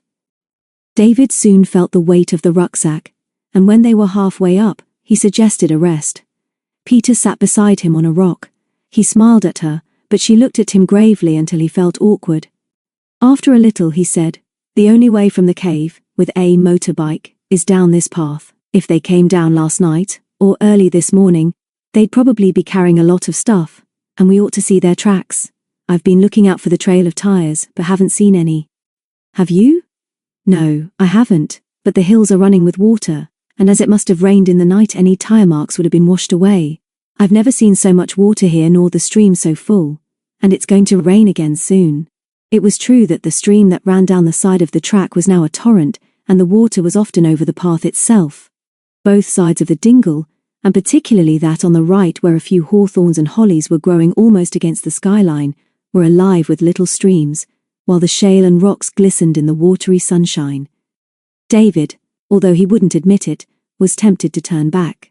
He got up from the rock, heaved the rucksack onto his back again, and held out his hands to Peter. A quarter of an hour later, they clambered up to the little plateau outside the entrance to the mine, and sank back exhausted against a rock. They had seen no sign of a motorbike's tires. David slipped off the rucksack. "I'll leave one torch with you, Peter, just in case you have to come in and give me warning. I'm going straight to the pool where Jenny saw them last night, as I dare not show a light until I get there, or they give themselves away. It may be a quarter of an hour before I'm back. I hate leaving you alone here, but I promise that if they're not at the pool, and I don't see or hear any sign of them, I'll come straight back here. If I'm in real trouble, I'll shout a warning, and you'd better get back to Seven Gates as quickly as you can and tell Charles. I'm wondering whether I ought to leave the rucksack and the rope with you." Peter got to her feet and laughed. "I can put your mind at rest on that one, David, and I'd also remind you that you haven't asked me yet whether I brought my knitting. I'd like you to take the rucksack, though it might be a good idea to wind the rope round your waist, so that I can hang on to one end of it. I'll have one of the torches anyway because I'm coming in with you. But you promised to stay outside." "Of course I didn't, and anyway, if I did, I only agreed to save a lot of argument. Please don't be silly, David. We've always done everything together, and I'm coming in with you now. Truth is, of course, I'm scared to stay out here by myself, and even if anybody did come up the dingle, how could I warn you? I'm coming in and you better put your sweater on now. It will be cold in there." "I see, so that's why you brought yours too, and you needn't think I believe that you'd be afraid to stay out here and I'm sure you'd find a way of warning me. All right, Pete. You win. Just one question I want to ask before we go in there. Please give me an honest answer. It's important. I promise. When we were back at Seven Gates, why did you agree so quickly to stay outside here? Because I'm sick and tired of arguing and squabbling with you, David. I'm still not sure what has happened to us lately, but I'm not going back to the others today until we've sorted it out. I want us to settle this business of Jem and John first, because I've got a feeling that when we've done that, we'll both be able to talk. I agreed to stay outside while you went in alone, because it was the quickest way of getting you up here. I've made up my mind that we're going into this together, as we've done lots of other things. That's the truth. You're a very silly boy sometimes, but please don't talk anymore now. David smiled cheerfully as he wound the rope round his waist and handed her about 3 feet of end. Drive the donkey into the cave, he said. The water falling into the pool will probably be making a lot of noise, but don't talk or show a light, and keep close. Very well, sir, she said demurely, and followed him into the gloom of the old mine. As they did so, the thunder crashed, and the light behind them was blotted out as a curtain of rain and hail swept up the dingle. David went ahead carefully, with his left hand on the damp wall of the gallery, until his eyes became more used to the darkness. They went forward slowly, and gradually the sound of the storm outside was muted. After about 60 yards, Peter jerked the rope and whispered, "We must be nearly at the turning now, David. Give me your hand. I hate the feel of this rope. It's unfriendly." Soon they reached the entrance to the tunnel, which ran quite steeply down to the pool. As they turned into it, they were at once aware of a strong current of cold, damp air and the sound of falling water. "Lots of water coming in," David said in a normal voice. "They won't be down here, Peter. Nobody could stick that noise in the spray for long. The pool must have been rising all night. It takes a lot of water to fill it, but we'd better go ahead and make sure. I agree that they'd be stupid to stay there, but if they are, we shall see a light when we're round the next corner. Go ahead. Let's get this over." There was no glimmer of light when they turned the bend, but the murmur of falling water was now a roar. When the passage widened, they walked cautiously side by side, and suddenly realized that they were on the rocky ledge. "They're not here," David said. "I'm switching on my torch." "Wait," she whispered with her lips against his ear. "Wait, David. I thought I heard a footstep behind us. Do you think they were hiding farther up the long gallery and have followed us down here?" He pushed her against the rock at the back of the ledge, then edged along towards the entrance and went down on his knees and peered round the corner. He could hear nothing but the roar of the water, and there was no warning light. He waited for a long minute, while some sharp stones dug into his knee. Then, with a grunt of pain, he eased himself backwards and bumped into Peter. "All right, David? I'm sorry. I really thought I heard something. This place is getting on my nerves. Let's shine our torches down there. Now." The two beams, like miniature searchlights, cut through the darkness onto the swirling water of the pool. Then they swung back and down to the little beach on which Jenny and the others had seen John and Jem last night. There was only about a foot of beach left now, but on the shingle were 2 empty corned beef tins, and that was all. On this side of the water, there was nowhere else to hide. On the other side, as they knew very well, was another cave at a higher level, through which the water was falling. And beyond that was another sloping gallery. "I bet Jem would leave rubbish everywhere," Peter said. "Even in his bed, I expect. But I should think John is a tidy chap and has taken his litter with him. Anyway, if they left anything else here, it's at the bottom of the pool. What now? Go back to the entrance, being very careful at the main turning, just in case you did hear something." They went back, but David did not use his torch again until they were round the corner and into the main gallery, and soon they saw the faint glimmer of light at the entrance behind the big rock. It was still raining, so they sat down on a patch of soft sand just inside. "No sense in getting wet," David said, and Peter looked up at him in surprise because this was not the sort of remark he usually made, and also because his voice sounded strained. "I suppose not," she said almost as awkwardly. "Where do you think they've gone, David, and what shall we do now? I suppose they could easily be hiding in here somewhere. We know that if we went straight on up this gallery and past the turning where some of the roof has fallen in, there are lots of passages we've never explored. The inside of Greystone is still a good place to hide in. I think we'd better call it a day," David said, without looking at her. I've been thinking about this and I don't see much sense in searching the rest of the mine for them, and I'm not sure, Peter, whether we shouldn't give up the whole thing. I've an idea that young Harry is right, and that we might be enjoying ourselves more if we kept out. See what I mean? She looked at him gravely. I don't think you mean what you say. Why have you suddenly changed your mind? Don't make everything so difficult, Peter. I'm suddenly sure that I feel as you do about this place. I don't like it. And as I've nearly always told you the truth, I'll admit that this looks like an ugly business, and I don't want you mixed up in it. I didn't really want you to come for that reason. Both these chaps are greedy, and I think they're both cruel. I admit that I was jealous of John, but I'd rather call the whole thing off and just tell Charles all we know than have you concerned in anything so dirty. Shall we go now? She shook her head, but her eyes were shining when he looked at her. It isn't very nice, I know, but we've got mixed up in it, just as we found ourselves in an adventure before now, and I don't think we ought to run away from it. Thank you for thinking of me like that, David, but I'm not really that sort of girl. I like doing things with you. At least I always have. What do you mean? Always have. Just that. Now answer the question I'm going to ask you absolutely honestly. Suppose you were John Smith. You've got the clue. You're determined to find this money, which after all your father wanted you to have. You're as sure as you can be that it's hidden somewhere around here. Unless of course somebody else has found it by chance. You've tried to get somebody like me, who knows the hills, to take you round, and finally you've got Jem, who I suppose is the type who can be bribed to do anything, and is also being threatened because he fired Charles's hay. Then a lot of kids, as he'd think of us, discover his hiding place and escape before he can do anything about it. Now, David, what would you do if you were John? Honest answer, please. He took her hand in his and looked down at her slim fingers. Outside the rain was still pouring down, and they could hear the distant rumble of thunder. All right, Pete, you've caught me. If I was John, whatever his real name is, I should be sure that Greystone Mine, right here, was a suitable hiding place. I should move my camp as he has done, for it was a ridiculous situation anyway, and I should explore these galleries and workings for days if necessary.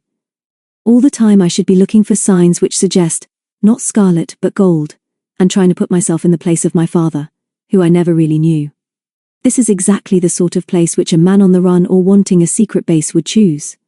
I bet it's because the Germans knew about these mine workings in these lonely hills that the spies were dropped here. So you wouldn't run away just because some children found you.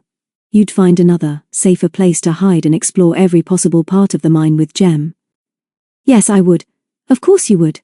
So would I, and I'm sure we've got to search Greystone until we find them or can prove they're no longer here. Let's try and settle this business together, David. I've an idea that we shall be neither satisfied nor happy until we have. We can't give it up halfway through.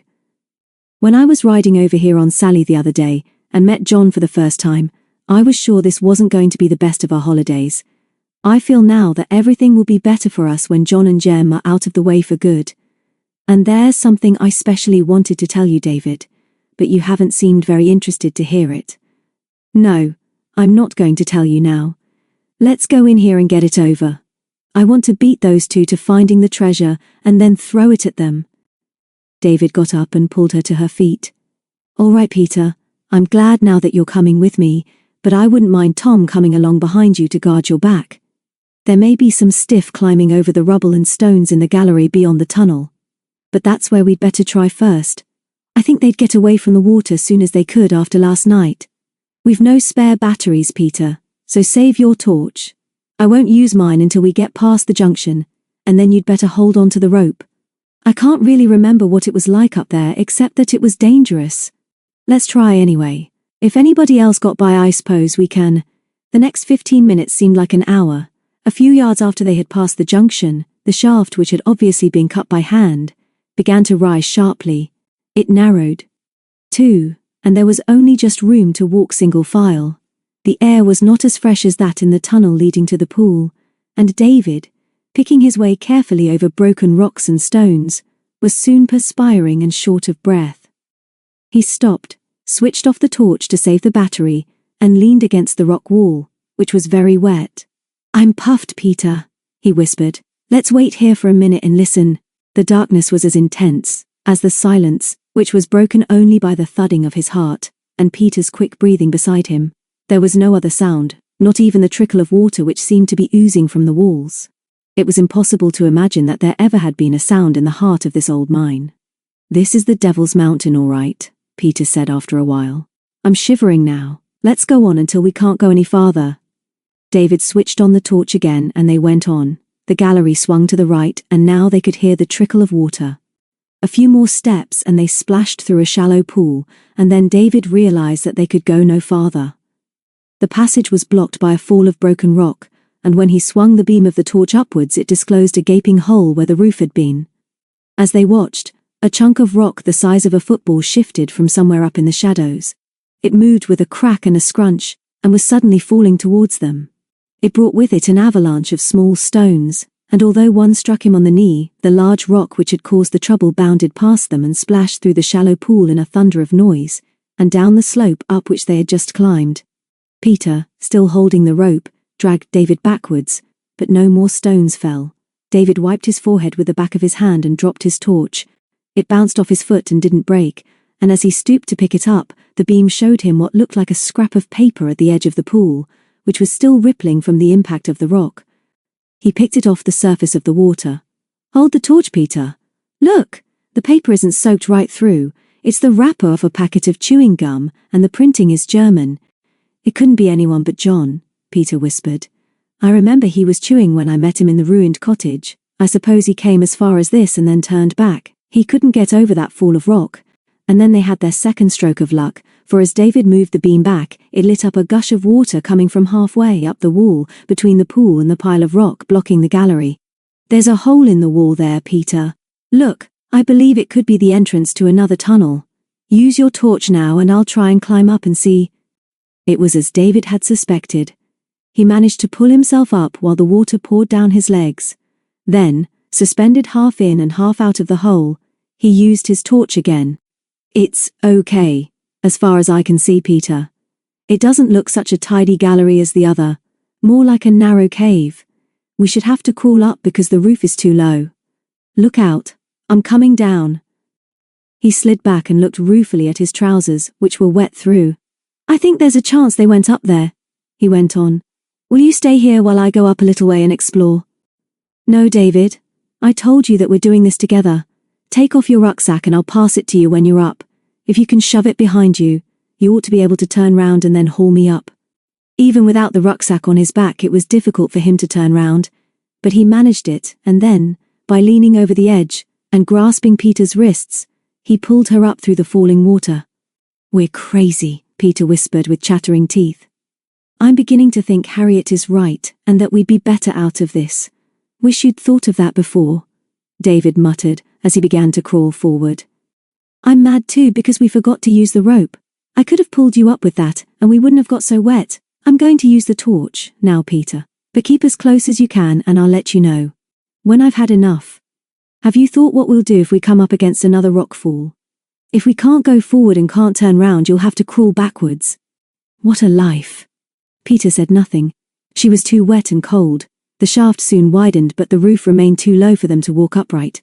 Water was pouring down the uneven sides of the tunnel, which was now sloping upwards at quite a steep angle, and the pale beam of the torch showed that the roof looked extremely dangerous. The only sound was the constant trickle and tinkle of water, their own laboured breathing and the scuffle of their shoes amongst the loose rocks underfoot. But after turning a sharp corner, David realised that the roof was high enough for him to stand upright. "Rest, Peter," he gasped as he took her hand and pulled her up to him. She stumbled against him.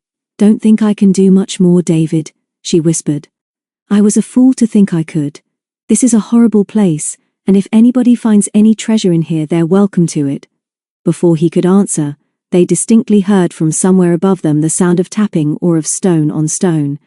He switched off the torch, and the thick darkness closed in on them like a clinging velvet curtain. Then came other more sinister sounds from behind them, as rocks began to fall from the roof. First a sharp crack, then a sudden gush of water followed by a crunch, and the thud of falling stones. With horror David felt the wall at his back vibrating, and then, with a fearful crash, the roof collapsed a few yards behind them. Instinctively, he pulled Peter forward, pushed her to the ground, and tried to cover her body with his own. He did not even feel the pain as a piece of rock struck his ankle. All that he was conscious of was the horror of being such a fool as to have crawled up this gallery and to have allowed Peter to come too. Everything had gone wrong, and although he had never admitted it before, it seemed as if there was something in the idea that there was a curse on the Stiperstones. If ever they got out of this mess together, he'd be sure that they'd never come near the place again. He rolled clear of Peter into a puddle of water and realized that he was no longer holding his torch. There was an odd sort of scrambling noise from somewhere above them, and it seemed, although he could not at first believe his eyes when he opened them, that there was a flicker of light ahead. "Peter, Pete," he whispered hoarsely. "Are you all right? Say you're not hurt. Can you see a light?" Peter sat up with her hand on his shoulder. "I don't think I'm hurt. I suppose the roof's come down behind us." "Yes, David, there is a light. There's someone ahead of us." David tried to get up but stumbled to his knees again as he felt the pain in his ankle. "Lost my torch, Peter. Get yours ready. Don't switch on." And so they waited, crouching fearfully on loose stones with water trickling over their legs, while the sound of stumbling footsteps came nearer, and the glow of a torch, beyond a bend in the gallery, glistened on wet rock. Then there was another slither of loose stones ahead, and they found themselves blinking in a dazzling beam of light shining into their faces. "Mein Gott!" came a familiar voice behind the light. "It is the girl Peter, and the boy who came on the bicycle. You stupid fools. What have you done? Are there more of you? Get out! Get out!" And his voice rose hysterically. David felt his courage returning now that the suspense of waiting was over. Beside him he heard Peter choking back a sob, and then turned his head aside from the dazzling beam and got carefully to his feet. "All right, John," he said. "Put out that torch for a minute and we'll tell you what's happened." Darkness surged back, and then David whispered, "Now, Peter, get against the wall and show your light. Let's look at him." Her light flashed on, and for perhaps 3 seconds they saw John Smith as if picked out by a spotlight on a stage. He was standing about 8 yards away at the corner of the gallery, with both hands at his sides but bending forward a little from the waist, like a wrestler waiting to try a throw. He was wearing his leather shorts and they could see that his knees were scratched and grazed, but he was no longer the handsome, charming young man at whom a girl would look a second time. His hair was tousled and his face pale and streaked with blood. His mouth was open and his eyes gleamed horribly in the sudden glare. He picked up a rock and began to shout at them in German. Peter switched off as there came another rumble of falling rock behind them. When the abuse stopped, David said, "We know you're German, John. We know a lot about you. Listen to me. If you don't want us all to be buried alive, if we shout or move too violently we may bring down more of the roof. Have some sense because I don't think we can get back to the main gallery. The roof fell in just now. Don't be a fool, John." "Okay," the German said. "Stay where you are. Are you two alone? Where are the other kids?" "We're alone," Peter replied. "Where's Jem?" "Never mind, not here. How much do you know?" "We know what you're looking for," David said sharply. "What the three of us here have got to worry about now is how we're going to escape from here. What's behind you?" John switched on his torch again, but instead of dazzling them, he moved the beam up and down the walls and the roof. "I won't move from here," he said quietly. "One of you turn round and see whether the way back is really blocked." "Watch him, Peter, and don't move," David whispered, and then turned round and saw his own torch lying where he had dropped it when the roof first began to fall. John, who had a very powerful lamp, kept his word and focused his beam on the pile of rocks which had so nearly crushed them a few minutes ago. Using also his own torch, which was now very dim, David looked with horror at the barrier between them and freedom. What seemed to have happened was that after a fall of smallish rocks, an enormous boulder loosened by water had crashed down, completely filling the narrow gallery. He went back to Peter. "Switch off and save your battery, John," he said quietly. "Stay where you are and we'll talk in the dark. We'll never be able to get back to the main gallery the way we came, and there's so much water coming through the roof now that there could be another fall soon. What's behind you? What have you found? We're in this together now, John, and as 3 brains are better than 2, we may as well concentrate on getting out of here. What's above?" John switched on the torch again, and Peter turned her head away so that she should not be dazzled by the beam. David could feel her shivering. Then John began to speak. He was so excited that his almost too perfect English deserted him. It was obvious that he was still more interested in finding his father's treasure than in his own, or anybody else's safety. I will tell you what is above, for only the three of us here know. It is important I have your help, for I have found a place where the money that is mine is hidden. I cannot reach it alone, and that fool Jem is afraid, and has gone off to the town to see his mother. I finish with him. He knows nothing and is all talk. Now you two will help me, and I will give you a share of what I find, and then I go back to Germany, and that is the end of it all."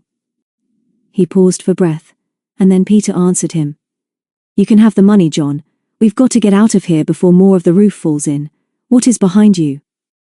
"I am nearly at the top of this passage where there is a big pile of broken rocks. With my light, through a crack between the stones, I can see what looks like a chamber. I am sure it is in there that my father hid the money for me. I cannot move all the rocks by myself, but you can help me." Suddenly he switched on the lamp again and moved the beam up and down the dripping walls. "There are red streaks on some of these stones, and up here some look yellow. This is the place. I know it is. You must help me. Come now." He turned and began to heave at stones they could not see. "Stop!" David yelled. "Wait till we come and move the rocks carefully." But even while he was talking, there was another fall behind them, and the sound of a great gush of water. "Crawl, Peter, crawl. As gently as you can behind me, slowly, painfully, over loose stones and trickling water." They struggled up to the corner in the tunnel where John, using his spotlight, was now waiting for them. He helped Peter to stand up, and then showed them both the barrier of broken rocks which he had begun to pull down. Then, through a hole between the stones through which he shone his lamp, they saw that, on the other side, was certainly a rocky chamber, or another cave. David nodded. "All right, let's try and get through. You and I start on this, John, and move the rocks back as carefully as we can. Peter is going to rest for a bit and find us something to eat from my rucksack. We've got some coffee too, and that may help. Anyway, there's not room for more than two working side by side on this lot." It took them 2 hours to get through the rock barrier. Peter did her share by moving back the stones shifted by David and John, who worked until their hands were bleeding and their eyes were stinging with perspiration. They were all strengthened by the coffee and sandwiches, but they wasted no breath in speaking to each other as they strained and grunted in the dimming of John's spotlight. When the last big rock was moved aside, it was typical that John should grab the light which was wedged against the wall of the gallery, push the other two aside, and scramble first into what he hoped was some sort of treasure chamber. Peter and David followed more carefully. It was a curious place, a sort of room about 15 feet square. The floor was of uneven slabs of stone, but the walls and ceiling seemed to be supported by pieces of rotting timber. The place was empty, no treasure chest, no bundle of rotting banknotes, nothing except stones and mud and the everlasting dripping water. The air was dank and stale, and there was no way out. John turned on the other two in a rage. Again his command of English deserted him. He cursed in 2 languages, claiming that somebody must have got here before him and stolen what his father left for him. David, so weary now that he could hardly stand, leaned back against the wall, put an arm round Peter's shoulders, and told John to shut up. "Don't waste your breath, John, we've still got to get out of here, and raving like this doesn't help. I think this place might be one of the old entrances to the mine, and that we could be very near the surface. We've been climbing ever since we got inside. Stop behaving like a lunatic, and let's all think what we're going to do." Peter felt a sudden stab of fear at the expression on John's face as he stared at them. Then he put his spotlight on the floor, and brought from the pocket of his leather shorts a big clasp knife, and flicked the blade open. "Very well then. We get out through the roof and start the search again," he said, and before they could stop him he climbed on a pile of loose stones against the opposite wall, reached up, and began to hack with the knife at one of the balks of rotting timber. "Stop that, you fool!" David shouted. "You'll have the roof down on us." As he turned and snarled at them, the point of his knife must have struck a stone and turned the blade. With a cry of surprise and pain he dropped the knife and stumbled backwards. Then he shone the light onto his right wrist, and watched with horror the blood welling out of an ugly cut. Then he dropped the light and crashed to the floor. "Quick, Pete! Hold the light while I drag him over here. He's one of those chaps who can't stand the sight of blood." It was a bad cut, but Peter knew enough about first aid to deal as sensibly as possible with him. They sat him upright against the wall, and David pushed his head down to try to bring him out of his faint, but without much success. There was no bluster or charm about John, as David cut strips from the sleeve of his shirt, and they made a tourniquet and twisted it tight with a spoon which Peter had packed in the rucksack. David had a reasonably clean handkerchief with which they bandaged the wrist, and then with another strip they fixed his right hand across his chest so that it was upright. Then David switched off the spotlight. "We must save it, Peter. The battery is running out now, and unless he has a spare, we've only got yours. We can't do anything more for him now. Let's just rest for a bit. I'm sorry I've got you into this mess." He put an arm round her and held her close. She gave a sigh which turned into a sob. Her head came down on his shoulder and he felt her hair against his cheek. "You must tell me honestly, David. Tell me now, because I'm frightened. Are we going to get out of here? Nobody knows where we are. You see, if we're not going to get out, I wish we could be alone together." He didn't answer at once. John on his other side sagged against him, but David had no thoughts for him. In the darkness he put up his free hand and touched her face. "We shall get out. I think there's a way through the roof. There must be. This gallery wouldn't just stop here. You can't be more scared than I am, but I know we'll get out. Things aren't going to end like this for us, Peter. I'm sure they're not. What was it you specially wanted to tell me before we came in here for the second time?" "Such a lot," she whispered, with her cheek still against his hand. "I shall feel braver if I tell you now. Do you remember our very first adventure at Seven Gates when I helped the gypsies? Perhaps I never told you, but Miranda told me then that I'd have lots of adventures before I had my heart's desire, and now we're in this mess inside the Stiper stones that I've always hated, and I've suddenly realized that what she promised has come true." She moved her head, and he felt the touch of her lips on his hand. "You don't have to be jealous of John anymore, David. I don't really mind you being jealous because, oh, what a fool you are, David, and what a fool I am to tell you this. But I can't put up with you being so horrible to me by not writing, and being sulky about nothing. Can't you see, David, that we're growing up, and although perhaps I wasn't always sure what it meant, I know now that I've loved you from the day, up on the Mind, when I first met you." Before David could answer, there came from overhead an eerie groaning. He groped for John's spotlight and swung the beam upwards. The timbers across the roof were cracking. There came another indescribable noise, as if the mountain was moving. It was. The roof was collapsing, and the walls were bulging. He could feel the movement at his back and shouted. Peter stifled a scream. "Get back, Peter! Back into the tunnel!" He thrust the spotlight into her hand, grabbed John under the arms and tried to get him on his feet. "If you don't get back there, I'll leave him," David shouted to Peter, who was trying to help him. "Do as you're told." And then there came a sickening rending noise and a rush of mud and falling stones, and David was knocked off his feet as the light went out. Jenny solves the riddle. By the time that the Shrewsbury party were back in Barton Beach, Tom had been told the rest of the story of Jem and John Smith. It was fortunate that they had the top deck of the bus to themselves for most of the journey, because Jenny was constantly interrupted by the others. Tom tried to be patient, but when he heard how Jenny had led Harriet and the twins into the old mine, he beat his head with his fists. "The whole lot of you, and that goes for David and Peter too, seem to be crazy," he said. "Now you're sending me crackers too, because nobody can explain to me why. And what do you think you were doing, Jenny, going in that place as though those two toughs would welcome you with a pat on the head and a biscuit? It's about time I took charge of this operation. And what about Mr. Sterling? Does he know anything about last night?" "Not exactly, we hope," Dickie explained.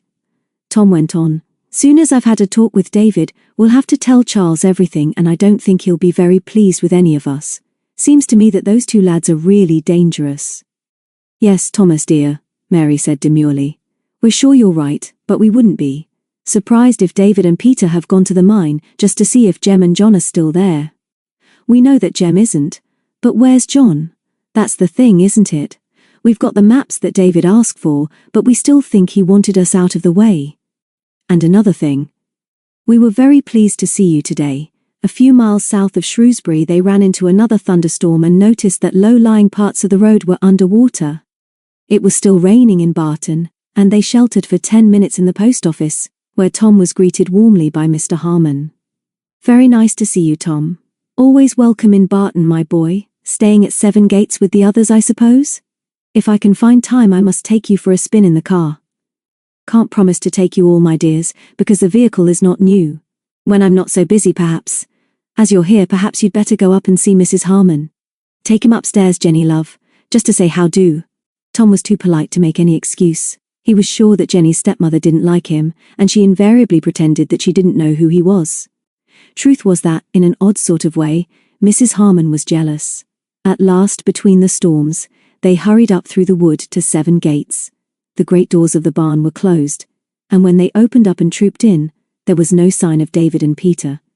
There were a few embers at the bottom of the stove, and the twins promised to make up the fire and brew some tea, while Tom went over to see Trudy. He came back looking grave. Charles will be here soon. I'm going to tell him everything. If David and Peter went up Greystone soon after you left, they ought to be back by now. I don't like it. Why didn't they leave a note? Trudy doesn't know anything. They took food, Harriet said. They left a bit of a loaf and the butter on the table. They made coffee too. Here's the jug with the grounds in it. Seems as if they expected to be away some time, and it's about 5 o'clock now, I suppose. Don't worry, Tom. They can look after themselves. Tom wasn't so sure. Maybe they think they can. Anyway, I promised Uncle Alf that I'd tell Charles everything, and I wish he'd come. We really have got mixed up in something this time, and I think Charles is going to be angry. So do we, Jenny sighed. Should we be doing anything now to help? Do you mean there ought to be a rescue party to go into the mine? I think so, Tom said soberly. I'm sure David and Peter know as much about this mountain as anybody, and they've generally got plenty of sense. What I can't understand is why they didn't leave a message for you. That's not like David, because he's a tidy sort of chap. I wonder if they took any equipment with them. Wasn't there a coil of rope kept behind the big doors over there? Dickie jumped up and ran across to the open doors and pushed one back. It's not there now, he shouted. I saw it this morning. That shows for certain where they've gone. David knows it's dangerous in the mine, but he'll take care of Peter. They'll be back soon, Tom. Let's wait and see whether Charles comes home first. If he does, we'll tell him everything. If it's the others, Charles needn't know anything about it till David says so. Maybe we could have a celebration feast just to celebrate their safe return from foreign climes, if you know what I mean. Tom put down his mug of tea and walked over to join Dickie in the doorway. Okay, he agreed. We'll wait half an hour, but I reckon David would be back by now if he wasn't in trouble. I told Uncle Alf that you all seemed a bit out of your depth and were mixed up with some poor types, and that's why he let me come today. One thing's certain sure, and that is that we can't do anything on our own. We've got to have help. It was Jenny's idea that while waiting, they could easily make some more coffee and fill their flasks, because David and Peter would be sure to be glad of something hot. Then Harriet suggested that they might look at the maps and see if any of the place names suggested Not Scarlet But Gold. Of course, we'll look silly if they've found the treasure inside that awful, sopping wet mountain, she went on. If they haven't found it, though, it would be good for us if we had 1 or 2 bright ideas about this silly old clue. So they spread the maps on the table, and while Jenny and Tom got busy with the coffee, Harriet was fascinated by the Shropshire names of farms, hills, hamlets and villages of this lonely country. Romantic names they were too. She read them out as she moved her finger across the numbered squares. Listen, Jenny, she said. You know these places best. Tell us if they give you any ideas. Jenny put the kettle on the stove and turned round. I've been thinking and thinking about this clue ever since it happened, Harry. You remember I asked my dad too, but it didn't mean anything to him. I told Tom about it on the bus, and we're going to ask Uncle Alf Ingalls when we see him again. All the time though I'm trying to remember something. Like waking up from a dream and fighting to get something back. And all the time that special thing gets farther and farther away. Do you know what I mean? Yes, Mary said. I know. I have dreams like that. Read out some names, Harry. I found us, Harriet said triumphantly. All the names I say now around here. Giant's Cave, White Grit and Old Grit, which sound like mines but can't be anything to do with scarlet or gold. Then there's a place called Squilvers and another called Upper Grimmer, and nothing could be grimmer. Ha ha ha, Dick interrupted rudely. Wouldn't it be super to live at a place called Squilvers? Squilvers Hall or Gritty Old Manor sound good too. This lark is helping my vocab. Go on, Harry. But Harriet wasn't listening to him. She rushed across to Jenny and dragged her over to the table. Look, Jenny, could this be it? Cranberry Rock right on this very mountain. See. It's marked as clearly as the Devil's Chair and Scattered Rocks. You showed us the last 2, but you didn't say anything about Cranberry. And cranberries are red, aren't they? And red is scarlet near enough. Can you think of anything gold near Cranberry Rock? Is it the sort of place where a spy might hide something? I suppose it is, Jenny agreed. At least it might be if he was being chased and hadn't time to look anywhere else. I never thought of Cranberry Rock, but it's not nearly as high as the chair. You can't get to it from Greystone without walking back from the top along the ridge. There is a big rock and thousands of broken stones too, and they're very, very difficult to walk over. I suppose it would be possible to hide money under any of the rocks. Perhaps there's one special rock which is a golden color. Are you listening, Tom?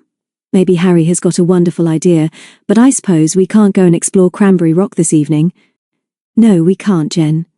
And I'm not interested in all this business about a treasure. I want to be sure that David and Peter are safe. Suppose that gold has got something to do with sunset or sunrise. This business gets madder and madder. Come to think of it, Jenny went on. When I was in that ghastly wardrobe, I heard Mrs. Clark shout to Jem that she didn't believe there was a treasure and that John's father never hid anything. But perhaps she said that because she was sick of Jem bullying her. Anyway, I agree with Tom. That's a nice change, Mary said cheekily. And now I don't think the treasure matters anymore, because I can hear a car coming up through the wood. If it's Charles, who's going to tell him about David and Peter? Me, I suppose, Tom said. My guess is that we shall be going up the dingle, in the Land Rover, in about half an hour. I'm so sure that you girls had better make some more coffee and fill as many flasks as you can. And if Charles is mad with you, don't answer back. Especially you twins. Dickie and Mary looked at him with disgust. Tom was getting as bossy as David, and they knew from past experience that there wasn't anything they could do about it. They went to the doors of the barn and watched Tom open the gate in time for Charles Sterling to drive into the yard. They saw Charles wave his thanks and smile at Tom in surprise before driving into the shed which he used as a garage. Tom admitted later that he had never known Charles so angry when he had been told that, although nobody knew where David and Peter had gone, they believed they were in the old mine. No sooner had Tom told him what they knew, than Charles reversed the Rover back into the yard and called the others over. Then he made Jenny tell her story again. When she had finished by saying that they were sorry if they'd done the wrong thing, he went very white and said in a hard, quiet voice they had never heard before, "Being sorry now doesn't help much. The lot of you seem to have lost your heads. You deceived me too, because I should have been told this morning that some of you were in the mine last night. Can't you see that I'm really responsible for you all, and now I feel I can't trust you? Seems to me that you may be using my barn for the last time. Jenny, go in and tell Trudy how silly you've all been, and warn her that I'm going to Greystone to look for those two foolhardy idiots. Tell her to get beds ready just in case they're in real trouble. Tom and you others can help me load up the Rover. I want rope, spades and 2 pickaxes and levers in case we have to move rocks." Jenny, anxious to escape his wrath, dashed into the house, and then Charles turned on Harriet. "Now, Harriet, you went into the mine first time yesterday. Is that right?" She nodded, feeling very guilty and praying that she wouldn't be asked to do something in front of the others that would make her look silly. "All right. Did you see any new falls of rock from the roof or walls of the galleries leading down to the pool?" "It was dark and we hadn't a torch, but I don't think there were any fresh falls. Did you see any, twins?" Dickie and Mary shook their heads. "Good. What about the water? Was a lot coming over the fall, and was the level of the pool rising?" Harriet didn't know, but Mary said that the levels were not particularly high and then went on, "Please don't be so mad with us, Charles. We believe that Peter and David have been in the mine, but they might be on the way back now. And if they were in there, they know all about the pool and how the water comes in." "Maybe they do, but they don't know how much rock comes down in this sort of weather when the mountain is like a sponge. You two are as bad as the others, and you'd better go indoors and stay there. See if you can help Trudy while we're away. Now, Tom, let's check up and get going. We may need more than 2, so Jenny and Harriet had better come if they promise to obey orders." While he was striding about the yard stacking equipment into the back of the Rover, they heard the blare of a car horn, and an estate car drove into the yard. Jenny, who had just come out of the back door, was the first to recognize the driver. "It's Uncle Alf," she shouted. "Tom, where are you?" Tom came running from one of the barns with a spade, and they all gathered round Mr. Ingalls as he got out. "Hello all," he roared, and then shook hands with Charles. "How are you, Sterling? Thought I'd come over for a chat. Reckon you've heard that I met these youngsters in Shrewsbury, and Tom told me a yarn about a young German, and that wasted Jem Clark. Something about bullying old Mrs. Clark and making himself a nuisance, and these kids going off into the mine last night. They all wanted Tom over here, and it's good of you and your missus to have him. Anyway, the more I thought over this rigmarole, the more sure I was that I'd like to have a word with you. Did you tell Mr. Sterling all you told me back there in town, Tom? I've told him everything, Uncle. We believe that Peter and David may be trapped in the mine and we're going to find them. They left here with food after the others had gone this morning, but they didn't leave a message, so we don't know for sure that they're in there, but we think they are. Will you come and help us, Uncle? We've got about everything we shall need in the rover, and we can all travel up the dingle in that. Come? Of course I'll come. Funny thing, but on my way back to Ingalls I got to thinking about this story, and I didn't like it at all. That Jem never has been any good. He's a bad lot, and now I hear he set fire to your hay. Stupid little so-and-so. No time for him. Dangerous type. Trouble always waiting just round the corner for him, I shouldn't wonder. Tell me about this German. What's he doing and where is he now?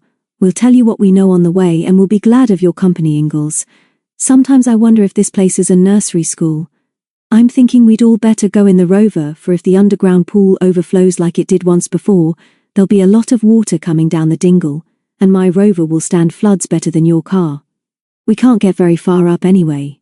Reckon I'll follow you all the same, Mr. Ingalls said. There's 5 of us and those 2 comical twins, and David and Peter, and that's 9. I'll follow along.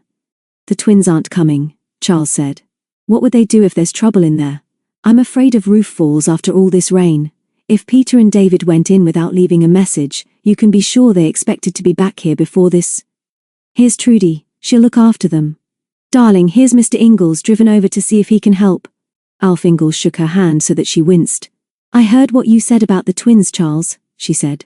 I believe you're not very pleased with any of them, but if you're all going up to the mine to search for Peter and David, you must take Dickie and Mary.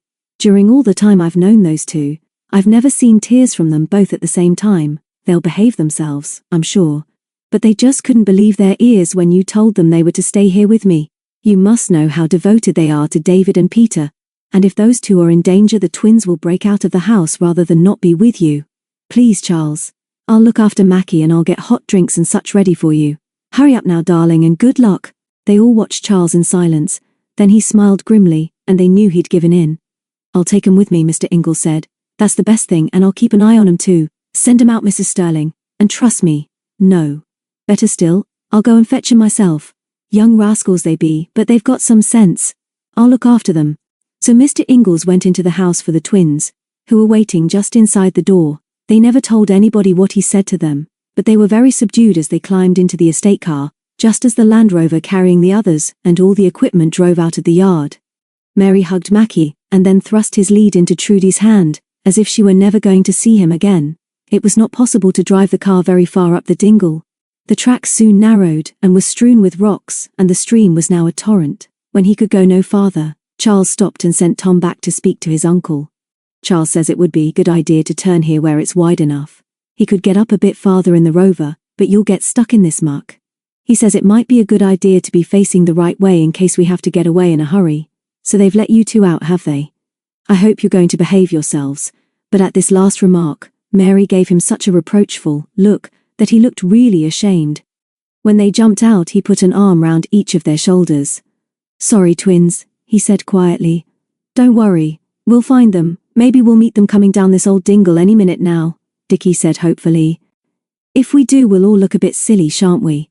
It would be grand if they'd come though, because we could be angry with them for worrying us, just for a change. They turned the cars, and then the 2 men and Tom loaded themselves with the heavy equipment, leaving the girls to carry the haversacks and the torches. Mr. Ingalls and I are going on, Charles said. You others are to do what Tom says, and if you don't get up to the entrance of the mine until we've gone in, you're to wait outside. None of you, except Tom, is to go inside without permission.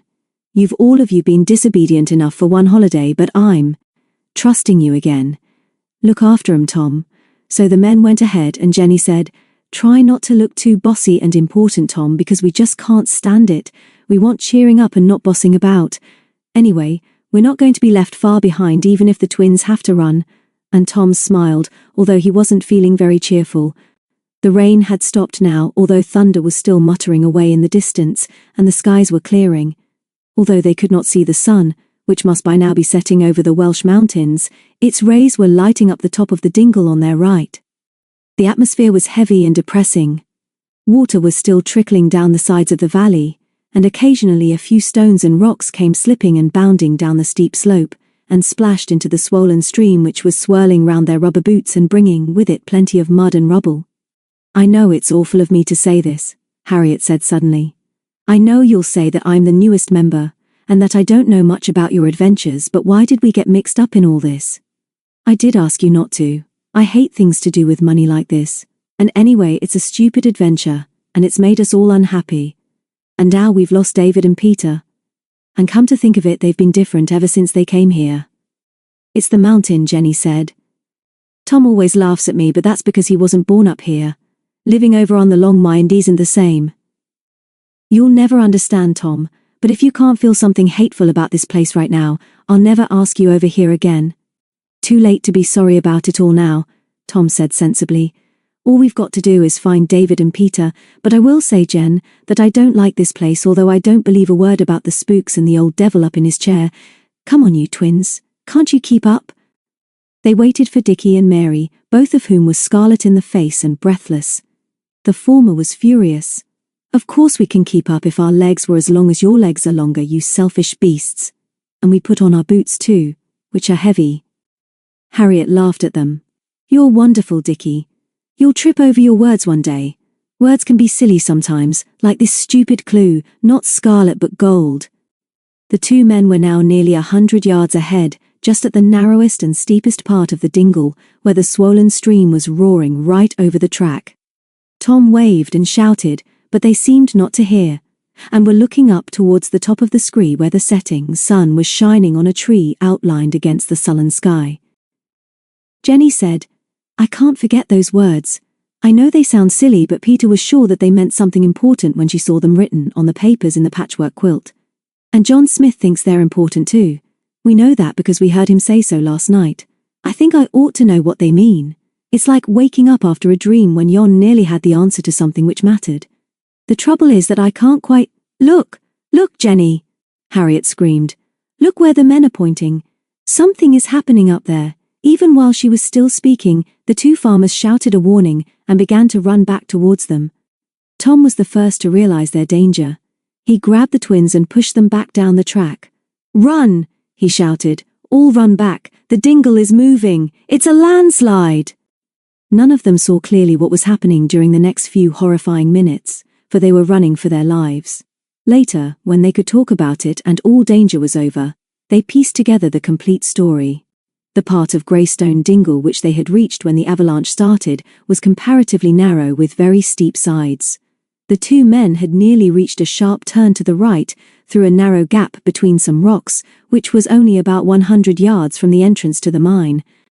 The lone piners, however, had only just got into this narrow section when Charles first noticed that a holly tree at the top of the scree was slowly sliding downhill.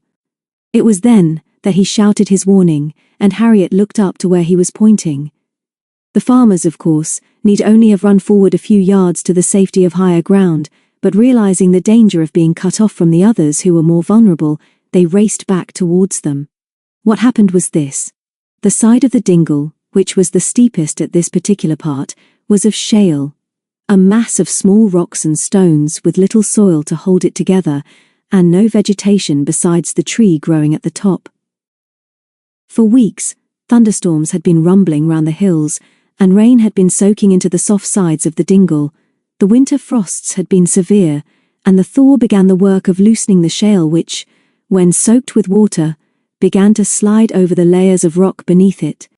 All that this mass of muddy rubble could do was to pile up over the track and stream at the bottom of the dingle, until its fall was checked by the opposite slope. But if any of them, particularly the twins, had been caught in its horrible clinging embrace, it would have been very difficult and perhaps impossible to rescue them. At first the slip moved in an eerie silence. Beyond the warning shouts of the men and their slithering footsteps in the loose stones, the only sound was that of the swollen stream and the tinkle of running water down the scree. Then a few bigger rocks and stones came clattering down and splashed into the stream, and as the lone piners reached the safety of a rock jutting across the narrow path, there came from all around them a horrible sucking noise. A huge lump, rather like cooling porridge, began to slide down with increasing speed and power, forcing before it an avalanche of loose rocks. Alfred Ingalls, running fast and carrying a spade, was struck by one of these and bowled into the stream. Charles, a few paces ahead, heard his shout and helped him out of the rushing water. They reached the shelter of the rock just ahead of the mass of rubble, which slid sullenly across the track and smothered the stream in a cloud of spray. Mr. Ingalls was more angry than hurt when Tom helped him to safety, but he was too breathless to say much. Charles, also puffing, threw down his spade and gave the twins, Jenny and Harriet, a quick smile. All okay? Well run, anyway. Get up on this rock and we can see what's happening. Safe enough here, all that has been described. Since Charles shouted, his first warning happened in about 2 minutes.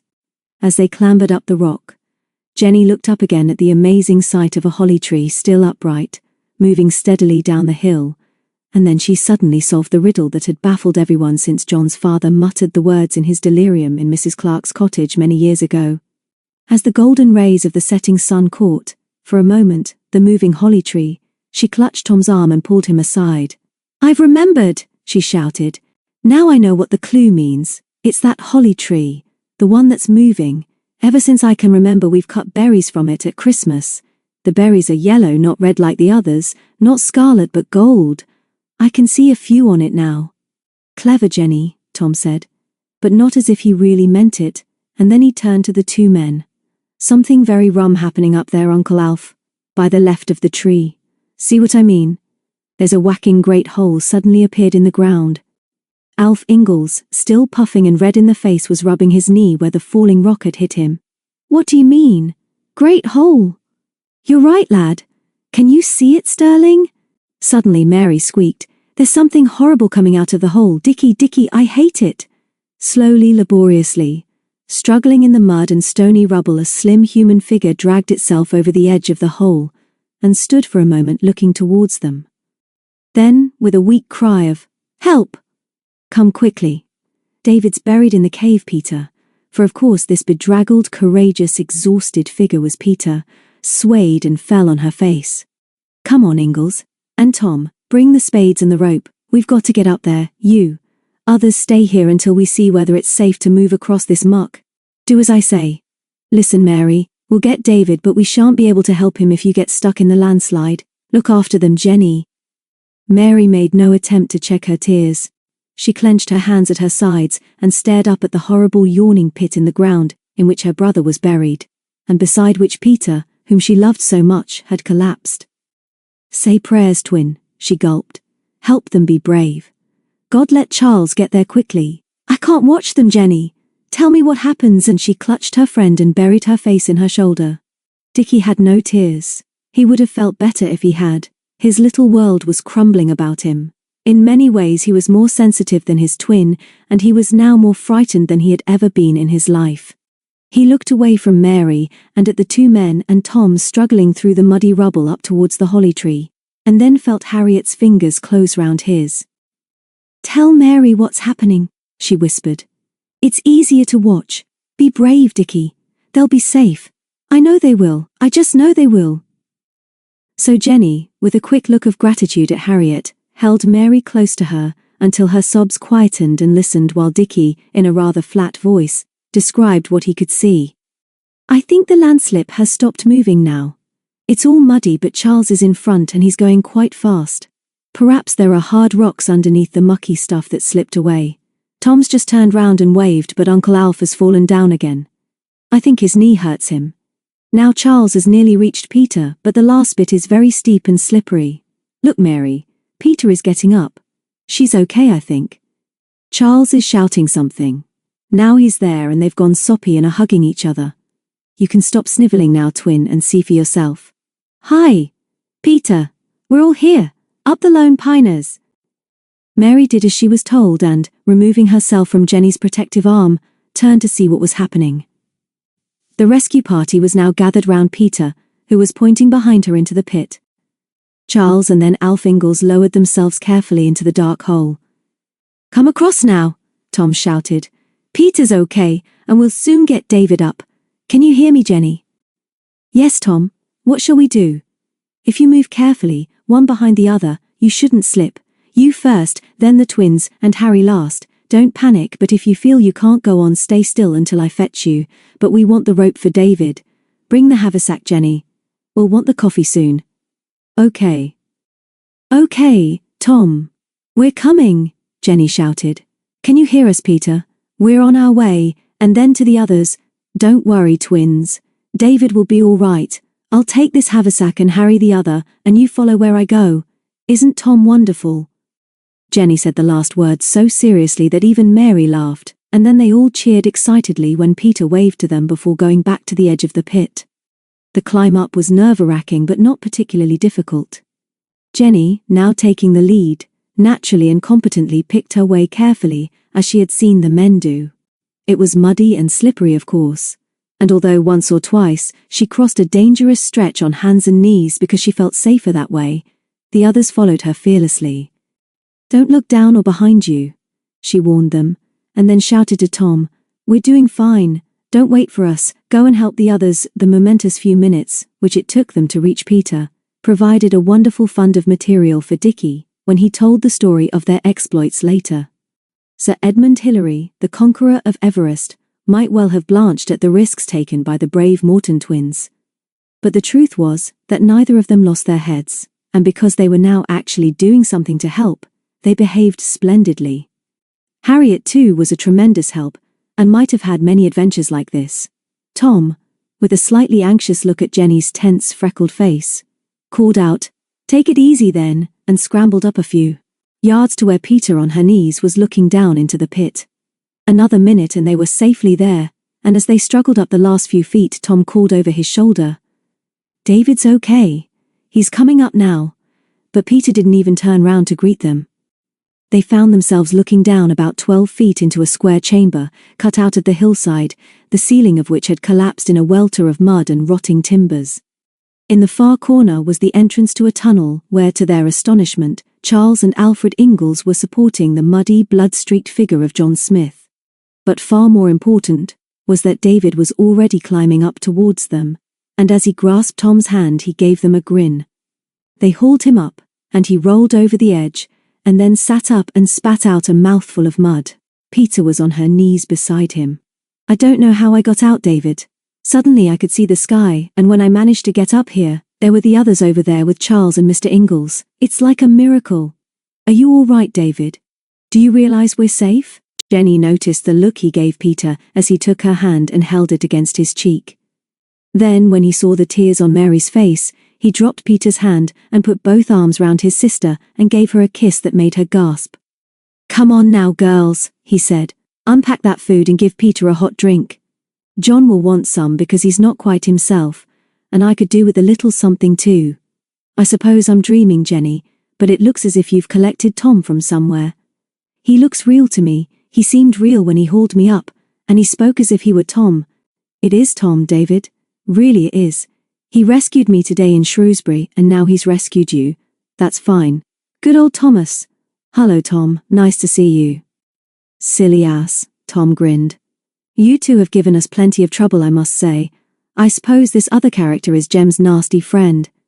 It'll be interesting to know how you got down that hole with him. We didn't get down. We came up, Peter tried to explain. Oh, thank you, Harry. You've been doing the work while we've been talking. I don't think I could eat anything, but coffee will be wonderful. While she was talking, the two men had got John over the rubble and were now standing directly below them. John's wrist was still strapped to his chest, but his arm was blood-stained and his face white under a layer of mud. He seemed only half-conscious, and his head rolled as he tried to speak. Throw the rope down, Tom, Charles called. We'll have to haul him up, I think. David and Peter okay? They got John up without much difficulty and propped him against a rock while Peter gave him hot coffee. He tried to smile again and muttered something in German which sounded like Danke schön. We must get him to a doctor at once, Charles said. That cut will have to be cleaned and stitched up. Will you take him in your car, Alf? You're facing the right way and can be off first. Take the twins too, and drop them at 7 Gates and they can warn Trudy about baths and beds for Peter and David. I'll follow with the others as soon as you're away. Mr. Ingalls nodded. Hospital in Bishop's Castle is the nearest, I reckon. How to get him across this muck? He'll have to walk between us on the rope, Charles said grimly. Do you understand what I'm saying, whatever your name is? We're taking you to a doctor or a hospital, and you've got to walk over to that rock. You've got to make the effort. Understand? John nodded and struggled to his feet. Now, he said, we go now, and then to Peter and David, you saved my life. How do I say thank you? I see you again, yes? Okay then, Charles said. Let's go. Can you manage by yourselves, twins? Don't hurry till you're safely over and then run to Mr. Ingles's car. Don't frighten Trudy but tell her what's happened, and that we'll be along with 2 more casualties in a few minutes. The sun had disappeared now behind the opposite side of the dingle. The sky was dull, and the wind cool. Jenny shivered as she looked down to where, barely half an hour ago they had been hurrying up the track by a rushing stream. Now there was no sign of track or torrent, only a sticky mass of mud and rocks which filled the narrowest part of the dingle. In a few minutes it would be dusk. Dickie, very serious, nodded and took his twin's hand. Don't you worry, Charles. We'll be at 7 gates first. We won't frighten Trudy. Trust us, Charles. See you all soon, and they crossed confidently down to the safety of the rock and then disappeared to the path below. You others come as soon as we're over, Charles said. I'll wait if you're in trouble, but I want you to hurry because I'm wondering when the stream under all that mess is going to break out. Now, John, if you feel you're going to slip or can't make it, just shout, but the rock surface is too slippery to risk carrying you. The rope will hold you but keep your wrist upright if you fall. John nodded, squared his shoulders and followed Mr. Ingalls. He stumbled twice and slipped on his back once, but Charles hauled him up and held his undamaged arm for the last 10 yards. We can manage, Charles, David called as soon as they were over. Wait for us at the Land Rover. Harriet began to pack up the haversack, but Peter, who was now very pale, said, Please don't fuss about that now, Harry. We can come back tomorrow. I shall flop down here if we don't get home soon. 5 minutes later, weary, footsore, bedraggled and half asleep, they reached the Land Rover. Peter and David in front with me, Charles said, as he swung first Harriet and then Jenny into the back. Hold on to Tom, girls. You're going to have a bumpy journey. It was dark now, and the headlights of the Rover threw strange shadows against the rocks and the trees as they lurched down the rough track. When they drove into the farmyard, Peter was asleep with her head on David's shoulder. The twins, followed by Mrs. Sterling, ran out to meet them. Let me see to Peter first, Trudy said. Charles, I'm sure none of them should sleep in the barn tonight. We daren't trust them out of our sight. The twins can sleep in the sitting room in their sleeping bags, Tom and David in the big guest room and Peter in the other. Jenny, darling, could you take Harriet home with you for the night if Charles drives you down to Barton? Mrs. Harmon won't mind, will she? Jenny wasn't so sure, but no doubt Charles could persuade her stepmother if anybody could. Do you mind, Harry? Oh, good. I'd love to have you, she said as she jumped down. David and Peter came over and the latter said, I'm hardly awake now, but come up early as you can in the morning, Jenny and Harry. So much to tell you. And thank you for being so wonderful today. Good night. Jenny suddenly realized that Tom was standing next to her. Tom, you've forgotten that I'm sure I've solved the riddle and I don't think the others heard me. If there's a treasure it will be under that holly tree. The tree with the yellow berries still on it. I saw them when it was moving. I wanted to stay and search when we were up there, but of course I couldn't. I'm going to take Harry up there before breakfast. Will you come along too so that we can find the treasure together? We'll meet you in the dingle at 8 o'clock. You won't be awake, little redhead, Tom teased, and ruffled her hair. We've had quite a day, Jenny. Don't be late in the morning. Chapter 13. The Treasure at Last. Next morning Harriet was rudely awakened by the shrill clamour of an alarm clock. When she opened her eyes she saw Jenny leaning over her. Then she remembered. She was in Jenny's house, in Jenny's bed, and wearing a pair of Jenny's pyjamas. She didn't remember very much about what happened after Charles Sterling brought them last evening, because she could hardly keep awake, but had a dim memory of Mr. and Mrs. Harmon, scrambled eggs and cocoa, and a hot bath. She opened her eyes still farther and pushed Jenny back on the pillow. Hello, Jenny, she yawned. Why did you make that horrible noise? I could go on sleeping for a day and a night. I'll tell you why. I've got a terrific surprise for you. We're going up Greystone again and meeting Tom at 8. Oh no, Harriet wailed, snuggling down into the bedclothes again. Please no, Jenny. I know Tom is wonderful, but I don't want to meet him before breakfast. Anyway, you don't want me if you're going to elope with him. I wish I was, Jenny said fervently. You're being silly, Harry. It's the treasure. I know where it is. I know what not scarlet but gold means. It's a holly tree with yellow berries. It's the holly tree that slipped down the dingle, and I'm sure the German treasure was hidden somewhere close. It might be in that ghastly hole, of course, but I hope it isn't. Anyway, I told Tom when I thought of it and he said I was clever. Then I remembered it again last night at 7 Gates, and asked Tom to meet me there this morning, and he said he would. And I want you to come because you thought I didn't like you and didn't want you in the club. But I do, both those things. So that's why I set Dad's alarm, because I thought you'd like to share the finding of the treasure, and we must go early before the others get up. I want to surprise them. Are you excited? Will you come? I am, and I will, Jenny. Thank you for asking me. Will your parents mind if we go before breakfast? By the time we're downstairs, Dad will be doing the papers and having a cup of tea. We'll have one with him if there's time. Hurry up. And she jumped out of bed. Harriet groaned and followed her, but she didn't jump out. I'll come in the bathroom with you, if you don't mind, Jenny said. We shall have to hurry and you might be frightened of the tap. Why should I be scared of a tap? I wasn't frightened last night. It's difficult to explain, but the hot tap is most peculiar. Sometimes when you turn it on it goes bomb bomb bomb bomb.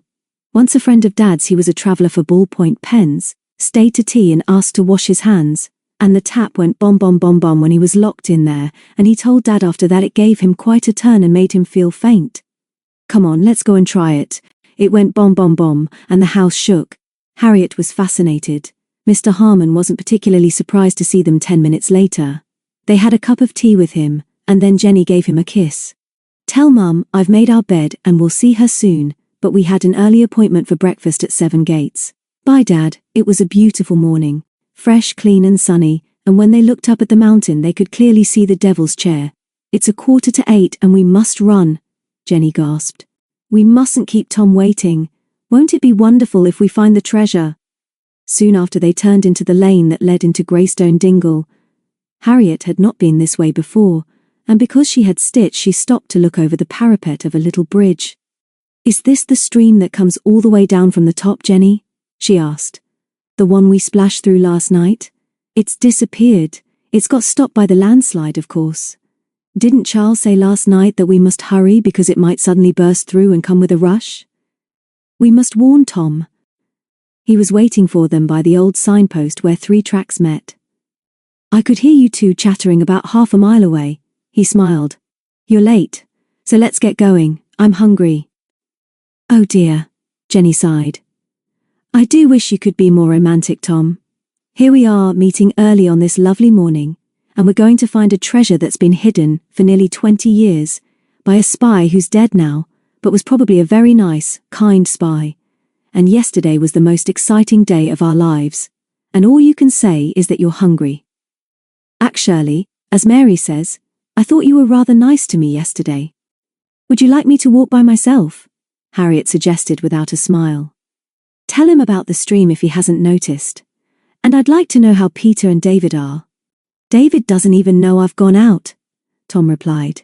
He was asleep as soon as he got into bed. He looked quite like David after. He'd scraped himself clean and had a bath. He said he was bruised all over though. I didn't see Peter. Trudy whisked her off after saying that we all ought to be ashamed of ourselves, which I thought was fair enough. I've left a note to say that I've gone out to meet you two, but I'm still hungry. What's this about the stream? Jenny explained. Yes, of course, he agreed. Perhaps that narrow part of the dingle is dammed and filling with water. Perhaps your holly tree is floating by now, Jen. Perhaps your treasure is sunk. We'd better go and see, and if we hear the water coming down, I'll race you both up the side of the dingle. So look out and let's go. Almost before he had finished speaking, they heard a dog bark, and when they turned round, there was a black Scotty dashing down the track from 7 Gates. It's Mackie, Jenny cried. I bet the twins are just behind. Hello, Mackie. You are a clever dog to find us. Yes, darling. It's your Auntie Jenny and Auntie Harriet, and great big strong Uncle Tom. And here are the twins. Dickie and Mary were running, but as soon as they saw the others, they slowed down to a dignified walk. They were very hot and breathless when they came up and seemed to be only half dressed. Come here, Mackie, Mary said. Don't speak to them, they're unworthy. Good morning to you all, Dickie added coldly. Fancy meeting you here. Extraordinary thing. So early in the morning after such a heavy day yesterday. And would you by any chance be strolling up the dingle this morning, because if so we would prefer to go ahead and not accompany you. So what? Tom grinned. So what do you intend to do in the dingle, and why have you come? You, Thomas, Dickie said, are a skunk. That's right, Mary added. A skunk that slunk away in the dawn of another day without telling his friends. A smelly, selfish old skunk that slunk. If you were going to meet Harry and Jenny, why didn't you tell us? Jenny giggled, but Tom said, You two are much too cheeky and I've had enough of it. How did you get here, and what do you mean by following me around? We'll tell if you won't be so angry, Dickie said patiently. We followed you because we want to know why you wanted to meet these girls. And we knew you were going to meet them because we read the note you left on the kitchen table for Trudy, and we knew you were up to something because you made such a row getting up that you woke us up. And that's the truth, Mary added. Have you got a secret to share with us, Jenny? We think you have. Anyway, here we are and we shall follow you to the end, so you may as well tell us. We've left a note for Trudy too, just to say that we shall be a bit late for breakfast. Tom laughed. I can't fight you two. So they set off up Greystone together, and the morning matched their cheerful mood. Jenny told the twins how she had suddenly remembered the holly tree with golden berries, which she believed to be the place where John's father had hidden the treasure. The twins were very impressed, and forgave Jenny for not telling everybody all about it last night. They were also quite gracious to Harriet, realizing that as she had been sleeping with Jenny it would have been difficult to leave her behind this morning. When they reached the place where the cars had been left last evening, Tom noticed that a lot more water was coming down the stream. It was very muddy too. We must climb up higher, he warned. I think it's going to break, and if it does it will be quite a sight. Keep Mackie to heel, Mary. He could get washed away in the flood water. Our dog is very obedient, thank you, Tom. As you should know very well after he rescued you and Jenny from that horrible house in Shrewsbury yesterday. And we would like to see the water come down with a rush if it doesn't hurt anybody anywhere. Mary had her wish just when they came in sight of the rock guarding the narrow neck of the dingle where they had been nearly caught by the landslip. They were halfway up the slope when the mass of mud and stones which had been piled up by the pressure of rising water gave way. It burst with a sullen thump. In a few seconds the rock to which they had run for safety last evening was hidden in spray, as with a roar, the released water forced rocks and shale and mud down into the bed of the stream, where it rushed like a tidal wave, tearing at the banks and uprooting bushes and small trees on its way. The twins cheered, Macbeth barked, and Harriet said, We'd better hurry, Jenny, because your golden tree might start sliding down again. At this fearful warning, Jenny grabbed Tom's hand and dragged him up the slippery slope towards the ridge of rock beyond which the landslide had started. They were first over in spite of the twins' protesting cries, but Jenny would not even wait to look at the amazing scene at the foot of the dingle where the power of the hidden water was moving the rubble of the landslide like bubbles in a witch's cauldron. The holly tree was still upright, although some of its roots were now exposed. You really are a clever girl, Jenny, Tom said when he saw the golden berries. I can guess that a chap on the run with something valuable to hide would choose a landmark which was easy to remember. But where would he hide it? Under the roots if he was in a hurry? But maybe he'd found the secret chamber and hid it there? This is your party, Jenny. You look first and I hope you find it. Good luck. She flashed him a smile, and then, as the others clambered over the rocks behind them, she scrambled across to the tree. I only want Mackie, she called. Lend him to me, Mary. I want him to dig. The holly tree had slid down the side of the dingle, because the soil in which it was rooted had slipped in one lump. It had, indeed, brought its bed with it. Jenny went down on her knees and grubbed about under the roots, and then Mackie, urged on by the encouraging cries of his dear ones, began to dig furiously. So furiously indeed that Jenny was half blinded. When his mouth was so full of dirt that he could hardly breathe, Macbeth emerged. He coughed, shook his head, spat out a ball of mud, and then plunged again into the hole already made, and with yelps and whinings returned to the hunt of he knew not what. It was fitting perhaps that Macbeth should find the treasure, and that Jenny should drag it out from between the roots of the holly, where it had been hidden for nearly 20 years. The others crowded round, as she held up a squarish parcel wrapped in what might once have been yellow oilskin. What is it, Jenny? Mary squeaked. Open it. Is it jewels rich and rare without compare, or little leather bags of gold? Open it. Harriet looked away down the dingle, and then up to the blue tumbled hills of Wales against the skyline. Whatever Jenny held in her shaking hands had brought nothing but trouble to all who had had anything to do with it. In a few fleeting seconds, Harriet imagined a sick and hunted man stumbling over the rocks in unfamiliar hills in the darkness of unfriendly night, or a sunless dawn when mist hid the grotesque pile of the Devil's Chair. And then, suddenly and thankfully perhaps, he would see the tree with berries which were not scarlet but gold.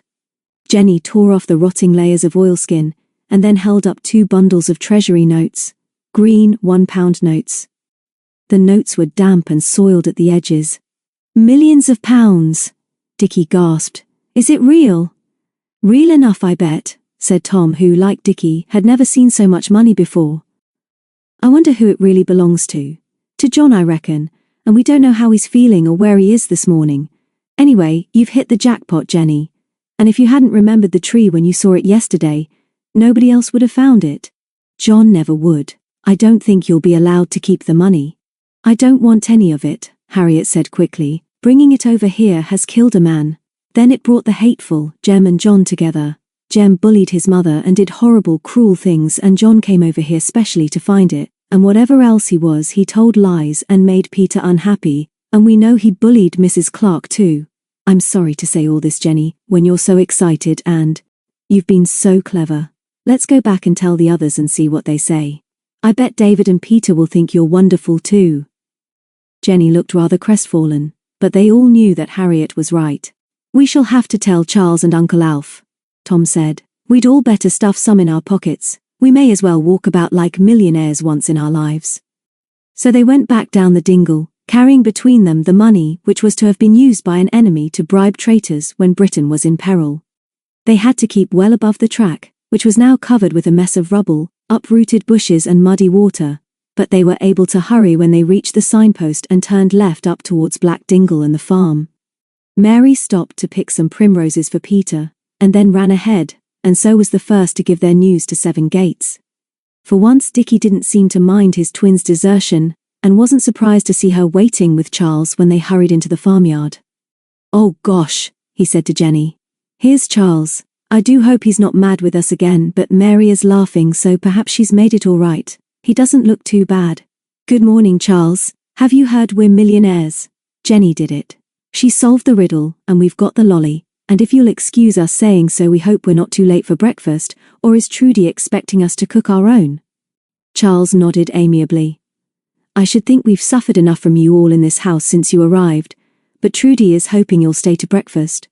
How much longer we can put up with you all, I'm not sure. David is probably down by now, but Peter is still sleeping. We'll see how she is when she wakes. Come in now and let me see what Richard so inelegantly calls the lolly. You can talk as you eat, and I want the true full story from you before we send you all packing." "Dear Charles," Mary smiled, "you've forgiven us. You are my favourite man, and we know that you're not really going to send us out into the cold, hard world. Perhaps you can have another breakfast with us?" They surged into the kitchen and emptied their pockets of the lolly on the end of the table. "Millions and millions of pounds!" Dickie chanted. "Just look, Trudy." Clever Jenny found it in a parcel under the holly tree. Trudy was unimpressed. "So I hear, but I shan't forgive you until you've eaten your breakfast, and I know that Peter is all right. You've been a worry to everybody when we're supposed to be responsible for you. Will you please clear all those nasty notes off the table, Charles? I doubt if they're clean anyway. And Alfred Ingalls telephoned while you were outside. He's coming over presently after he's been to the hospital where he left that German boy last night. He says he wants to talk things over, and I'm not surprised." Charles nodded, helped himself to a cup of tea, and began to count the money. The others settled themselves at the table, and then David arrived. He was limping and had a big bruise on his forehead. He went over to Trudy, who was still at the stove scrambling eggs, and apologized for being so late. Then he looked round the table and saw Charles counting pound notes, and the others watching him expectantly. "I found the treasure this morning, David," Jenny said quietly. "I suddenly realized that Not Scarlet But Gold was a holly tree with yellow berries, and it was close by that horrible place we rescued you from. We went up there this morning and I found Tom helped me. All that money." "Good for you, Jenny," David said. without a second glance at the green pound notes which Charles was still counting. And before breakfast too. Where's Peter? Have you seen her this morning, Trudy? Is she all right? I think so, David. She was still asleep when I went up half an hour ago. I want her to sleep on, but I'll take her some breakfast when you've been fed. I'm not very proud of you all for getting yourselves into this ridiculous adventure, which didn't really concern you. How do you feel yourself? Sore? David said. I'm sorry we've been such a nuisance, Trudy, and thank you, and Charles too, for being so decent about it all. It got out of hand, but I know I'm to blame for taking Peter off like that yesterday, and not leaving a message. Trudy gave him her sudden smile, passed him a plate of bacon and scrambled eggs, and then led him over to the window. I wouldn't be surprised if she took you, David. Have your breakfast and don't worry. I'll tell her presently that you were asking after her, and although it's no business of mine, I should think it's about time you two had a straight talk. She hasn't been very happy this holiday, has she? Has she told you that her father is leaving Hatchholt and going to live with Charles's father near Hereford? David nearly dropped his plate. No. Why hasn't she told me? She can't leave Hatchholt. It's her home, she must. You two are growing up, David, and you don't seem to realize it. You'd better not let her know I've told you this. Give her the chance to tell you herself. Now sit down and eat your breakfast and don't look so miserable. David did as he was told. And although the others had not overheard his conversation with Trudy, they all realized that he wasn't listening to what they were saying. £300 in Bank of England Treasury notes here, Charles said. We've got to decide what we're going to do with it. Meanwhile, David, we want to know exactly how you got into this mess yesterday, while the others were misbehaving themselves in Shrewsbury. The others sat spellbound while David told his story. Their tea got cold as he described the horrors of the dark tunnels, the water and the collapse of the roof a few feet behind them. He praised Peter's coolness and courage, of course, and when he tried to describe their crawl, in running water, up the shaft to where John was waiting for them, Harriet covered her face with her hands. He told them too of how John behaved in the last few minutes before the roof of the chamber fell in, of how he cut his wrist, and how he fainted, and of how Peter applied a tourniquet. But he told them nothing else. I see, Charles said quietly. Thank you, David. You're all a lot of foolhardy, young idiots, but you all acted with resource and courage. Any of you will always be welcome at Seven Gates, but you will promise me never, under any circumstances, to go into Greystone Mine again. You promise? Very well then. I've got to decide what to do about this money. It might be counterfeit, might have been printed in Germany. When we know what's going to happen to John Smith, we'll have to decide about Jem Clark and his mother. Meanwhile, you go and tidy up my barn. Be off with you. And, rather chastened, they all went out into the sunshine. What do you think is going to happen to John? Jenny asked David. Was he really badly hurt? I don't think so. He's scared at the sight of blood, and anyway, he was half crazy over the idea of the money. It doesn't matter if we don't see him again, does it? Or Jem. I'm sorry I got you all in such a mess yesterday. We can't decide what to do until Peter comes down, can we? Uncle Alf is coming presently, Tom reminded them. He'll have news of John too. Why don't you go up and see how Peter is, Jenny? Tell her we can't do anything with David until she comes down. Jenny winked at him and ran in, and soon after Mr. Ingalls arrived with John. They all went into the farmyard when they heard the car coming up through the wood. Mr. Ingalls waved a greeting before getting out, but John stayed in his seat. He was very pale and his arm was in a sling. Hello all, Mr. Ingalls roared. Pleased to see you up and about, David. Not much the worse, I hope. Peter okay? Where's my Jenny girl? Hello, twins. And Harriet! This chap John will be okay. They've cleaned him up and given him a good night's rest and now he's discharged. Said he wanted to come up and see you all. Odd sort of chap. Can't make him out. As usual, he made all these remarks at the top of his voice. But although John could not help hearing the last comments, he made no sign, but sat staring straight ahead. Then Jenny came out with Charles and Trudy.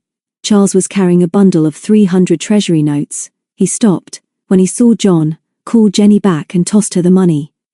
You found it, Jenny. Hold on to it until we decide what to do. Hello, Ingalls. These kids found £300 this morning under the roots of a holly tree up by the landslide. Jenny solved the clue. Come into the barn and we'll tell you about it, and then we'll want to know why this German chap has come back. You, John, whatever your real name is, come in here. We shall want a lot of answers from you. Meanwhile, Trudy had gone over to David. Peter's getting up, David. She's all right, cheerful, and very much her old self. She'll be down soon. Be nice to her. She deserves it. I know she does. She's wonderful and I've been a fool. Thanks for all you've done, Trudy. Peter was my bridesmaid, was all she said as she went over to her husband. John now stood at the entrance to the barn facing the others, who were grouped round the end of the table. He had not yet smiled, nor spoken. Suddenly he clicked his heels together, and gave them a stiff little bow. May I speak, if you please? I wish to say that I am very sorry for trouble caused, and to thank David and Peter for saving my life yesterday. And to you all. And to Herr Ingalls who took me, to the hospital. An awkward silence was broken by David, who said, That's all right, John. We were all in a mess together. Do you think all that money was left under the tree by your father? And don't stand out there looking so uncomfortable. Come in and look at the loot. I suppose this was what you were looking for? John stepped across and fingered the notes. Then he said, I think this must have been what was hidden by my father. Some of you know that he told me in a letter which I did not read until a few weeks ago that he would hide it if he was in danger. He told me also that I would never read the letter unless he was dead. But I did not find the money. Jenny did, and so perhaps in your country, the money belongs to her. If I had not been, crazy for it. That is it. If I had not have been crazy for it, I would not have been in the mine yesterday, when I would be dead perhaps, but for Peter and David who saved me when they might have saved themselves first. I do not want the money now, but what you do with it, I do not know. Here is Peter, ask her. They all turned to see Peter standing on the threshold. What instinct had made her put on a skirt, and a bright blue linen blouse, only Trudy knew, because she had lent her the blouse. She had never looked prettier. Her hair gleamed in the sunshine, and as David smiled at her, she blushed. Give the money to Mrs. Clark to make her independent of Jem, she said. You can fix it, Charles. I heard what John said. Write to Mrs. Clark or go and see her in Shrewsbury. Tell her that you're not going to put the police on to Jem, and then she can come back to the cottage if she wants to. Even if she can't have the money, you'll tell her that you're not going to do anything to Jem, won't you? Oh dear. Please don't all stare at me. Am I talking too much? Jenny and Mary ran over and hugged her, while Charles said, Somebody will have to tell the police about this find, I suppose. But I'm prepared to forget Jem Clark if he behaves himself in future. All right, Peter, I'll see Mrs. Clark. I'll drive over to Shrewsbury and fix it. Peter's right, Trudy said. Mrs. Clark has suffered more than anybody else. Mr. Ingalls nodded. Seems sense to me. What about this lad John? What do we do with him? John clicked his heels again. I go back to Germany. I make my life again there. I go and see my old uncle in Hamburg and tell him all. I have been a fool. David walked over to Peter. I've been a fool too, he said quietly. Come out with me while they're talking to John. I've got a lot to say to you. She began to protest, but he took her hand and, without a backward look, led her across the farmyard and out through the 6th white gate into Jenny's whispering wood. Where are we going, David? She said breathlessly. What's happened? You're rather peculiar all of a sudden. Splendid, he said firmly. I'm going to be peculiar from now on. Everything is different after. Yesterday. I can only remember some things about yesterday, she said. You're hurting my fingers, David. Where are we going? Where we can't be interrupted. This will do.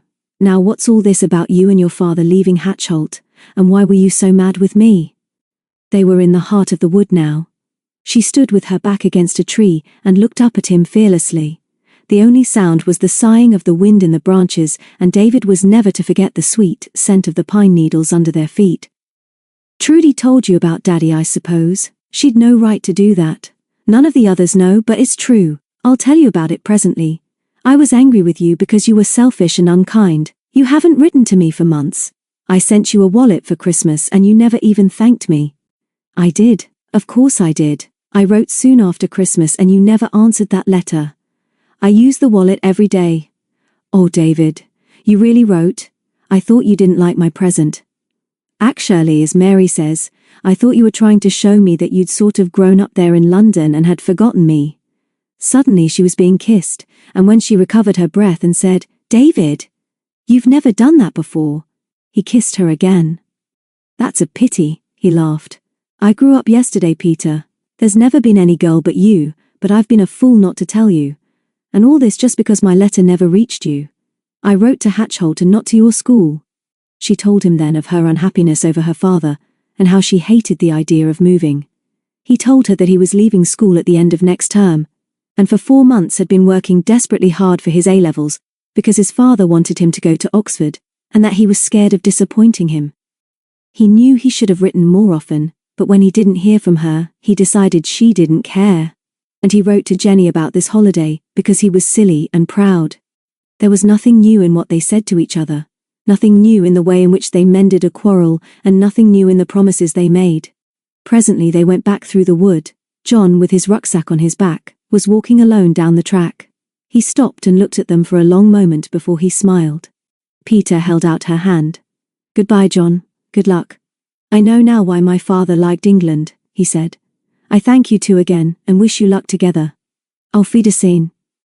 He turned and walked out of their lives. "I don't expect they teach you German at your school," David said, "but that could mean till we meet again. We shan't forget your handsome stranger's last words, Peter."